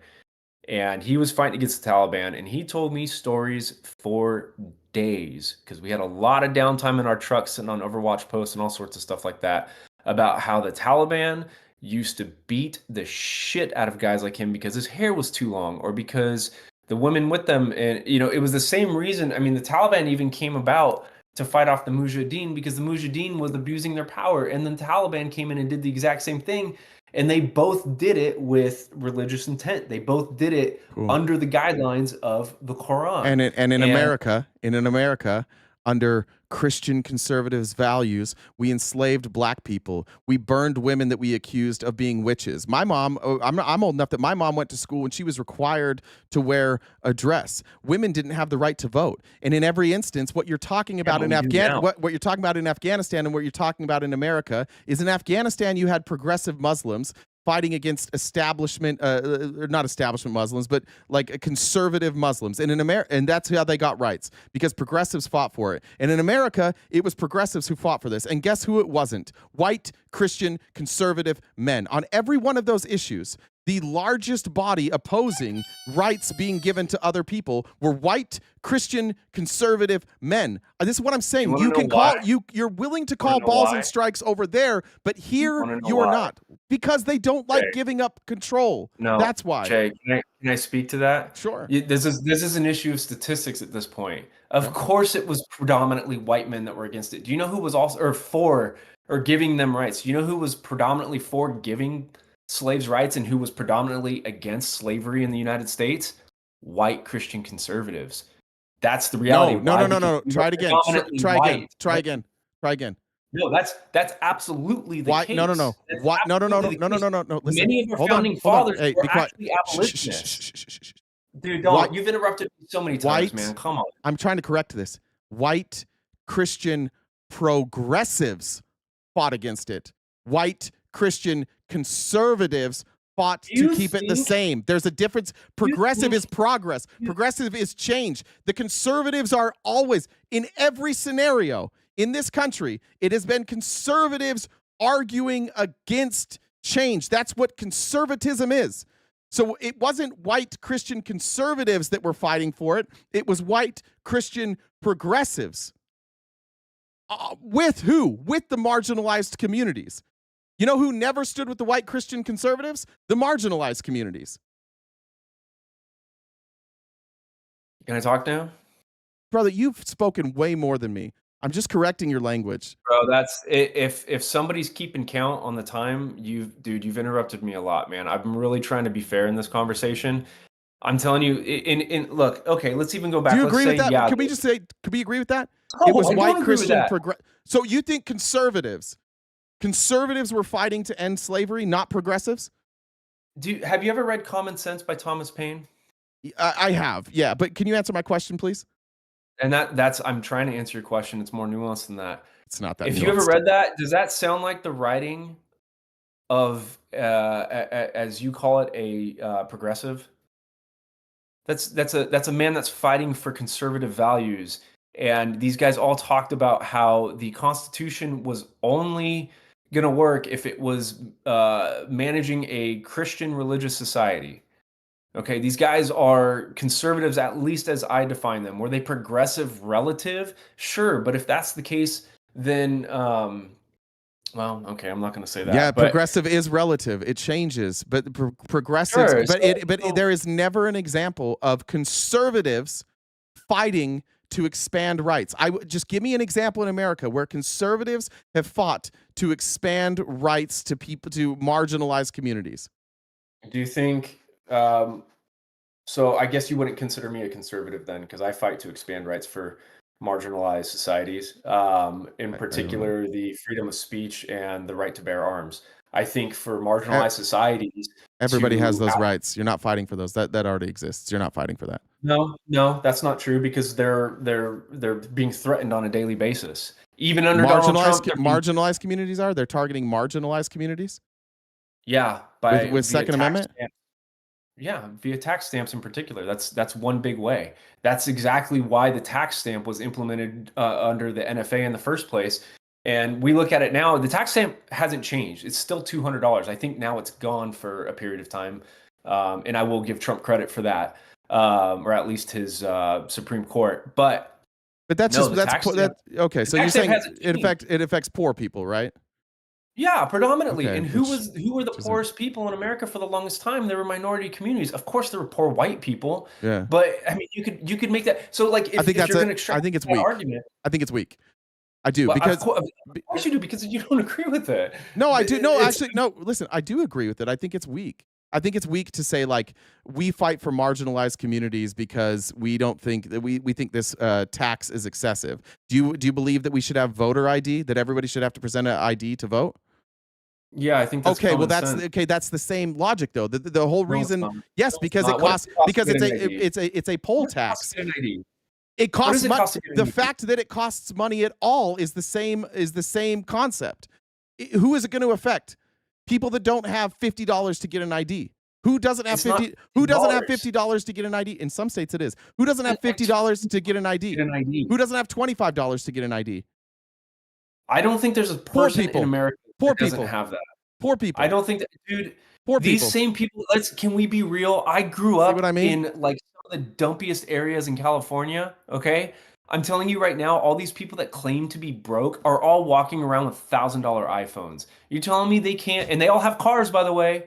They all have cars, and they all have rims, and they all have all this other stuff. There's nobody in America who's poor that doesn't have a car and doesn't have an iPhone, because he doesn't. Those people don't exist, folks. If you're here now, who's interrupted? Those people that are in the chat, just know those people don't exist. Okay. Now what he's doing is, now that we've shown that the logic doesn't hold, that you'll fight for a poll. You're cool with a poll tax, even though a poll tax absolutely affects a poll tax. It's not a poll tax. How's it not a poll tax? Do you think that we have a problem with our voting hold system? on, let's talk about this. Do you have to have it? Do you think that everybody should have to have an ID to vote? Okay, let me so yes. So do let me IDs cost money? $20, yes. Okay. Technically they so do you have to pay? So do you have to pay? You don't have to pay for the pen to vote. Do you have to pay to vote? Then, if you have to have an ID, that you have to stop interrupting. Do you have to pay for an ID to vote? Technically, yes. So then, are you charging people to vote? No. No, shut up. You're not being good faith. You're not being good faith. Stop. Let me explain. Let me explain for a second. What are other ways that people could go about voting without an ID? What are the without sans ID? Well, you said what that are the no. You want them all to have ID. Can you answer my question? Without an ID, how do people go about voting? Give me the ways that people go out to cast their vote. Without a picture ID? Without an ID, yeah. Mail-in voting. A lot of states you don't need an ID to vote in person. Sure, mail-in voting. Right, but if you think everybody has to, an address? But if you think everybody has to have an ID to register to vote, then that is a poll tax. I answered your questions. Can you please answer mine? Let's have a good faith argument right now. Sure. Okay, I get your point. So let me just recap. I understand your point. You're saying that in order to require an ID to vote, it's in essence, not exactly. I get what you're saying. It's in essence a poll tax. Correct? Am I understanding you correctly? Correct. Okay. And that's regardless of the cost of the ID, unless the ID, if you meet, like, let's say, and this would be, I have a hard time with ID stuff because I tend to agree with you mostly. I think that we do have a problem at the polls with people being able to vote without showing an ID. Except for we don't. Except for there's never been any evidence ever that showed that this was a problem. It's a totally made up, and this is why Republicans talk about it and they never talk about the data. This is why it's always anecdotal, and this is why I don't like anecdotal stories. Is because Republicans give you a hypothetical where this ID would be a problem, but what they really want to do is they want to suppress the vote because it's not about the $20. It's not about like, is $20 too expensive for people? What it's about is people choosing to do what to do with that $20. And a lot of people, when they are down to a budget and they don't have a car and they don't have much money and they have to go to the DMV and they might have to miss a day of work, or they might have to pay for an Uber, or they may have to bum a ride, they might just say, you know what, fuck it. This is too much effort to go through to vote. And Republicans know that. They've looked at the data. I used to work for the Republican Party. I promise you we are aware of that data. We know that the harder you make it to vote, the less poor people and marginalized communities will vote. They know that data. And so by knowing that date, they say like, oh, it's really about it's about protecting the integrity of our election. They have no evidence that voter IDs have affected the integrity of our election. They just sell you on this hypothetical, and then they make it harder for people to vote. Why? Because the less people vote, the better Republicans do. So that's why I'm against it. But again, I was just trying to show that, like, I agree with you. I actually think you made a good point with the weapons. I've never thought of that. In fact, if we're being honest, I didn't even know what was the stamp. What's it called? The stamp tax? Is that what you called it? It's an NFA tax stamp. Yeah. I didn't even know that existed. Even though I've purchased a firearm, I didn't even register to me. I agree with you. I agree with you. Not for firearms overall. It's for a protected class of firearms that fall under the NFA. Okay, so I agree with you. That would be suppressors, short barrel rifles, things like that. So I agree with you. That would affect marginalized communities. I agree with you. So I'm just applying those principles evenly, right? That's all I'm saying. Yeah. But if we can get back to the conversation about conservatism, I do think it's silly that you are willing to look at all the stuff that happened in Afghanistan and the story that you were told in Afghanistan, and yet, like, there have been in not that long ago, gay people beat up in this country, killed in this country for being gay. Women being abused for even little shit like wearing shorts. Gay marriage caused violence all over this country. We literally burned women as witches. I'm just telling you, like, Christianity's record is just as bad as Islam's. I don't like religion in general because it can be bastardized and it can be used as a way to get people to condone horrific shit. And that's what I see in America right now when I say I'm not proud to be an American. I see a bunch of Christians justifying absolutely anti-Christian, abhorrent beliefs. They are not taking care of the poor. They're demonizing the poor. They are not taking care of immigrants. They're demonizing them. They are wholesale cheerleading a genocide in Palestine. This is extremism. This is the part of religion that I don't like. And we have to be able to say, I don't like extremist Islam and I don't like extremist Christians. And we have to be able to say, like, neither one of them is worse, right? If you take your religious beliefs and justify the mistreatment of others, that's bad.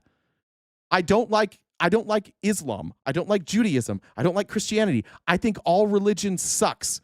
But I'm only going to get vocal about it when people are justifying horrific things based on their religion. Otherwise, believe whatever you want. But as soon as you start using it to justify the mistreatment of people, and make no doubt about it, I've listened to all these Republicans. Every one of them, their justification for allowing Israel to commit a genocide is It's my religious beliefs. I believe that Israel is to be protected. My Bible tells me that Israel is chosen, so I'm going to overlook a genocide. And I think if we're going to, oh, go ahead. No, I was just going to ask, do you think that I hold that view after this conversation?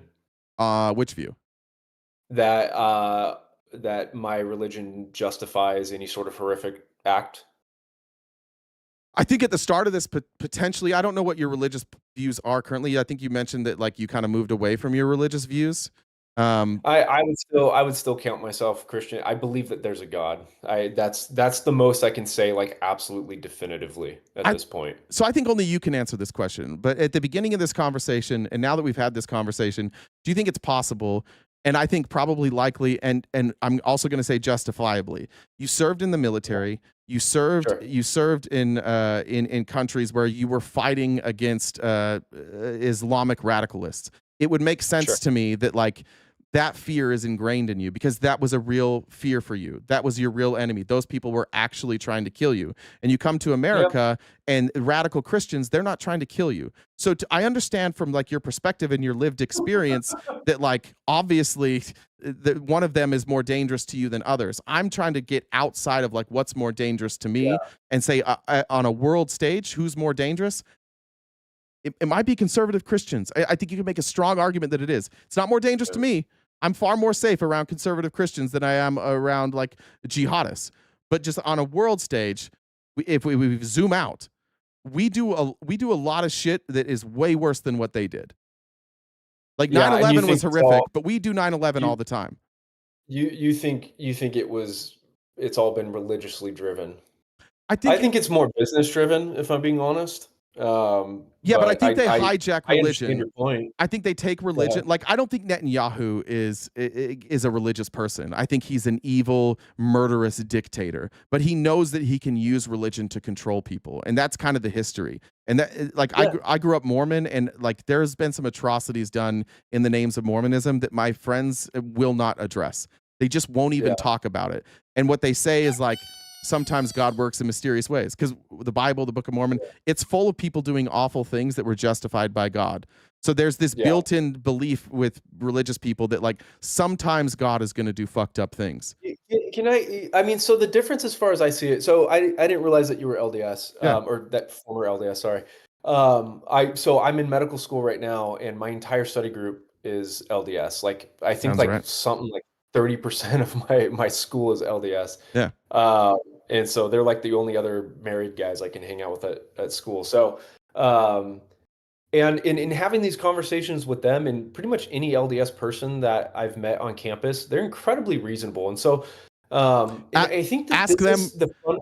If you asked them certain questions, you would find very quickly that they are not reasonable. Like when I've asked them, brother. I've asked them about the magic underwear. Did you ask them why Joseph Smith had married a 14-year-old girl? Oh yeah, I've asked them all that stuff. What'd they say? I've asked them all that stuff. They just here's the common thing that I've gotten from most of them is they're like, yeah, it's pretty despicable.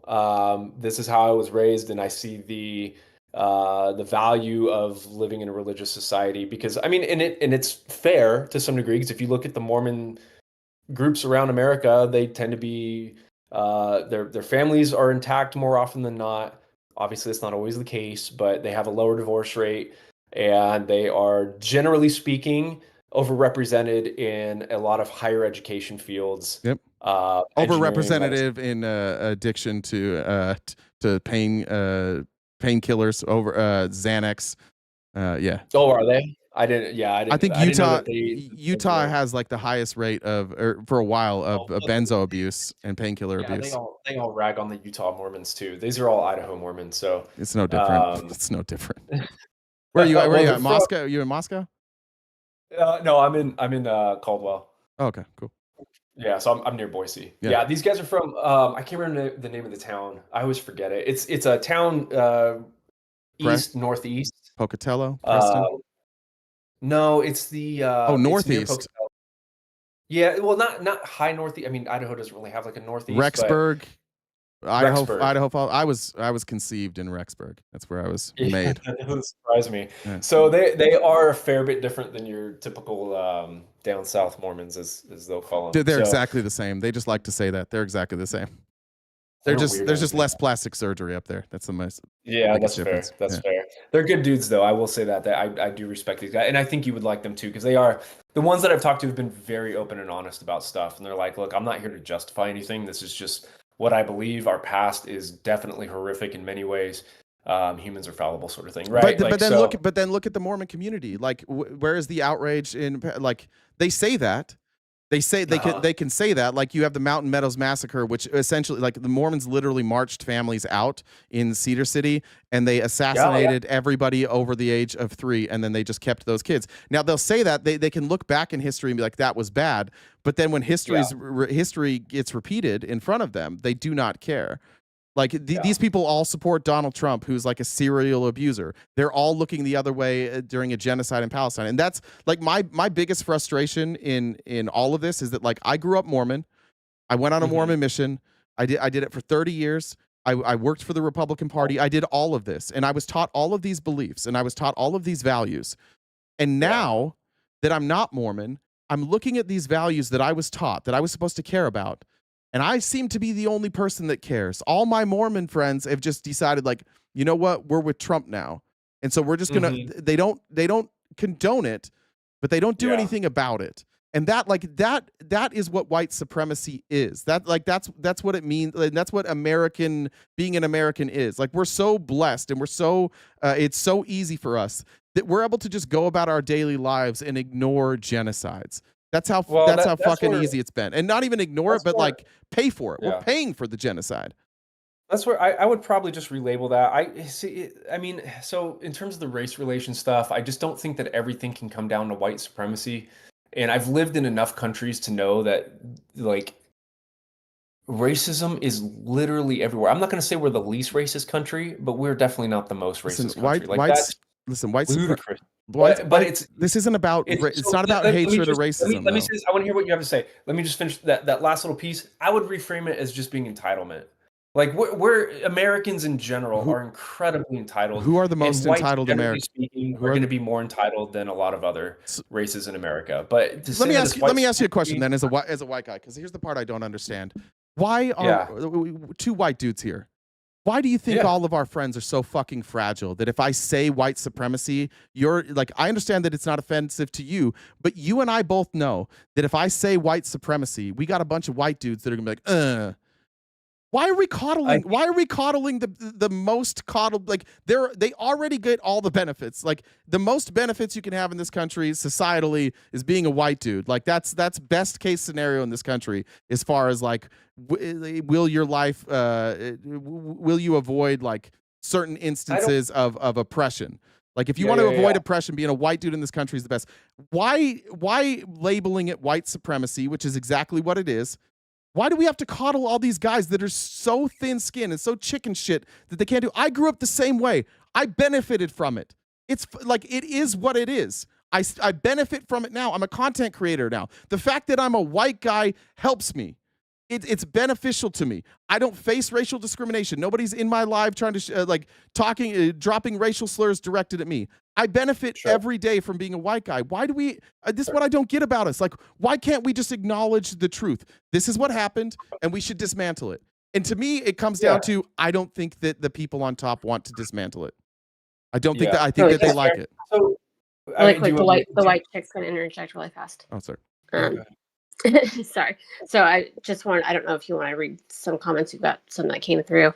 Just want to remind everybody we have about a half hour left of the show, typically is what we got. And where I'm sitting at, we're about 140 short of the gift goal. So if you guys could help knock that out before we wrap up, that would be fantastic. And if you haven't subscribed to us already, please do that. D, what's the best girl to go fishing with? What? Is it a joke? Yeah. Yeah, this is kind of my thing. I tell really shitty dad jokes when I leave, so I was asking you. What's the best girl to go fishing with? I have no idea. Annette. This is stupid. Thanks. So good. I know, that's so good. Go ahead. Sorry. Who are you talking to? Me you. Yeah, I was talking to you. Sorry. Okay. Yeah. So to answer your question, Some people, it's a defense mechanism. Some people, though, and so again, anecdote, I know, but I'm not the only guy. Okay, so this is just my story that is speaking broadly for a lot of people in my position. I grew up as a skinny, dorky, big-eared, buck-toothed white guy in a predominantly Hispanic neighborhood, and I mean like very much Hispanic neighborhood.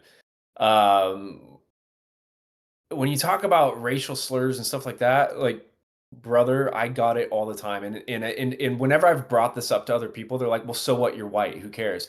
Well, no, fuck you. That's not the case. If we're going to call racism out, we need to call it out in all of its forms, because racism, at the end of the day, before we've tried to change the definition of it, which, by the way, I don't agree with, and it hasn't ever been argued for. It was just simply implemented by a lot of people. So I reject that definition of it. You can call that, but I'm talking about else. oppression, right? Like I do agree that like there are scenarios that you could scenarios you could live in where you're oppressed. But I'm mostly just talking about oppression. And I'm talking statistically. So there's always going to be an anecdote. Like, yes, you What's could what's like the statistics? Give me the stats. Let's talk about that. I'm interested in that. On what? What On oppression in the United States. And if we can, I would like to frame this, and I will concede a certain point. Has there been systemic racism and oppression in the United States in the past? Absolutely. Is it affecting people to this very day? Yes, I will agree that psychologically it is still affecting people. Having said that, can you give me current statistics that would point out to oppression, systemic racism, or even systematic, if you want to use that word, because there are slightly different definitions. That's what I'm interested in, because do you want me to answer the question real quick, though, why guys are so sensitive about it? And I won't go into the anecdotes. Sure, you just real quickly, sure, yeah. Yeah, so as far as I can see it, there's a lot of white guys out there that aren't actually racist and haven't gotten a leg up just because of the color of their skin. I could tell you stories for days, and I know you don't want to hear it, but about how I grew up with drug addict parents and all sorts of things, dropped out of high school, worked my ass off, got into the Army, did all this stuff, and now I'm in medical school, right? I'm 39 years old, and I'm like the oldest guy in my class.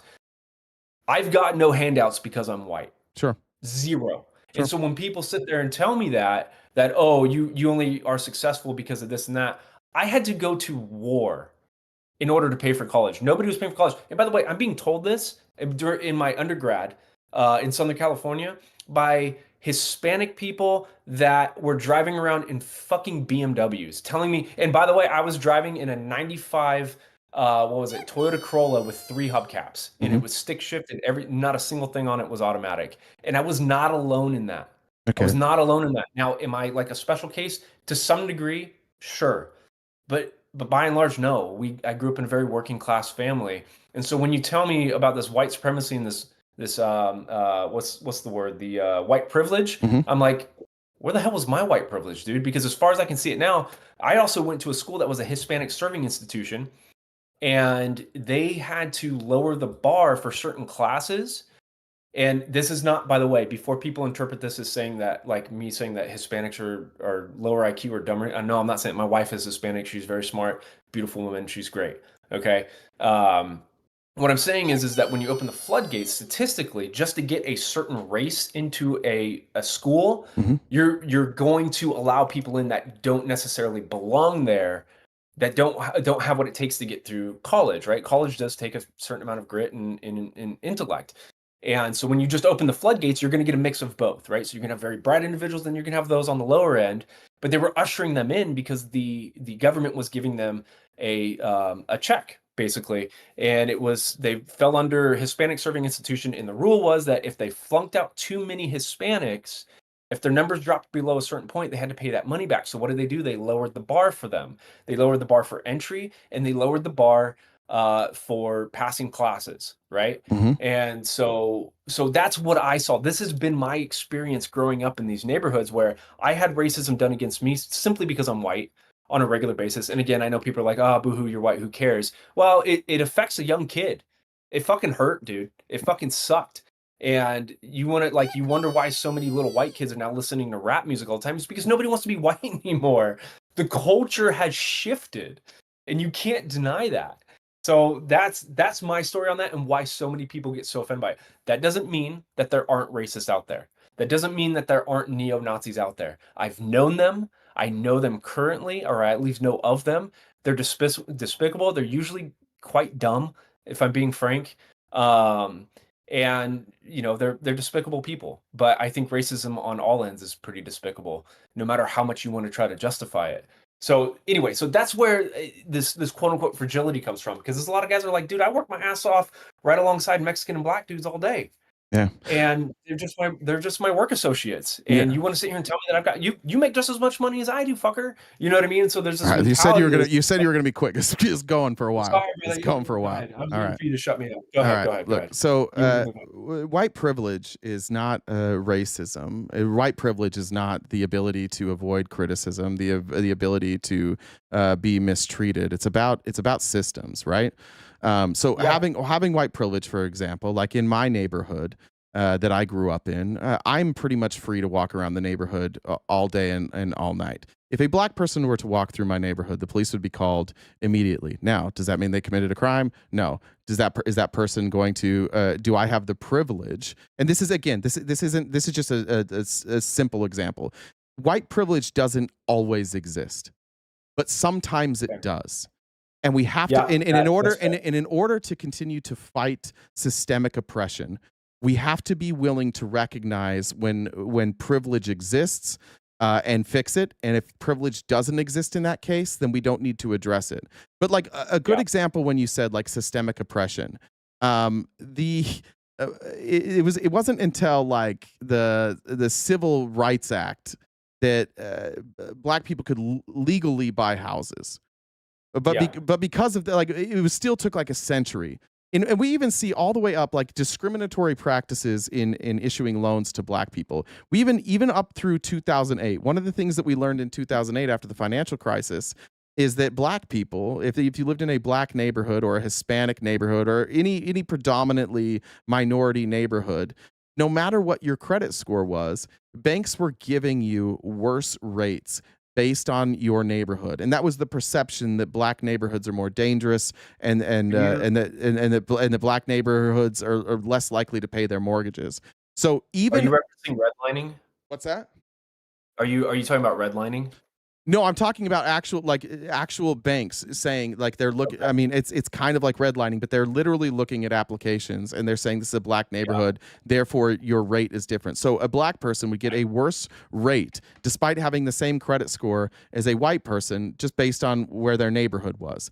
That's an example of things that in this country have never happened to white people. Things like generational wealth, like where I live in Utah, like it was restrictive. It was a very racist state. Like during the Civil War, Utah sided with the North, and a lot of Utahns will be like, "See, we were on the good side," but they don't know that the governor of Utah only sided with the North because he hated black people so much that he said, "I don't even want slaves in my state." Like that's how much I despise black people. I don't even want them as slaves, right? And so all of these people, I was just in Florida recently. I drove by. There's a plantation that has been passed down to families. So generational wealth has been created, and that largely missed black people who have been here in many cases just as long or longer. Like my family came here in like the 1840s. So in many instances, black people in this country, their ancestors have been here much longer than mine. But my family was able to create generational wealth long before black people could. So like the money that my dad got when his father passed away because his father owned thousands and thousands of acres was significant. And when my father passes away, some of that will be passed down to me. And that's due that windfall that I'm going to get. Black people in this country were not entitled to that. And so the point when we're looking at like systemic oppression and when we talk about white privilege, I agree with you. White privilege now isn't the same as it was in 1960. It's not the same as it was in 1900. But it seems like for some reason, the folks like you and I think that because we've made a lot of progress that we should stop working on it. You don't have that freedom until it's done. You can look at the difference between Oakland and San Francisco. Like which area is more poor? Oakland. Why is Oakland more poor?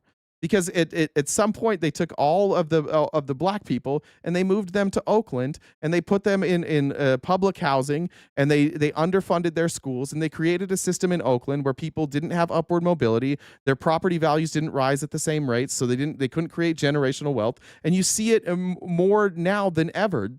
Take somebody that was in San Francisco in 1950 and somebody in Oakland in 1950, and their house is the same size. And the one in San Francisco is worth $10 million, and the one in Oakland is worth, $800,000. There are things like this in our country that we can still address, and we shouldn't stop addressing it. And that's where white fragility comes in.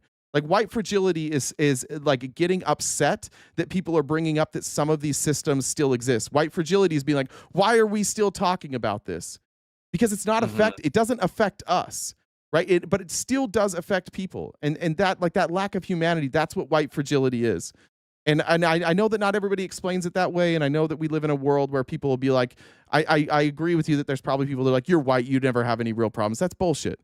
White people still have problems. Everybody in this country has problems. We all face people who are mean to us. We all face people who discriminate against us for whatever reason. It can happen, but systemically, it has never happened to white Christian conservative men. There has never been any systemic oppression against white Christian conservative men in this country. It's never happened. And that's what white supremacy is. That's by and large, as a large group, I'd agree with you. But I mean, the Irish were, Irish white Catholics were heavily discriminated against. There's been a lot more of that than what you think. But that discrimination didn't last as long, right? No, that's fair. That's a fair point. Same with Italians. Italians face that type of discrimination too. And yet now Irish people and Italians, we don't even call people Irish or Italian. They're just white. Well, what about they just got looped Chinese in? Were heavily oppressed, and they're now per capita the richest people in the United States. I think they're the richest. They're up there. I would agree that overrepresented in wealth. I would agree that we haven't that there haven't been the same type of there hasn't been the same type of systemic oppression against Chinese immigrants than there were in other cases. I agree with that. But the other thing is, like, you have to remember that the basis of, like, black people in this country is them coming to this country at first. It was like the Irish, the Chinese, the Italians, when they came to this country, it was like, hey, these people, they're coming here legally, but they're different. We don't like them, so we're going to other them. Black people came as property, as less than human, as literally subhuman. They believed that like they weren't even the same species. So it's just how it started is different. The way that we view historically have viewed black people in this country, we've never viewed Chinese people or Irish people or Italian people in the same way. Yes, they've faced oppression, but not in the same way. We've never imprisoned them and turned them into forced laborers. Right. Yeah. No. Yeah. I mean, that's a solid point. And I'm not here to argue against that. I'm sincerely not. Like, I sincerely believe you. I do think the very first class I took when I got out of the Army was an African American history course, and it was ironic to me because when you went through the history of Black Americans, very early on, right after slavery, they were actually wildly successful, and that's actually why we started implementing things like Jim Crow laws and things like that. And then that obviously took a turn for the worse for them. And I would argue that there is still systemic racism, even though I kind of egged you on with that one. But I don't think it's what people think it is. I don't think funding is the issue. I mean, you talked about school funding. Idaho is ranked like 47th to 49th in school funding. But when it comes to national standard scores, we rank like 11th in the entire country. Why? So funding is not Same with Utah. necessarily. Same with Utah. But why is that? Yeah. So this idea that funding is everything, and I honestly think that the welfare system is a large part. And look, dude, I'm a white guy, and I've got family members that are on welfare. My mom was on welfare for a long time. I'm not entirely against it, but I know it does get abused, and it's being abused by I don't want to, because people are going to know who I am. So people that I know, let's say that, are abusing the welfare system, and very white people, the whitest people you ever meet in your life, abusing the welfare system. And frankly, I don't think that that's the answer, and I think that that's actually what is keeping poor communities poor, and I think that's what's keeping the Black community poor. This is where I have very conservative views in that we've incentivized single motherhood. We know that single motherhood leads to much higher rates of incarceration and death. Can I ask you a question real quick about yeah, that? go ahead. Because you say we incentivize single motherhood, and I think this goes back to the Reagan thing, like the welfare queens, where they say like if it's a single income household, you're more likely to qualify for benefits, right? That's kind of okay. Why aren't you factoring in the over policing of these areas and the over representation of black men in prisons, and for things like possession of marijuana, which data shows that white people and black people do at the exact same rate, and yet like you're 10 times more likely to serve a prison time for marijuana possession than you are as a black person than a white person. Why this is what I have this is my problem with conservatism. They take this thing, and again, what you're doing is you're saying that we incentivized black people to take free money, and it was our fault. It was really our fault that we gave them free money, and you leave out all the other shit. You leave out the fact that these are poor neighborhoods, and that their schools are funded by property taxes, and that for centuries now we have kept these home values low, and so the amount collected in property taxes is less, and so the schools are underfunded.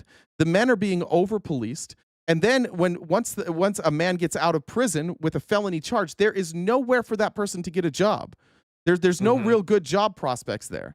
And so then that person is like, do I work my ass off? Do I try and lift myself up? Which we all advocate for. Like, if you get out of prison, you have a felony, you shouldn't turn to a life of crime. But I can at least look at like, yeah, but did you have a lot of What options? else are you gonna do? Like, my problem with conservatism is acknowledge the everything. If you're going to acknowledge that, yes, I agree that there are probably some people who choose not to be married to keep benefits. Do I believe that is a significant portion of the people? No. And I don't believe that because I've never seen data on that. But I have seen the data on over-policing. I have seen the data on crimes being committed by black people and white people at the same rate, and the incarceration level is much higher in black communities. And my frustration with conservatives is, why the fuck do they leave that out every time? Why it sounds like you're infantilizing black people, like, oh, they're not capable of understanding this. It was we gave them welfare, and so what was going to happen?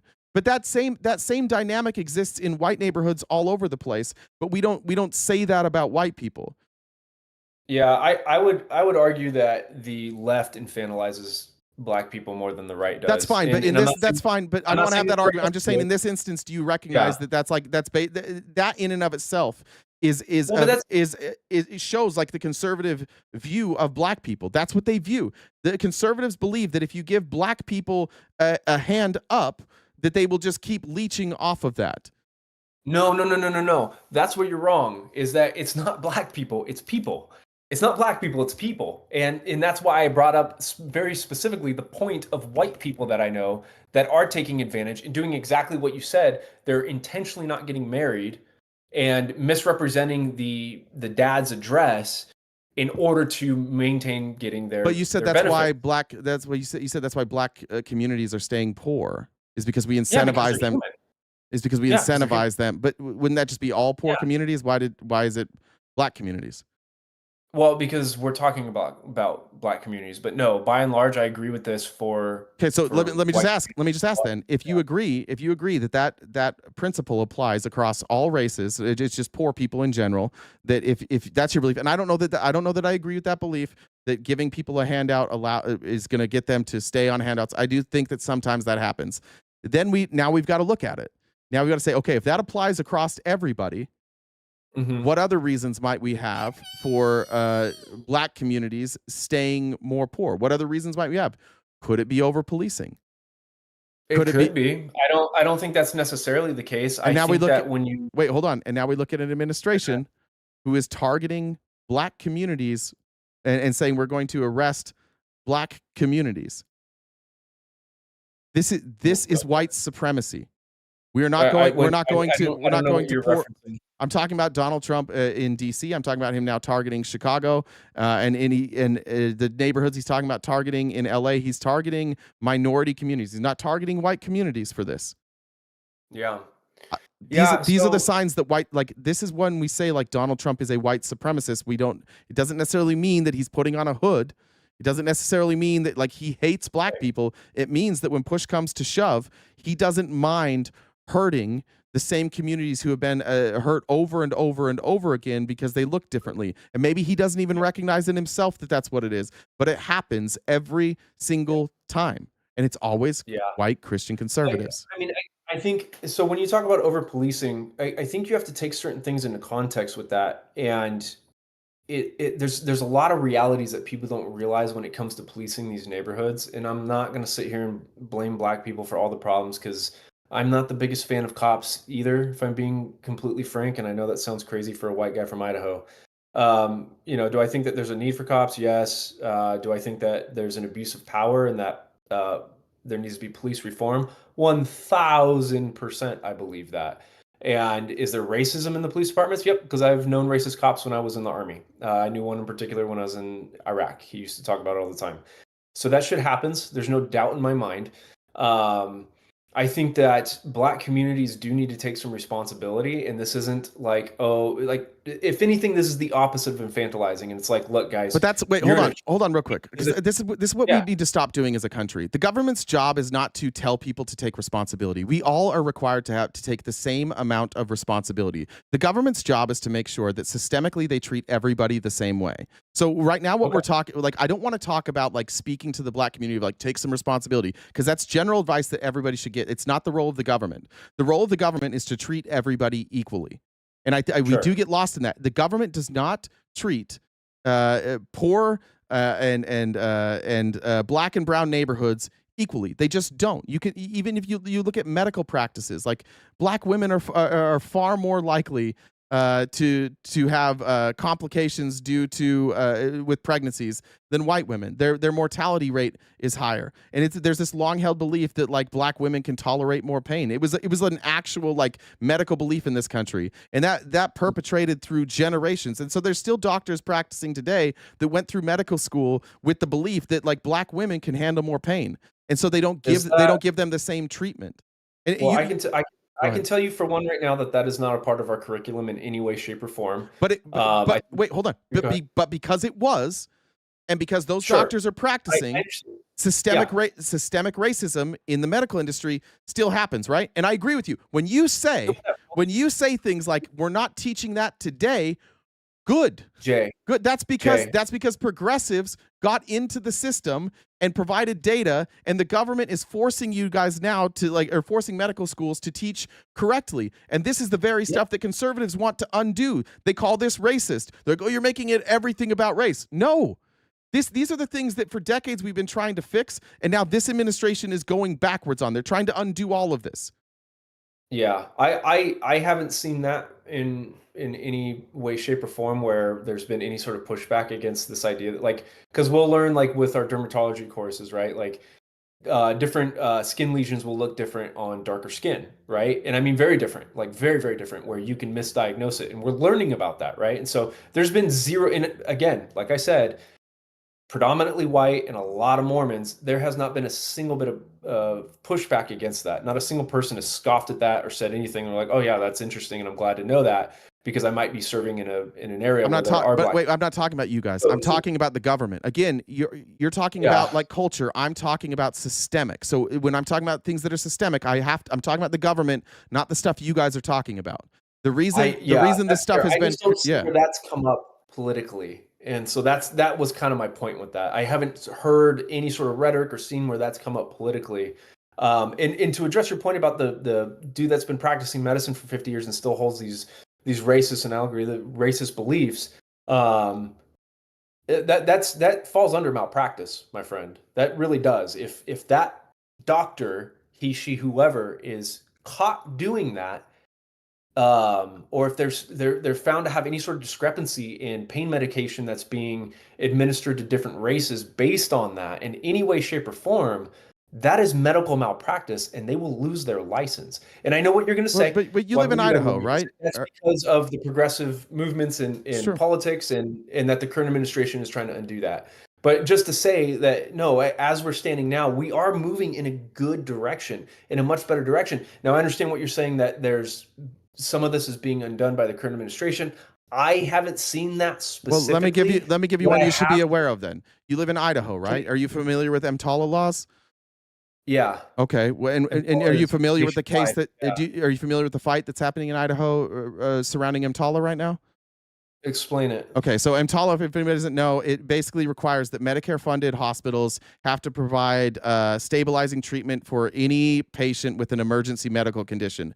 An emergency medical condition, obviously, would be somebody that's pregnant, that's having an emergency medical condition. What Idaho has ruled is that if somebody is pregnant, they no longer get to be covered by EMTALA laws because there's also a baby in there. So they are currently in. I don't know if it's been finished yet. They are currently suing to say that if a woman who is pregnant in Idaho comes in for emergency care, and that emergency care will require the termination of the pregnancy, that woman is not allowed to receive that care. That is currently happening in the state that you live in.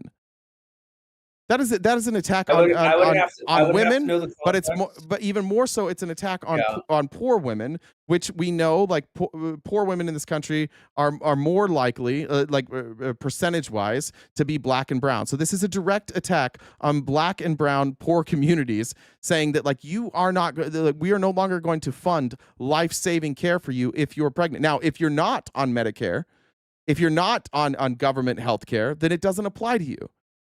Yeah. So this is an area that I'm talking about, that we're oppressing a small or a certain group of people. They're poor, and whether it's racist or not, whatever you want to look at, I don't know what their justification is. I don't know if the people that are fighting this are racist or are not racist, but I know the end result is this will affect disproportionately black and brown women. So that is systemically oppressive. Whether they hate black people, love black people, they have 18 black friends or 0 black, it doesn't matter to me. Systemically, it is oppressive. And Idaho's doing that right now. So this was due to an abortion ban. I would have to know the context of the necessity of the abortion. It's pretty rare that abortion is medically necessary to save the woman's life. There have been multiple cases already. That doesn't mean that wasn't the case. There have been multiple cases already in the state of Idaho where women had to be life flighted to Washington to save their life because Idaho doctors would not give them the care they needed, and they would have died. I think one of them, if I remember, went septic and died on the way to the hospital. If they would have gotten the care that they needed, that they should have gotten in Idaho, they would still be alive. The mother and the baby both passed away, because the doctors in Idaho are so afraid of this that they won't provide life-saving care for women. Because, I mean, even in those cases, typically you can perform an emergency C-section and do what you can to keep the baby alive. What if we're 4 months in, 3 months in? Okay, well, then the baby's going to die, but that's still... Which means they're going to let the mother die. Yeah, I don't know that to be the case, because I know that we will do if there is an early abortion or even an ectopic pregnancy, things like that we will give abortive medications in order to save the mother's life, because the baby's not viable anyway.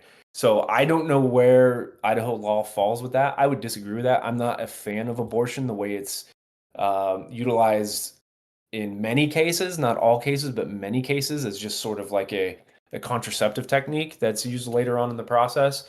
But I also do not agree that if the mother's life is in danger, that she shouldn't receive that sort of care. Well, if you read Project 2025, which absolutely is the agenda of this president, they lied about it the entire time. He literally didn't put out an agenda.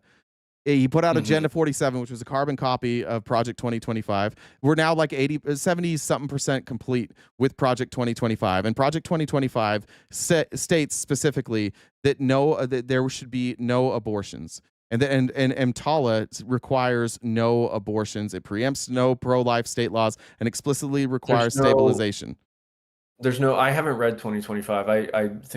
I thought it was fake for a long time. Do you know do you know what the Office of Management and Budget is? Do you know that role? It's a pretty important role in the administration. Okay. The author of Project 2025 in Project 2025 said that the way for Project 2025 to work is I've got to be the OMB director. He's the OMB director. All of the people that Project 2025 recommended for positions got those positions in this administration, and the entire agenda is Project 2025. The scary part about Project 2025 is that's the first part. They will tell you that there's 3 other parts that they are unwilling to show the public, because the end goal is Christian nationalism. And so taking that into consideration, that this is their goal, and you can see that Christian nationalism obviously is their goal. And now they're talking about going to other states with the federal government. And they're saying that if these states don't allow the federal government to bring in police, that they're going to declare a state of emergency. Just for you, who you're educated, once the government declares a state of emergency, that means powers. You get new powers. That leads to martial law. That leads to the end. That leads to the end of elections. And if you want to institute Christian nationalism, you're going to have to end democracy. And that is the stated that is the stated goal of Peter Thiel, who is funding JD Vance, who got JD Vance that position. These are Christian nationalists, and it sucks, but we can't convince you guys. It's hard to convince Republicans that this is really happening, and everything we warned you guys of is happening. What's that? I just can't believe that there's no subtext. I'm agreeing with you. I can't believe there's no subtext for the abortion. I mean, it is clearly a nuanced situation where it's like, if you're against abortion and people are using it as contraceptive, I understand that. Which never happens. To say that if the mother, well, it does happen. It happens a lot, actually. But are you including if you're in medical school? Sorry, if you're in medical school, you have to know better that for contraception, you're in medical school. Contraception is before pregnancy, not after. No, but it's to terminate the pregnancy. But the contraception is before. It terminates a pregnancy. Correct, but contraception means before. Right. Are you including like the mifepristone? Are you like including that for abortions? You're saying like the use of mifepristone or other abortion drugs? Yeah, I know that's one that they're banning. So yeah, okay. So Project 2025, baby. Yeah. So no, that's insane. I didn't know that. And yeah, so I step back. You are right. Yeah. The term technically for contraception is before. So when I'm using it more colloquially. So I apologize for that. I'll take that back. But yeah, people are using it as a form of birth control. Can I say that? As to abort an unwanted pregnancy, as opposed to just following through with it, or even just taking the necessary steps prior to and using, going to use your term here, contraceptives in order to prevent the pregnancy. So that I would generally be against. I know a lot of people disagree with me on that, but again, now, there's just out of curiosity, any sort can I ask of, you a question? I just want to clarify this. Just let me clarify this real quick. Sure. If there's any sort of risk to the mother's life during the pregnancy, and it can't be taken care of through an emergency C-section or something like that, then that is where, 100%, the baby should be aborted at that point. No mother should die because of that. That's absolutely ludicrous. So instead of losing one life, we're going to lose both lives because of some religious conviction. So that's insanity. That's where I'll absolutely agree with you. Here's another good example, though, of systemic oppression. If you ban mifepristone, and you ban access to abortion, and you get rid of the EMTALA protections, which again are mostly people that are on, I think, Medicare. It's Medicaid or Medicare. I never remember. I think it's Medicare. Who is this disproportionately going to affect? Yeah, I agree. It's going to disproportionately affect minority communities. I mean, it's poor and so wait, so real quick, let me. Yeah, I hear you. So real quick, when it disproportionately is going to affect minority communities and poor communities, and white Christian conservative men stand against these laws because of their religious beliefs, how is this not white supremacy or white Christian supremacy? I don't think it's inherently white. I don't think it is, just because something is predominantly. No, wait. Remember the question that I'm talking about. Remember the question here. Yeah.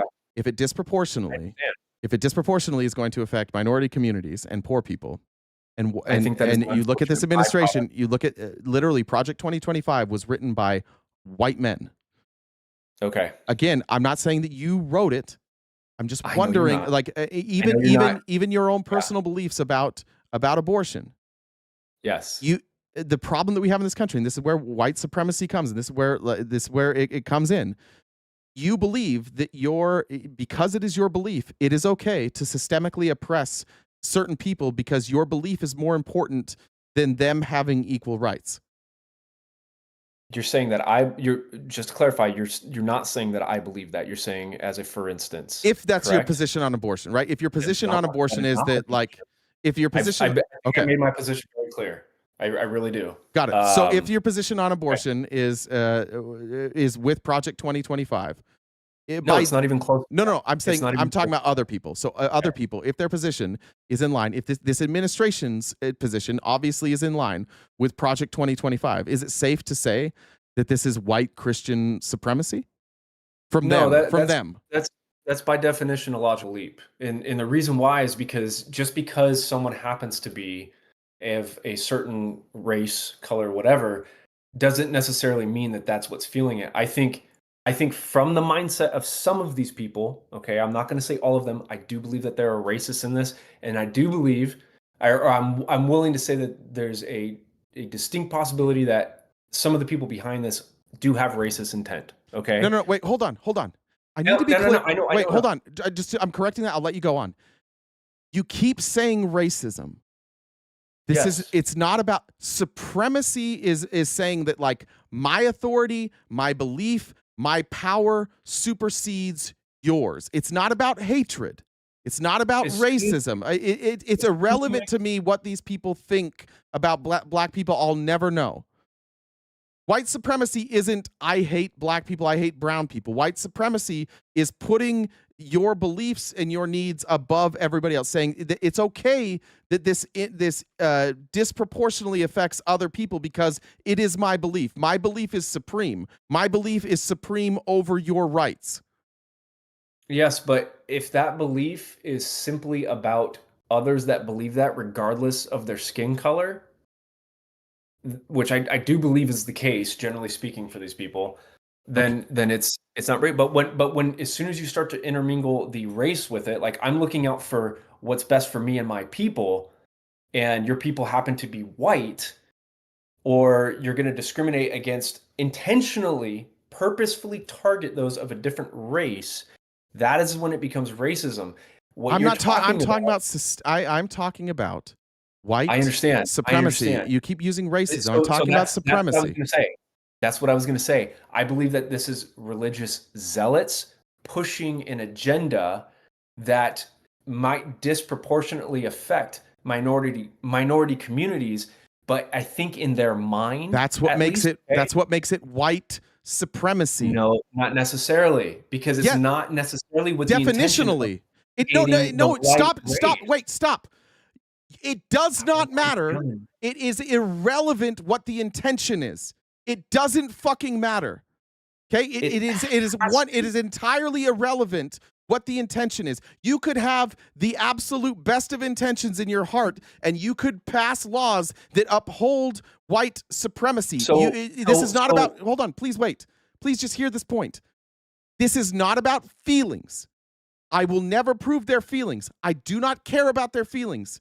If a system or a set of laws disproportionately attacks marginalized communities or any community, and in doing so, it upholds the supremacy of these white Christian beliefs, it does not matter what's in their heart. Functionally, this is white supremacy. I'm not talking about people dressed in hoods, carrying torches, doing all that shit. I'm saying functionally, it is no different. Right? Okay. Give me a second here, because you lost me a little bit with that one. I don't agree with the verbiage of it. And that's what I'm trying to get at, because I don't believe that. So we have to talk about the verbiage instead of the actual, like, this is what's crazy. No, why can't we talk about the effects? Listen. You want to tone police my verbiage. Words? No, I'm not. Stop, dude. Stop. You're trying to put stuff on me that I've been so fair in this discussion. I've conceded so many points to you at this point. And if you think that I'm just sitting here trying to just egg I'm you not on saying or that. something Just get on with your point. I think you've been good faith. I think you've conceded. I'm not saying that. What I feel the sticking point is right now is, and I get it, but like it feels to me, and you can correct me if I'm wrong, to me it feels like the sticking point is you don't like the way that I'm saying this, but I'm talking about actual white supremacists who are like self-avowed but I'm talking about self-avowed white supremacists. I'm talking about the people who wrote Project 2025, who in their own writings talk about white supremacy, who in their own writings talk about undoing the Civil Rights Act, who in their own writings in some cases talk about like ethno-states. These are white nationalists. I understand that I'm not lumping you in with them. But either way, even if they weren't white nationalists, functionally, just hear me out. Functionally, this is white supremacy, white Christian supremacy, right? I would agree if you said it was Christian supremacy. Okay, Christian supremacy. Sure. Yeah. But if it disproportionately I would affects, 100% agree. but with hold that. on. I don't. So if it so this is where I'm trying to get. Wait, this is where I'm trying to get almost there from you. Almost there, because I think this clears it up. I understand because you're saying it's Christian supremacy because it's based on the Christian beliefs, right? So they're holding their beliefs above other people's rights. So that's why it's Christian supremacy, right? And the rights of the Christians are okay. So even if it has nothing to do in their mind with the color of their skin, if disproportionately a law affects black and brown people more than it affects white people, again, functionally, it is white supremacy. Whether they want it to be that way or not, no matter what's in their heart, just functionally it is, right? Okay, please don't spaz out when I say no. I'll do my best. I get. Why not? I get what you're saying. I get what you're saying. Because when it comes to okay, and maybe this is the disconnect. When I think white supremacy, inherent in that is racism. And because my understanding of white supremacy, and maybe this is where and listen, the reason I'm finding this as a sticking point is because I think words absolutely matter. And when you frame everything in the context of race, I understand what you're saying about minority populations being disproportionately affected by these rulings. I understand that. And that may come off as racist. Again, you can go back to, because one of the big things that's brought up is crack cocaine being busted down on super hard, and that disproportionately affecting black communities when cocaine wasn't busted as hard, right? Because that was a quote unquote rich white person's drug. Well, do you know what was equally that had the exact same sentences as crack cocaine? It was methamphetamine. Who uses meth? White people. White people are meth heads. I mean, that was the going trend for the time. Okay, so for me in that instance, that wasn't a proof of racism. That was a proof of classism, if anything. Like if you were rich enough to afford coke, you were going to get a little slap on the wrist for the most part and get sent. Just real quick, let's watch careful with language because we're on TikTok. We can't say TikTok, so you can just use different terms. And I don't know if you notice the time. Yeah, I do. We're good. Okay, yeah, I'm sorry. I'm not on TikTok, so I don't know the rules. So if I start to say something, please, I don't. You're good. I'm a new subscriber at this point. I haven't subscribed yet, but I will. I really appreciate this conversation. I appreciate you being nuanced with me and challenging back and forth and being willing to hear me out on stuff. So, and I think you and I actually agree on like the vast majority of this stuff. I really do. Let me give you an absurd. Can I give you an absurd example? Because I do like I understand what you're saying, but let me give you an absurd example to show that like. It does not matter what your beliefs are. I understand that white supremacy is tied to white supremacists, and those are like self-avowed people who like they believe like I believe in the Aryan race, and I understand not wanting to be like associated with those people. I get that, but like it's a system of oppression, right? So, have you seen the movie The Black Klansman? Have you seen that? I'm familiar with it. I haven't seen it. No. Okay, so it's basically a movie. It's this guy. I don't remember if it was FBI, but it's a black guy who infiltrates a white nationalist group, and he does it because he's mostly doing it over the phone, right? And he talks. He tries to talk like a white person.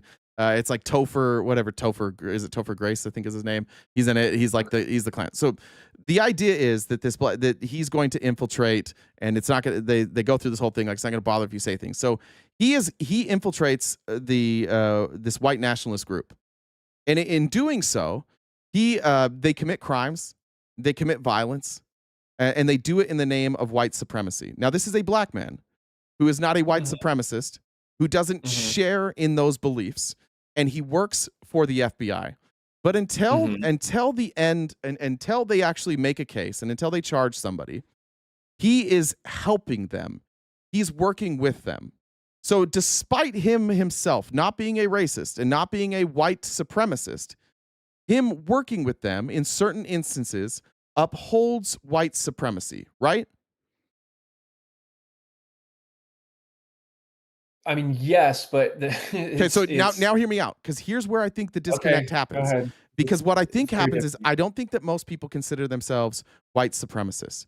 I don't think people consider themselves white nationalists. But if the talking points, or if the things that they're being told to support, or the things that people are advocating for them to support, are not being communicated to them effectively or correctly, and for example, if we're talking about mifepristone, we know that disproportionately is going to affect Black and brown communities. You can unknowingly support the actions of the people that you vote for, who aren't telling you the truth about why they support something, or they're not telling you the truth of like how systemically this will affect people, how it will affect people proportionally. So you might hear the logic given from like Mike Lee, right? And you might say, "Oh yeah, I'm anti-abortion. I don't like." Mike Lee tells me there's all these people all over the country that are using it as a contraceptive, whatever it might be. And you hear that, and that resonates with you. So you're like, "Yeah, I want those things to stop." And so you vote for Mike Lee. And then Mike Lee puts in votes for these laws, and they go into effect, and they disproportionately hurt Black and brown people, despite you not knowing the effects of this, because you didn't do your research and they lied to you. You upheld white supremacy without you hating a Black person, without you being racist, without you understanding the impact of the things that you're supporting. So you can unknowingly uphold the values of white supremacy. And again, this gets back to what I was saying. Like, as white dudes, we're so fucking soft that like we hear white supremacy, and there's this trigger in us because we don't want to be called racist. That's the worst thing you could be called. We don't like that. It hurts. You don't want to be a hateful person. We run from that. And so we hear white supremacy and we think, I'm not a racist. But the reality is, it doesn't really matter. If everybody in this country was racist, like if there were millions of racist people and there wasn't systemic oppression, it wouldn't be such a big deal, right? The racism doesn't bother me nearly as much as the oppression. And so I just don't want to focus on like what was the intent.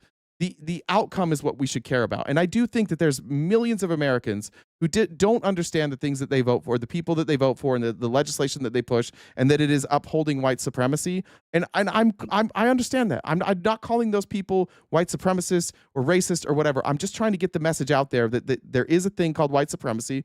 There are people currently in power who are absolutely white supremacists and Christian supremacists, and we need to be wary of that. And the only way to get that message across is to show how it disproportionately affects people. But we get stuck all the time with like, well, I'm not racist.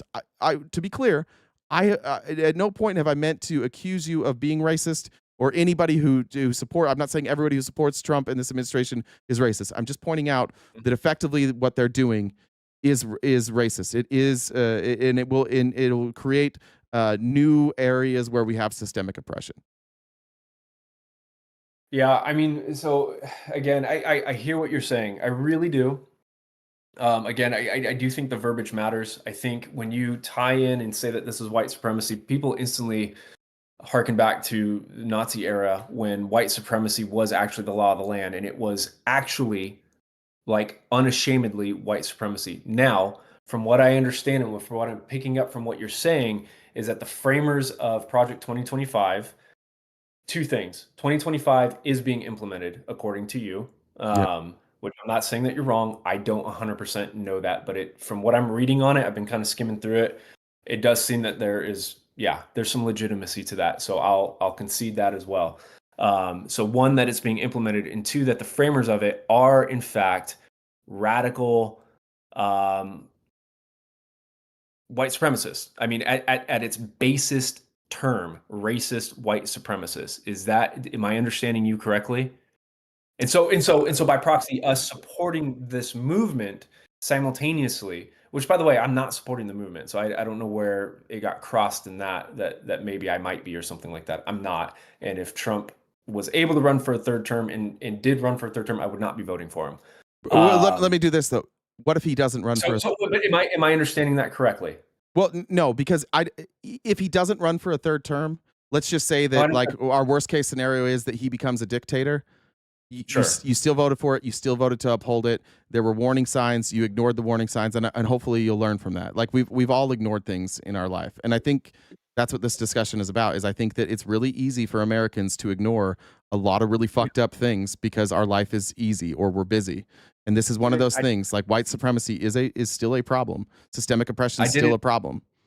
Yes, I didn't vote for him this go around. In those warning signs, trust me, I had conversations with a lot of friends that were adamant supporters of him, and that was exactly so. What I said to them, and you might be able to resonate with this a bit from coming from a white community, is that the problem with Trump. So I actually liked Biden in office, and the reason why I couldn't stand him and what he stood for and the policies that he was pushing for. But what it did was it pushed for more states' rights, and a lot of states were willing to put up the middle finger to the federal administration in saying, no, we're not going to follow, your gun policies, things like that.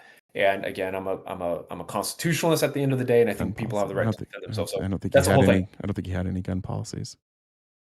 No, but it was kind of the general stance and the rhetoric that came from him. You're absolutely right. He didn't, but there was a lot of rhetoric like we need to end gun rights and we need to have stricter, common sense gun reform and stuff like that. And a lot of people are just like, no, because we know what that means.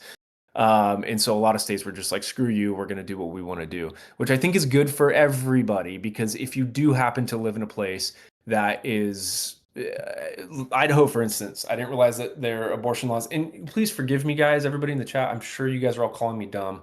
Frankly, I don't care. Everybody's dumb in your guys' eyes. But at the end of the day, I've been buried under a lot of stuff. I haven't been paying as much attention to a lot of the stuff as I would like to and what I normally would. So just have some grace here. And I don't think people are calling you dumb. I think it's alarming that I think it's alarming to a lot of people. I don't think this is your fault, but you go to medical school in Idaho. And I have friends going to medical school in Idaho that are deeply MAGA too, and they don't know this. And it's clearly Idaho. Hold on. You keep throwing that out there. I just explicitly stated that I'm not deeply MAGA. So don't say deeply MAGA 2, please, because I'm not. Oh, did I say 2? Sorry. I was just saying. I was saying because you have deeply MAGA friends, because you were saying you did too. I was saying it that way, but okay, fair enough. Yeah. I'm not deeply MAGA. But even in your state, you live in Idaho. I don't know if you go to a state-run school, but it is alarming. I think what people are seeing is that there's a lot of people in this chat that know about the problems with Idaho concerning their abortion laws and what that means for medical care. And I think people are just concerned that, like, you're in medical school in Idaho, and most of the chat knows more about that law than you do. I think that's what I think that's the pushback that they're giving, and I don't think that's a reflection necessarily on you. Address that real quick. Go through medical school and tell me what you learn about the outside world during that. I'm just going to throw that out there, okay? Because this isn't the outside world, though. They're not talking about the medical world or the outside world. They're talking about medical. This is what you don't understand. The first 2 years of med school, you're buried in books, and all you're learning, like almost 24/7, is what is relevant to the board exams. After that, that's when you start, because that's when you start actually getting into clinics. So the first 2 years is it's didactic. Fair enough. I just think that's what they're responding to. So that's my point. Yeah. And so for everybody saying that, not that I care all that much about your opinions, at least as far as they're hypercritical, fair point. And so, yeah, I'm taking a break right now in order to get myself educated, was why I engaged in this conversation in the first place. But yeah, there's a lot that you miss in those first couple of years. Some people are hyper aware of it. I'm not currently. There's other things when I'm not studying, I'm trying to do things that entertain me, not piss me off. So to your point, fair, and this is eye-opening. But yeah, there's a lot of us that aren't entirely aware. I know that Idaho was pushing for an abortion ban. I didn't realize the extent of it and how idiotic it was going to be. And so that is incredibly unfortunate to me. That is incredibly unfortunate, and that's heartbreaking. And I hope that as I come back to practice in Idaho, that we can have some nuanced discussions and change when it comes to this. Anybody who knows Idaho, it sounds like you know Idaho pretty well, Jay. That's an uphill battle. Yeah. You know what I mean? Yeah. So it's, to say the least. And but I was going to go off on something else. I can't remember what it was. But I just wanted to understand your point. And no, yeah, I was well aware. And that was the conversation I had initially. Like I said, having Biden in office, I felt like a lot of people that were more constitutionally minded and that were for liberty for everybody, by the way, were kind of in favor of it because they recognized the changes that were happening in the states, where they were willing to throw the middle finger up to the federal government and simply say, no. So that gives people a safe haven at least somewhere. Whereas if the federal government is coming down and dictating to all of the states what they can and can't do, then you have nowhere to go. So at least that's the best. It's not perfect, but it's the best that you can get in this sort of country, right? Or in any country for that matter. And so my biggest concern was when Trump gets in office, everybody that's constitutionalist or everybody, whatever gun policies, abortion rights, things like that, people tend to let their guard down and they're like, oh no, we trust Papa Trump. We trust Daddy Trump. He's going to do whatever. And then it turns to this thing where he can do the exact same thing that Biden was doing, or Obama that, most everybody on the right thinks was the Antichrist, or still thinks he is. And he could do the exact same thing as him. And then all of a sudden it's like, oh, no, this is good. It's part of, 4D chess, I think they call it. The 4D chess that Trump is doing and stuff like that. And that's incredibly dangerous. That's incredibly dangerous to I'll say a republic, because we're actually a republic. And so I agree with you on that. Yeah, 100%. So like I said, this has been an eye-opening conversation. Can I leave you with one thought? I don't agree with everything. I don't agree with some of the. I think verbiage is very important. Well, that's what I want to talk about on the verbiage. Let me leave you with one thought. So I'm born and raised in Utah. I went on a Mormon mission to Idaho and Washington, and then I went to school in Scottsdale and Phoenix, Arizona. And so my entire life, I have been surrounded by almost exclusively white Christian conservatives. That's been most of my life. When I got more educated on these issues was actually when I joined TikTok and I started getting in debate spaces. So I want you to just imagine where see if you can put yourself in my shoes right now, and maybe this will help clarify why I'm not that worried about rhetoric.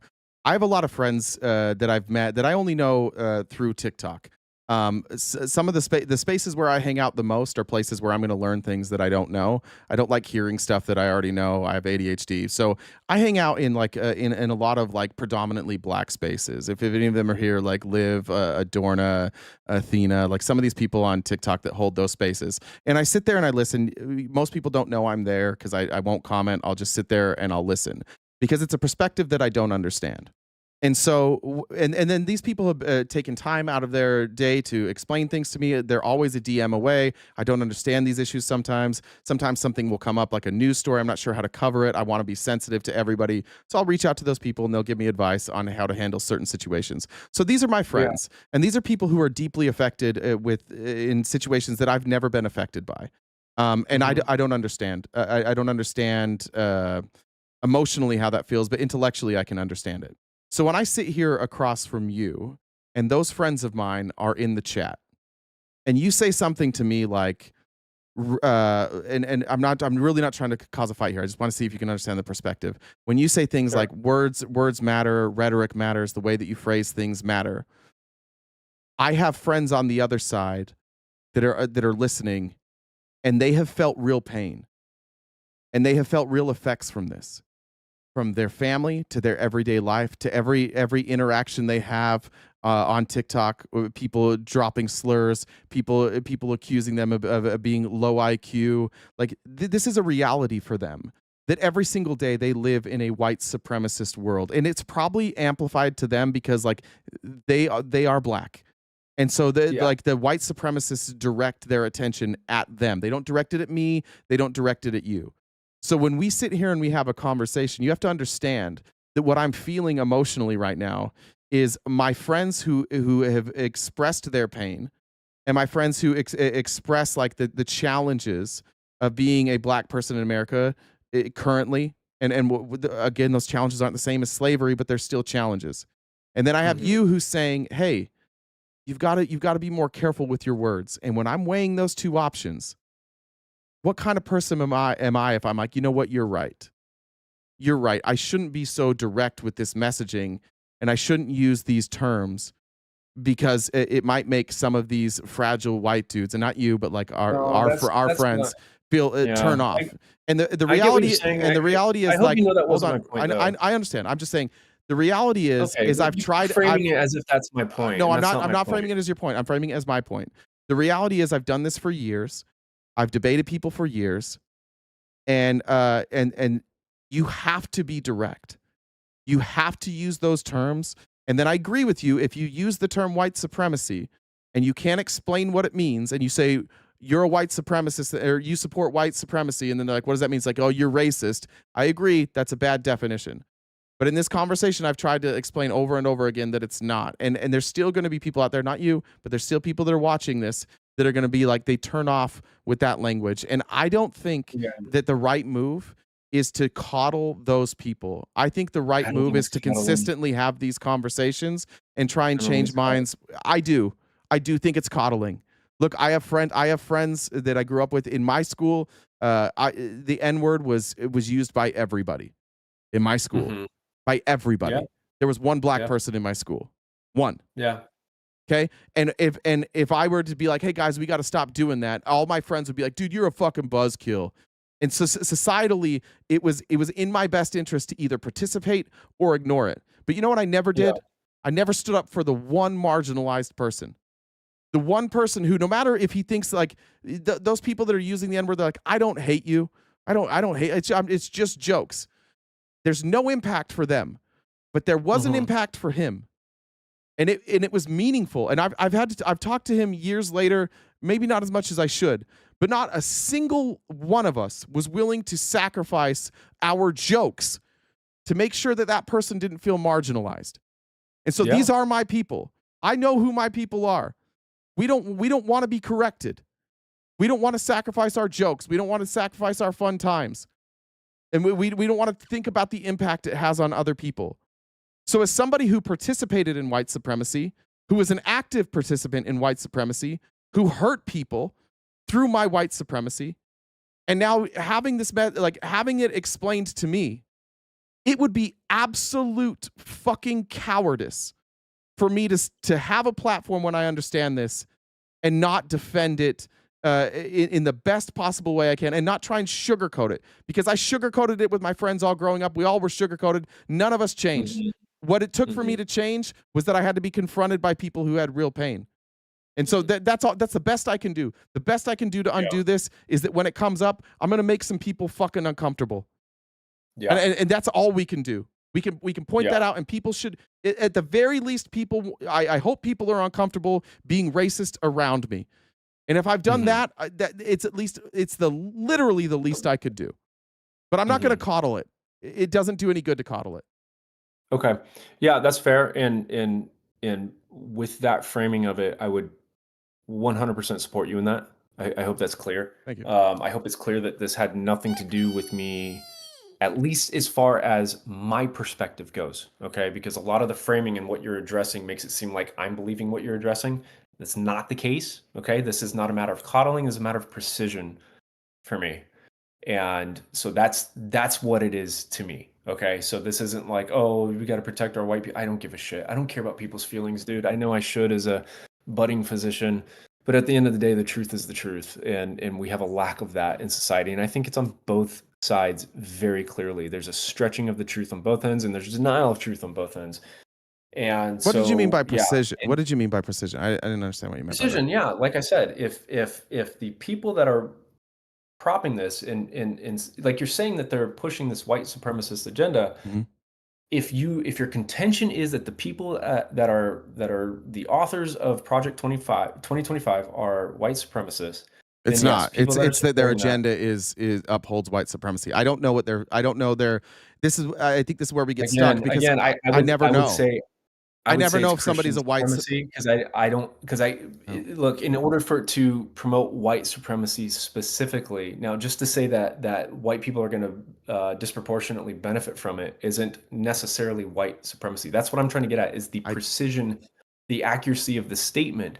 I understand that it may come off that way, but it's not necessarily the case. For it to be, in my mind at least, and somebody please correct me if I'm wrong, if there's a better definition that I'm not understanding, but for me to be more precise in my language, in order for it to be white supremacy, would have to can I explain why it's specifically and solely let me explain promote why it's white supremacy and not Christian supremacy. Okay. Because you can be an atheist white man and benefit from the Christian supremacy. So ideologically, it might be Christian. You can be Hold a on. black person and still Ideologically, it can be Christian supremacy, right? But you cannot be a Christian and you can benefit from it. Again, it's about results. What's the end result? I know. Does it uphold right. white supremacy? Yes, it does. But if I say Christian supremacy, and I've had these debates too, then I get an atheist that goes, "You're not talking about me. I'm an atheist. Now what?" And I'm like, "Oh." So I have to look at I just have to look at the benefits. Who does this benefit the most? White men are on top. That's who it benefits the most, is white men. Right. Let me counter that real quick. With the exact same logic that you just used, this very well can lead to benefit for a wealthy black person. How? Am I right or wrong? You could be right. You'd have to give me an example. Well, someone who's a black Christian conservative who and is not living in poverty. But how would they're gonna benefit, because your contention is that this is going to disproportionately affect those in poverty-stricken areas. Am I right? Correct. Okay, so if that's the case, what happens to the black guy that's not in a poverty-stricken area and owns a business and does incredibly well, or he's in politics or whatever, and he's conservative but he's black? So if it benefits him, then that literally is the exact same point that you just made for the atheist. No. Which is why I would say no. And I think it's not. Wait, hold on. Let me explain it. Let me explain it. Go ahead. The group of people who benefit the most are white men. A black man can also benefit because they are wealthy, but as a whole, it does not benefit black men. So yes, there are people there are individuals that can still be successful in this system. A white supremacist system does not mean that black people cannot succeed. I'm just looking at in totality, who does it benefit the most? Right. That's and that's the point I'm getting at as well. Yeah. So so let me ask this question then. Does it as a whole benefit largely Christians or atheists? Atheists that believe that abortion timing shouldn't matter at all. Neither, because the way the laws are set up, like laws don't the way these laws are set up, like you're not going to get any benefit by your belief. You're going to get your benefit by your status and your status in this world of being. And if you just look at status, like look at the richest people, look at the wealthiest communities, overwhelmingly white. Right? You might make a better argument, like, would this also benefit like Asian Americans?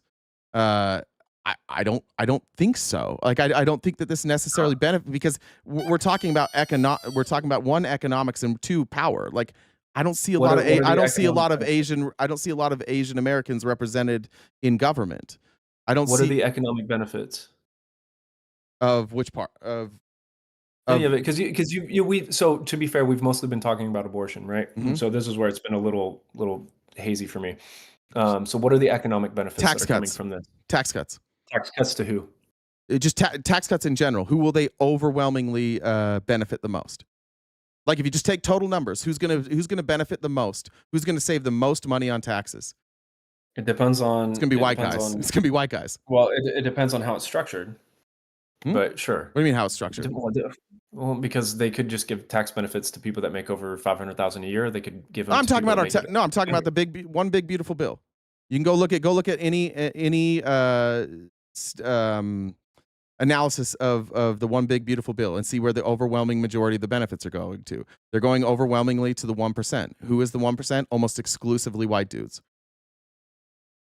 And again, again, this isn't a representation of they made the law to help white dudes. It's that our system, as it is now, the reality of our system is the richest people in America are white dudes. And so if you skew benefits to benefit the richest among us, it's going to skew to white dudes. This isn't about like, are you doing it because you hate black people? Are you doing it because you love white people? It doesn't matter. Just effectively, what does it do? Right? Yeah. I mean, as far as I can tell, so I mean, you said it wouldn't help Asian people. I mean, Asian people are way overrepresented in the higher income fields than anybody. That's over white people. That's over anybody. So to say that it Mhm. won't help Asian people, it's going to help I Asian didn't say that people it wouldn't help Asian people. more than What I well, you said, said you because didn't again, think so. because it's well, no, I was saying like when we were talking about that before, I thought you were talking about representation, so I was talking about representation in the government. Okay, But if we go here, it will help. Like if Asian people are overrepresented in wealthy communities, it'll help them in the same way that it would help a rich black person. Like it's going to help LeBron James quite a bit. But that doesn't mean that the system itself is not is systemically oppressive towards people of color. It just means that there's outliers, but it still overwhelmingly benefits white men, and that's fine. Like we Well, just if we take out hold our on, feelings. Hold on, let me just address finish that the real quick. sentence. Let me Let finish the address that sentence. real quick. This 'Cause will there's help. I promise. a It's one logical it's point. one sentence. Okay, okay. If we take our feelings out and we just look at the data, it becomes very clear very quickly that like our system has been set up and run for centuries, and the overwhelming benefit has gone to white men. So okay, let me. But you made a point with that, and it's statistically false because, or it's a how to explain this. Basically, if you have a country that is predominantly white Mhm. and you give a tax benefit that helps the majority of the people in that country, it's majorly going to help white people because it's the country's majorly white, right? Bingo. Like that's without doing a race specific tax benefit. Bingo. That's always going to be the case. So if you're Bingo. promoting that, then that's a different thing. Bingo. But that doesn't make it racist. That's just no, we're giving a tax benefit to everybody regardless of skin color. And it just so happens that the country is predominant. But if you look at it in terms of like statistically who's disproportionately benefiting from this, it's actually going to be Asians in this country because they are represented in higher rungs of Right. economic class. So, Right? let's redo the history of our country. So, in order for what you're saying, I agree with you. By the way, what you're saying is true. Okay. If you just but if you looked at our country, let's say, and we had obviously, we're gonna. I don't want to like disrespect indigenous people, but just for the sake of this conversation, we're gonna say that America was white because we came here. Obviously, we did horrific things to indigenous people. Yeah. That's gonna take all day. Okay. So the first settlers here were mostly white, or the first colonizers here were mostly white, right? Almost exclusively white. And for a while, they were white. And what those white people did is they set up systemically oppressive systems where they brought in black people and they turned them into property. And even when they weren't property anymore, they turned them into 2/3 of a vote. And then then financially, institutionally, they held those people down. So if that didn't happen, let's just say that like we had a bunch of Europeans come to America first, and then you had a bunch of people from Africa come here, and they might have come here like 80 years later. That wouldn't be systemic oppression. That wouldn't be systemic racism. That would just be like that would just be when people got here. So the people that got here first had a head start, and the people that got here later, like they just weren't here, so they didn't have a head start. When we're talking about oppression, we're talking about structures that are put in place to hold people down.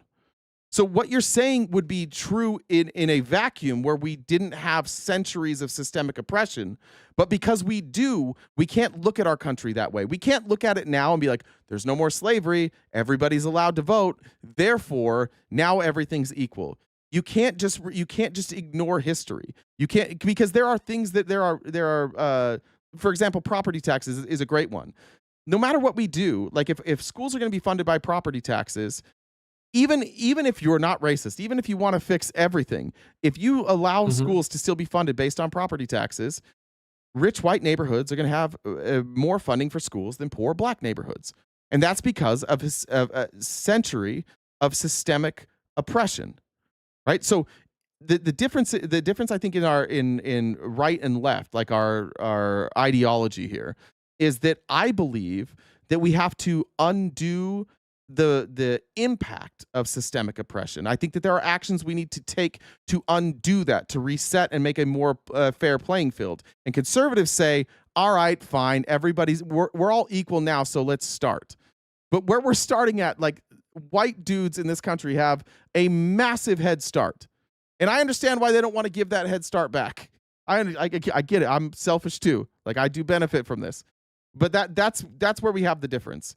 Is if we could just get to the point where we all acknowledge that systemic oppression, white supremacy is what this country was built on, and that now what we should focus on is undoing those systems. Then I think I think we could get somewhere. But my problem is I can't get conservatives to even recognize that we were a country built on white supremacy, because every time I say white supremacy, they get in their feelings and they're like, I'm not racist. And it's not the conversation I want to have. I get that. I get that. Yeah. So, but again, I think I handled your argument with the white supremacy in terms of current, that it's not specifically white supremacy, it's not specifically racist in terms of the current agendas going forward, right? There might be some of that underlying it, whatever. Again, I think I made my point very clear, especially with just the statistics debate and everything else like that. Now you're going on to something else, which is fair. And that is another thing that I am slightly more passionate about, because frankly, I don't care if people necessarily get called white supremacists, whatever. If the shoe fits, wear it. I don't give a shit. I do think that we need to be precise in our language, though, so that way. And the precision isn't to coddle people, by the way. It's to, if you want to fix something, you got to understand exactly what you're trying to fix. And if you're constantly yelling racism at people or white supremacy at people that aren't actually white supremacists, and the laws that are coming out aren't white supremacist laws, they're going to be like, you're smoking crack. Wait, my language is precise, and what you're arguing right now is that people are taking my precise language. It is definitionally correct. Like, if you want to define the language that I'm using, it is. What is supremacy? No, you're saying because a law disproportionately benefits, it's not even disproportionate. That's the problem. But if a law benefits more white people than it does black people, then it's automatically racist. Or no, not racist. Stop saying racist. You keep using racist. The reason and you keep using those. But it's not. Wait, hold on. The mere fact that I've had to correct this like 20 times tells me you don't get this. It is not, you are choosing to hear white supremacy and think racism. I've told you that at least 10 times now.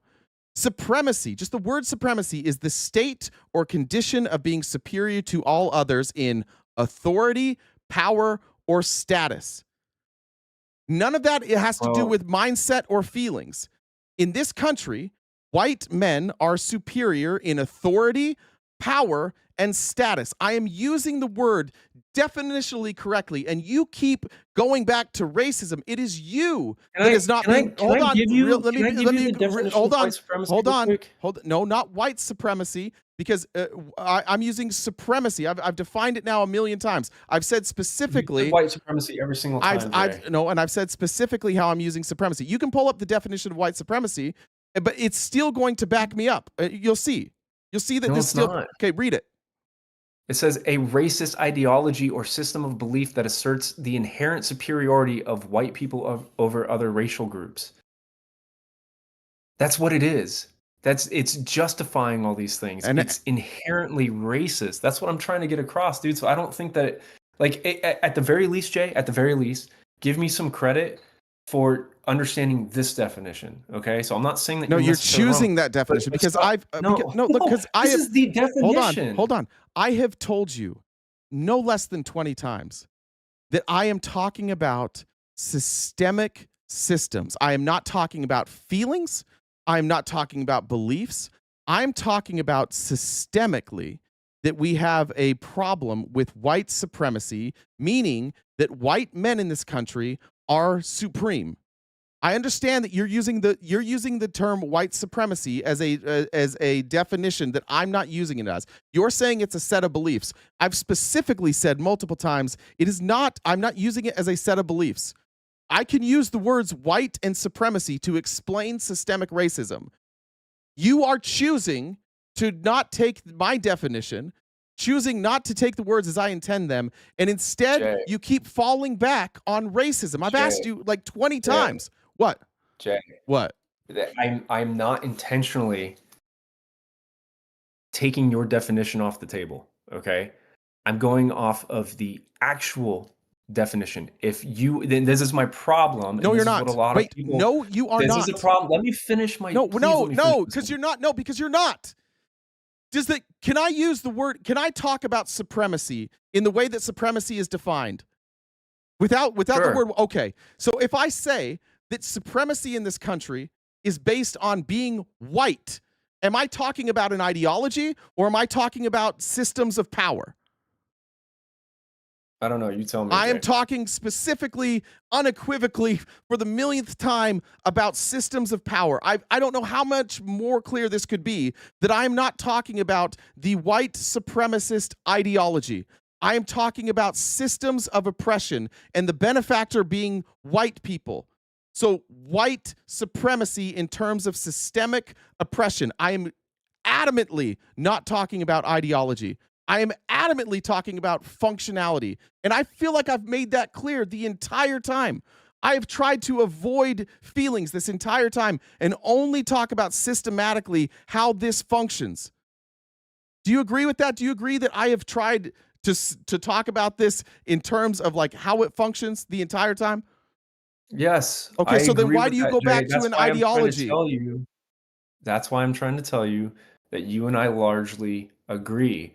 Again, you keep saying, well, I'm just talking about supremacy, but then you always throw, well, white supremacy. And it's like, I understand. So what you're doing is you're separating those words instead of using it in the agreed upon definition by pretty much everybody, the consensus definition You're choosing of what white supremacy is. You're saying white people are supreme in this country.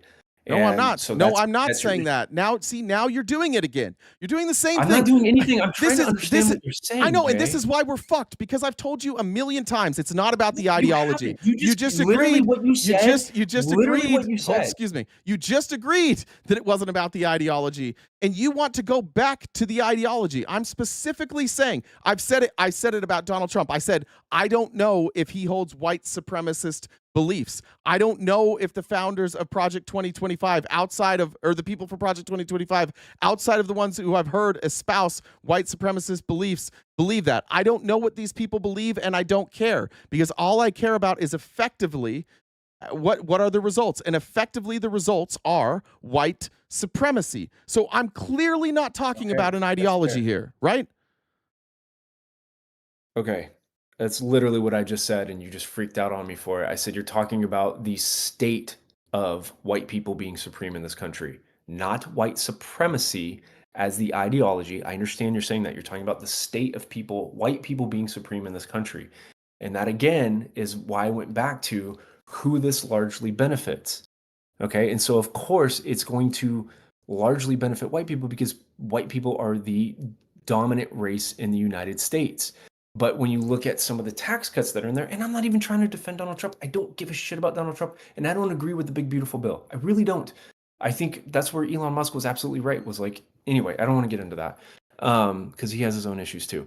But my point of this is that in terms of the laws that are being pushed right now, they're not inherently racist. And I know you said that this is not an ideological issue, anything like that. And I don't think it necessarily disproportionately, that is the difference, benefits white people. I don't think that's the case because there's a lot of lower class tax cuts that are taking place for people that make under $100,000. That would go for people in poor, poverty-stricken Black communities, Hispanic communities, white communities, doesn't matter. I make well under $100,000. In fact, I'm living on predominantly student loans. So this doesn't benefit me at all because I am on mostly loans. But I know a lot of people that are making under $100,000 that this benefits, and I know a lot of white people that are making over $100,000 that this doesn't necessarily benefit to the same extent.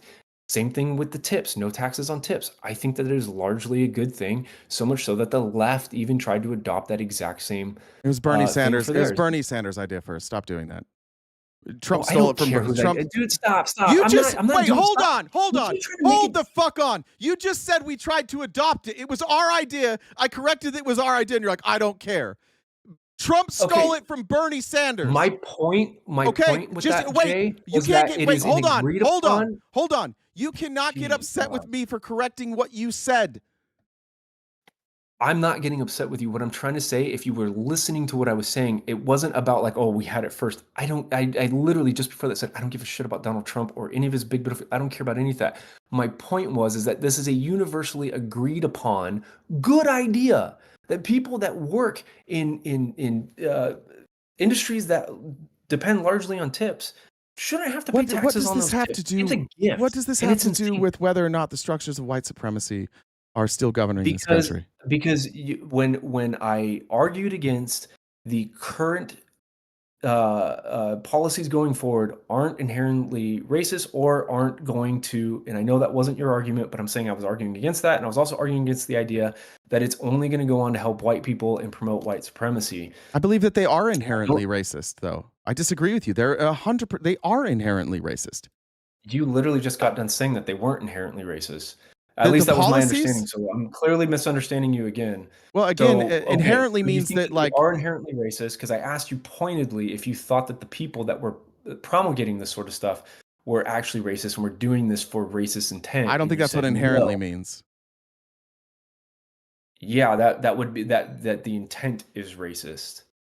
I think inherently is And- that's like and I- it just and I don't- it's like naturally it's naturally occurring or in Sure. an innate way. And I think this country like we innately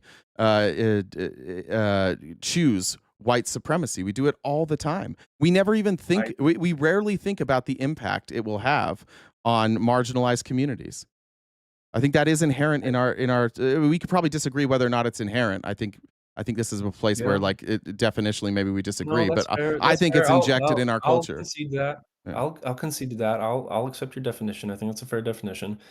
I don't see as I'm running through who gets the most benefit from let's see, top 1% seeing an average tax cut of 61,000. Okay, for the top 1%, 61,000 is not a lot of money. What are you citing but there? fair enough. That's a crazy number. Yeah, that's what. So this is coming off of chat. So high earners, double standard dedication. So benefit all filters with the top 1% seeing average cuts of $61,090 by 2025. I'm gonna guess. Yeah, so I'm gonna guess that's like that's Yeah, so that's just what I'm saying about income-based, that. But then so seniors get a cut, parents get a cut, which I'm hugely in favor of. Small businesses, that is one of the biggest things because I think COVID did a number on our small businesses, which is so heartbreaking to me. COVID didn't do it. COVID exposed it. COVID exposed that our entire economy is rigged for the rich. COVID exposed that all the benefits go to rich 100%. people. Jay, you and I, 100%. And the rich people, and the rich people mostly, COVID. And the rich people mostly are who? Who are the richest people? White dudes. Right. No, I understand, but I think it goes. I just think it goes so far beyond being just white. No, but listen. that's fair. It's not I think about. it's more of a class wait, system, it's not about like if it's not necessarily about the fact that somebody is white. It just keeps happening that way, right? Sure, and we just have to be but aware again, of that. If it always goes to the same people, we need to be able to be honest about it. Because if we can't acknowledge that the benefits in this country largely for as long as we've been alive go to white people, then we can't even go to the next step of how do we fix it. The first step is you have to identify like what's going on, and what's going on is that money is going in one direction straight up. And who are those powers? Like who do those people happen to be? White dudes. Okay, so now we got to decide, is this because they're white? In some instances, it can be, like with generational wealth. They may have received their generational wealth because they are white. They may have got a position because who they worked with was white. Then we can start to analyze the systems going down. And there are systems that aren't systemically racist, and we don't need to dismantle those. But we can't analyze these systems unless we're willing to say, like, this is what the end result is first. Now let's work backwards. If we worked backwards through all these systems and we determined that just like, oh, these white guys actually did just work the hardest, they actually were the smartest, they actually did deserve this, then fine. But as we work backwards, we're going to see systemic oppression. That's all I'm saying. We have to just acknowledge reality, and we have to stop pretending that white supremacy is an attack on your values, and instead just acknowledge it as a reality. The reality is it's white supremacy. Yeah. I get it. You don't have to keep explaining because you're not hurting my feelings. I know you think you are, but you're not. Just answer this. Yeah, go ahead. Then what are we still talking about then? If it's not hurting your feelings, why are you talking to me about the way that I present the argument of white supremacy? Why are we still doing that then? Because I think it's inaccurate, and I'm not just being I'm not just trying to be nitpicky because I'm not the language police, as anybody who's heard me talk for 15 minutes can tell you. What I'm trying to say is that I think that we're losing sight of the actual enemy in all this, right? And so if you look at like everything that you've said points to the people that are benefiting from all these things the most, and let's say what happened with COVID, right? The people that benefited the most with what happened to COVID are the top 1%. Okay, let's say that they're 100% white. That's not true, but let's say that they are, okay, 100% white. Even still, to say that that's racism, there's a lot. There's like the extra, let's say, I don't know what percentage of the Why? country is Can I white. just ask why you said racism again? You should not say that word at all. We are not talking about You just said racism. that you think that these are inherently racist. It's So systemically oppressive. Like, yes, inherently. Like, Okay, again, even it's still, not so then the it's feeling. It has nothing to do with anybody's feelings. It's not what we're talking okay. about. Fine.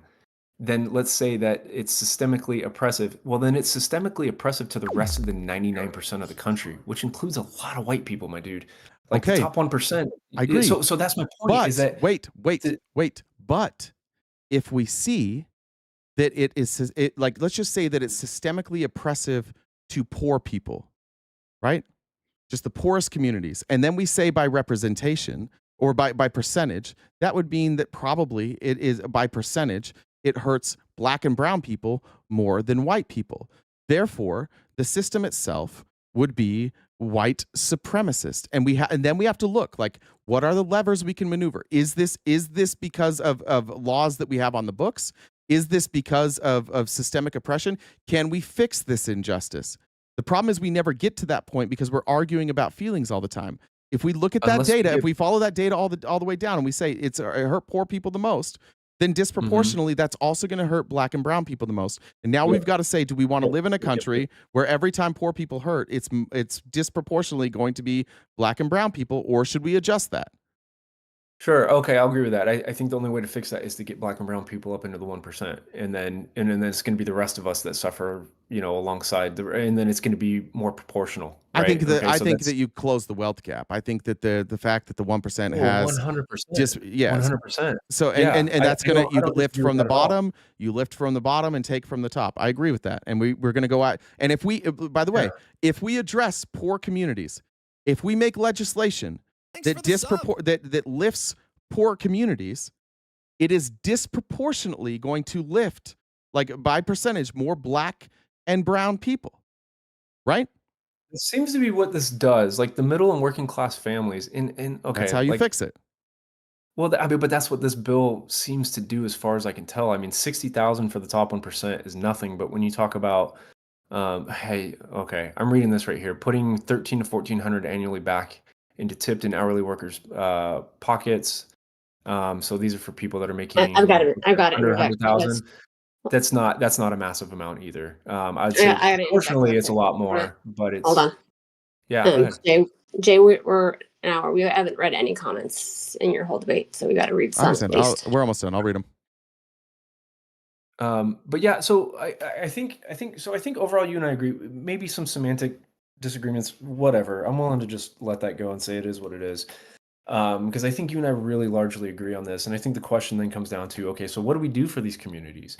And I think what we've done, and there is a lot of nuance to this, but I mean, so one fact that always stuck out in my head is that black men that got into colleges based on affirmative action were 4 times more likely to fail out. And I think what that says, like, okay, so for me, I'd say, you and I are probably pretty close in terms of intellect. We're both relatively smart guys. Medical school, whatever, like, cool. I guess that somehow means I'm smart to some degree. I would disagree with a lot of that, but let's say that that's what that means. I went through undergrad pretty easily, but if you were to take someone like me who, by societal standards would be looked at as a relatively smart guy, and you put me in a school like MIT, brother, I would be failing out within the first month. Like first midterm, I would be roasted because I'm competing with people that are so far above me in terms of intellect. I would just get absolutely obliterated. And I think that's a lot of what happened with like the affirmative action type stuff, is that It's not so much that like, hey, let's help poor minority communities get into college and get educated and start doing things to better their communities. But it's another thing to say, well, let's just give them all these extra points and get them into these schools that they, may not be ready for because of the disadvantages even that the group having. So, So what then are you have what are you saying? well, I'm talking about the things that we've done in order to So you're build saying up the lower affirmative class action was minority bad? communities have actually gone on to hurt them quite a bit. No, wait, hold on. No, hold on. First Yeah, of go all, I don't understand. I don't know where you're getting that stat from, that they're 4 times more likely to They not make were it. at one But I point do when they were know getting that the I most do, but I do yeah. know that at Harvard, black people graduate at a higher rate than white people. Okay, I want to see the So stats are on you that. saying like that's a crazy thing to say, that we're hurting people by putting them in college? No, I didn't say that. I didn't say that. You're not listening to what I'm saying. You I'm just saying said when you that. put You just No, said I that didn't. some of our No, I actions, didn't. like affirmative actions, hurt them. No, I didn't. No, I didn't. I said if you want to get them into college, that's great. But when you start giving people based on race extra points to get them into different levels of colleges, because not all colleges are the same, I'll tell you that right now. And that's why I gave myself as an example as a white guy. If you put me into a school like MIT, I Brother. would get absolutely obliterated. I Brother. got into the school that I got into. Okay, I've heard because this. that's I've heard what I this. was Okay, you're too long-winded, and we're running out of time. Let me just let Okay, me dude. explain this to you. Let me just take. Go ahead.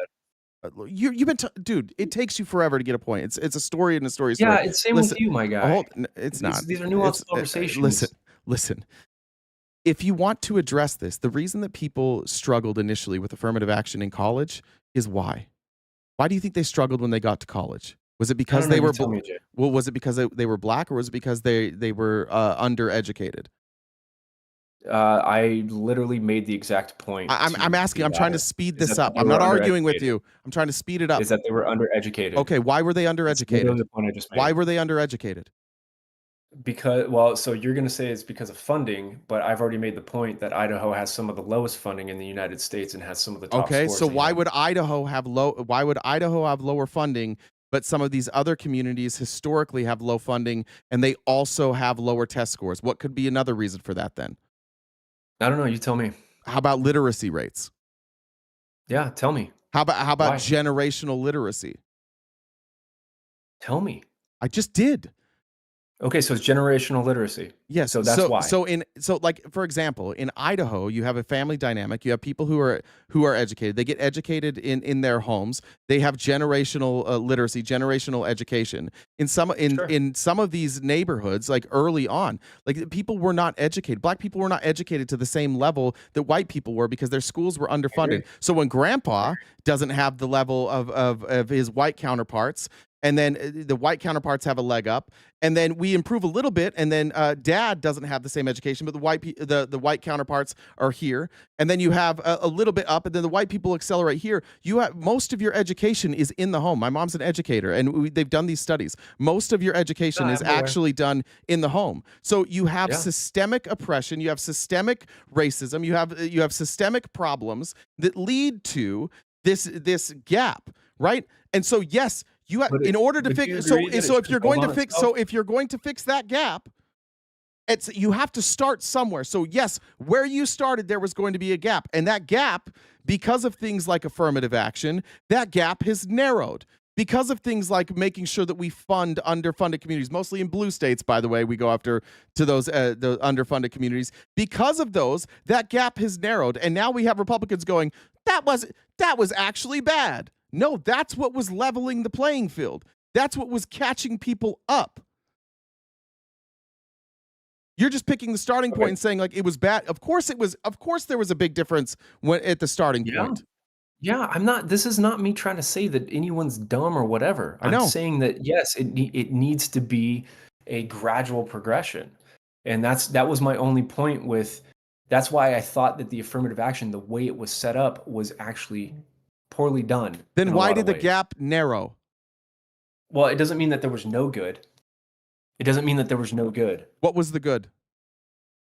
Well, exactly what you just said, that the what gap was the was bad? narrowed, and I've already expressed what the bad what was the was. So bad? here, hold on. I wanna look up the stat that I quoted. So if you can give me a second, you can go on about something else if you would like. Right, let me read. I'll Um, read comments right now while we go. Go ahead. Amy Okay. Lynn said, so let's say why they flunked out. Almost always due to financial insufficiency instead of they weren't smart enough. You are going to need to do that. Like, why did people flunk out? Jeff said, be Yeah, honest. that's fair. Be honest about modern whites then. I'm not sure what that means, Jeff. Okay, Jay, now you're pulling a Steven definition, please. I think that was, I don't think that was Steven. Amy said, white families hold the largest share of overall wealth. Asian families possess the highest average net worth, while with white families having 6 times more wealth than black and Hispanic families.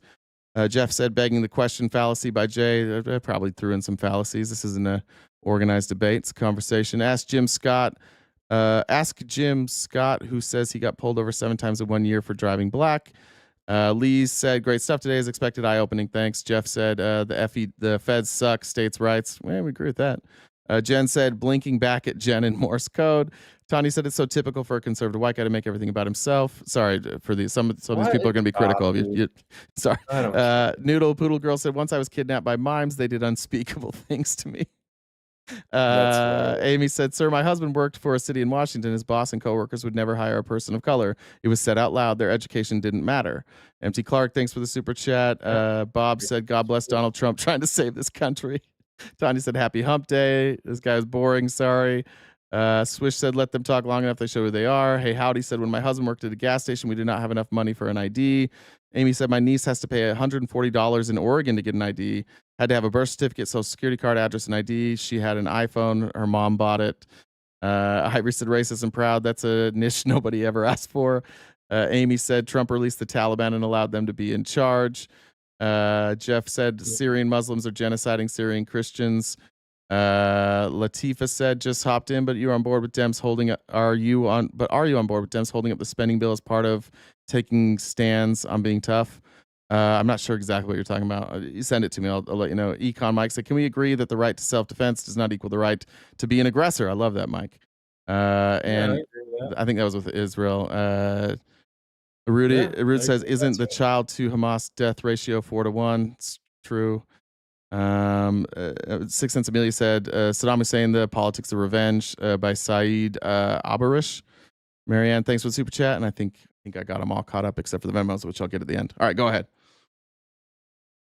Yeah, so they do have lower graduation rates, and it doesn't seem that we have like an exact reason. So I'll walk that back. That's fine. But I do know that in terms of higher level education, when you get into a system based on a point, and so okay, so let me going back to that comment, making it about himself all the time, white man. Okay, whatever, dude. I'm usually shitting on myself to some degree when I'm making it about myself. So we don't kink shame around here. That's all right. You can do that. Yeah. But veterans, okay. So and I've been pretty outspoken against a lot of like veteran movements because I don't think it does us a lot of good, and I think that veterans by and large get more benefits than they absolutely should. I think some benefits are well deserved, but a lot of them aren't. And I think it cripples a lot of veterans, and I see a lot of entitlement in the veteran community, and it's largely white dudes that I see it from. Okay, so can I say more? But my point is that when you get too much of these handouts, it can end up being a bad thing, and that was my point. It's not just for minority communities or whatever. I see it with the white community as well. And so that's where it's like, for me, it's more like, to me, it seems more like I want to try to empower people. And that's what I've been trying to get at. This doesn't mean like, oh God, all this, Democrats, Republicans, I don't care at the end of the day. I like to see people getting out from under situations like that and beating the odds. And I understand it's going to be harder for your average black person to succeed in America than it is for your average white person. I'm well aware of that. I'm not going to fight that. I'm not going to say that there aren't systems in place that cause that, and also based on the history of the United States. I'm just simply saying that I would like to see the black community give a giant FU to whatever perceived oppression there is, whether it's real or not. And I'm not saying it's not real, and just say fuck it, and we're not going to listen. We're going to create our own systems. We're going to create our own businesses and this and that. And if there's any sort of systemic racism that goes out there that makes that impossible for them, brother, you and I are going to be locked arm in arm marching against that. Okay, let's see if we can lock arm in arm here.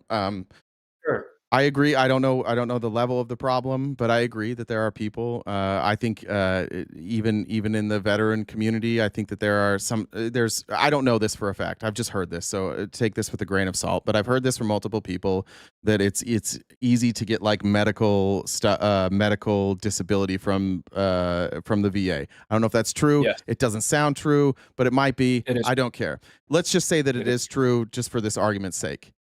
It is a drop in the bucket compared to the welfare queens that are Jeff Bezos, Elon Musk, oil companies, big tech, 100%. Walmart, 100%. and I just want to point out real quick, Yeah. that multiple times in this discussion today, you've brought up poor people getting handouts as something that is crippling. I don't understand. Hold on. I think it is far more crippling that we give massive handouts to the rich and they rely on those handouts, so much so that they spend millions of dollars lobbying our government to make sure that they continue to receive those handouts. And they have a party, a unified party, who currently owns the presidency, the Supreme Court, and they lobby on behalf of them. Yep. I think that we shouldn't. I don't think we should even mention welfare recipients, people who are getting benefit. I don't think we should even mention them until we fix the bigger problem. Yeah, and that's my problem with modern day conservatism, is the constant punching down. It's constantly going after people who may get government help and demonizing them, and is celebrating the actual welfare recipients like Elon Musk, the people who literally wouldn't exist without welfare. Their companies wouldn't exist. And we celebrate them. We put them in office. We hold them up as beacons of capitalism. And then we demonize people who are just like, hey, man, life's hard. I appreciate a little bit of help from the government now and then. Yeah. No, I don't disagree with that. And I'm not advocating. So one, I'm not arguing for balancing the budget. I'm not against welfare recipients because it's such a drain on the taxes in the United States. That's not my point. So if that's how it came across, it didn't come across that way. The only reason I'm saying that is that, like, So this is again. So I think we can point at the top 1% all day. Let's be real, dude. Even if this was a fully utopian society, which it doesn't exist, but let's say that we went socialist, right? You're still not going to get rid of the top 1%. Even China has its top 1%.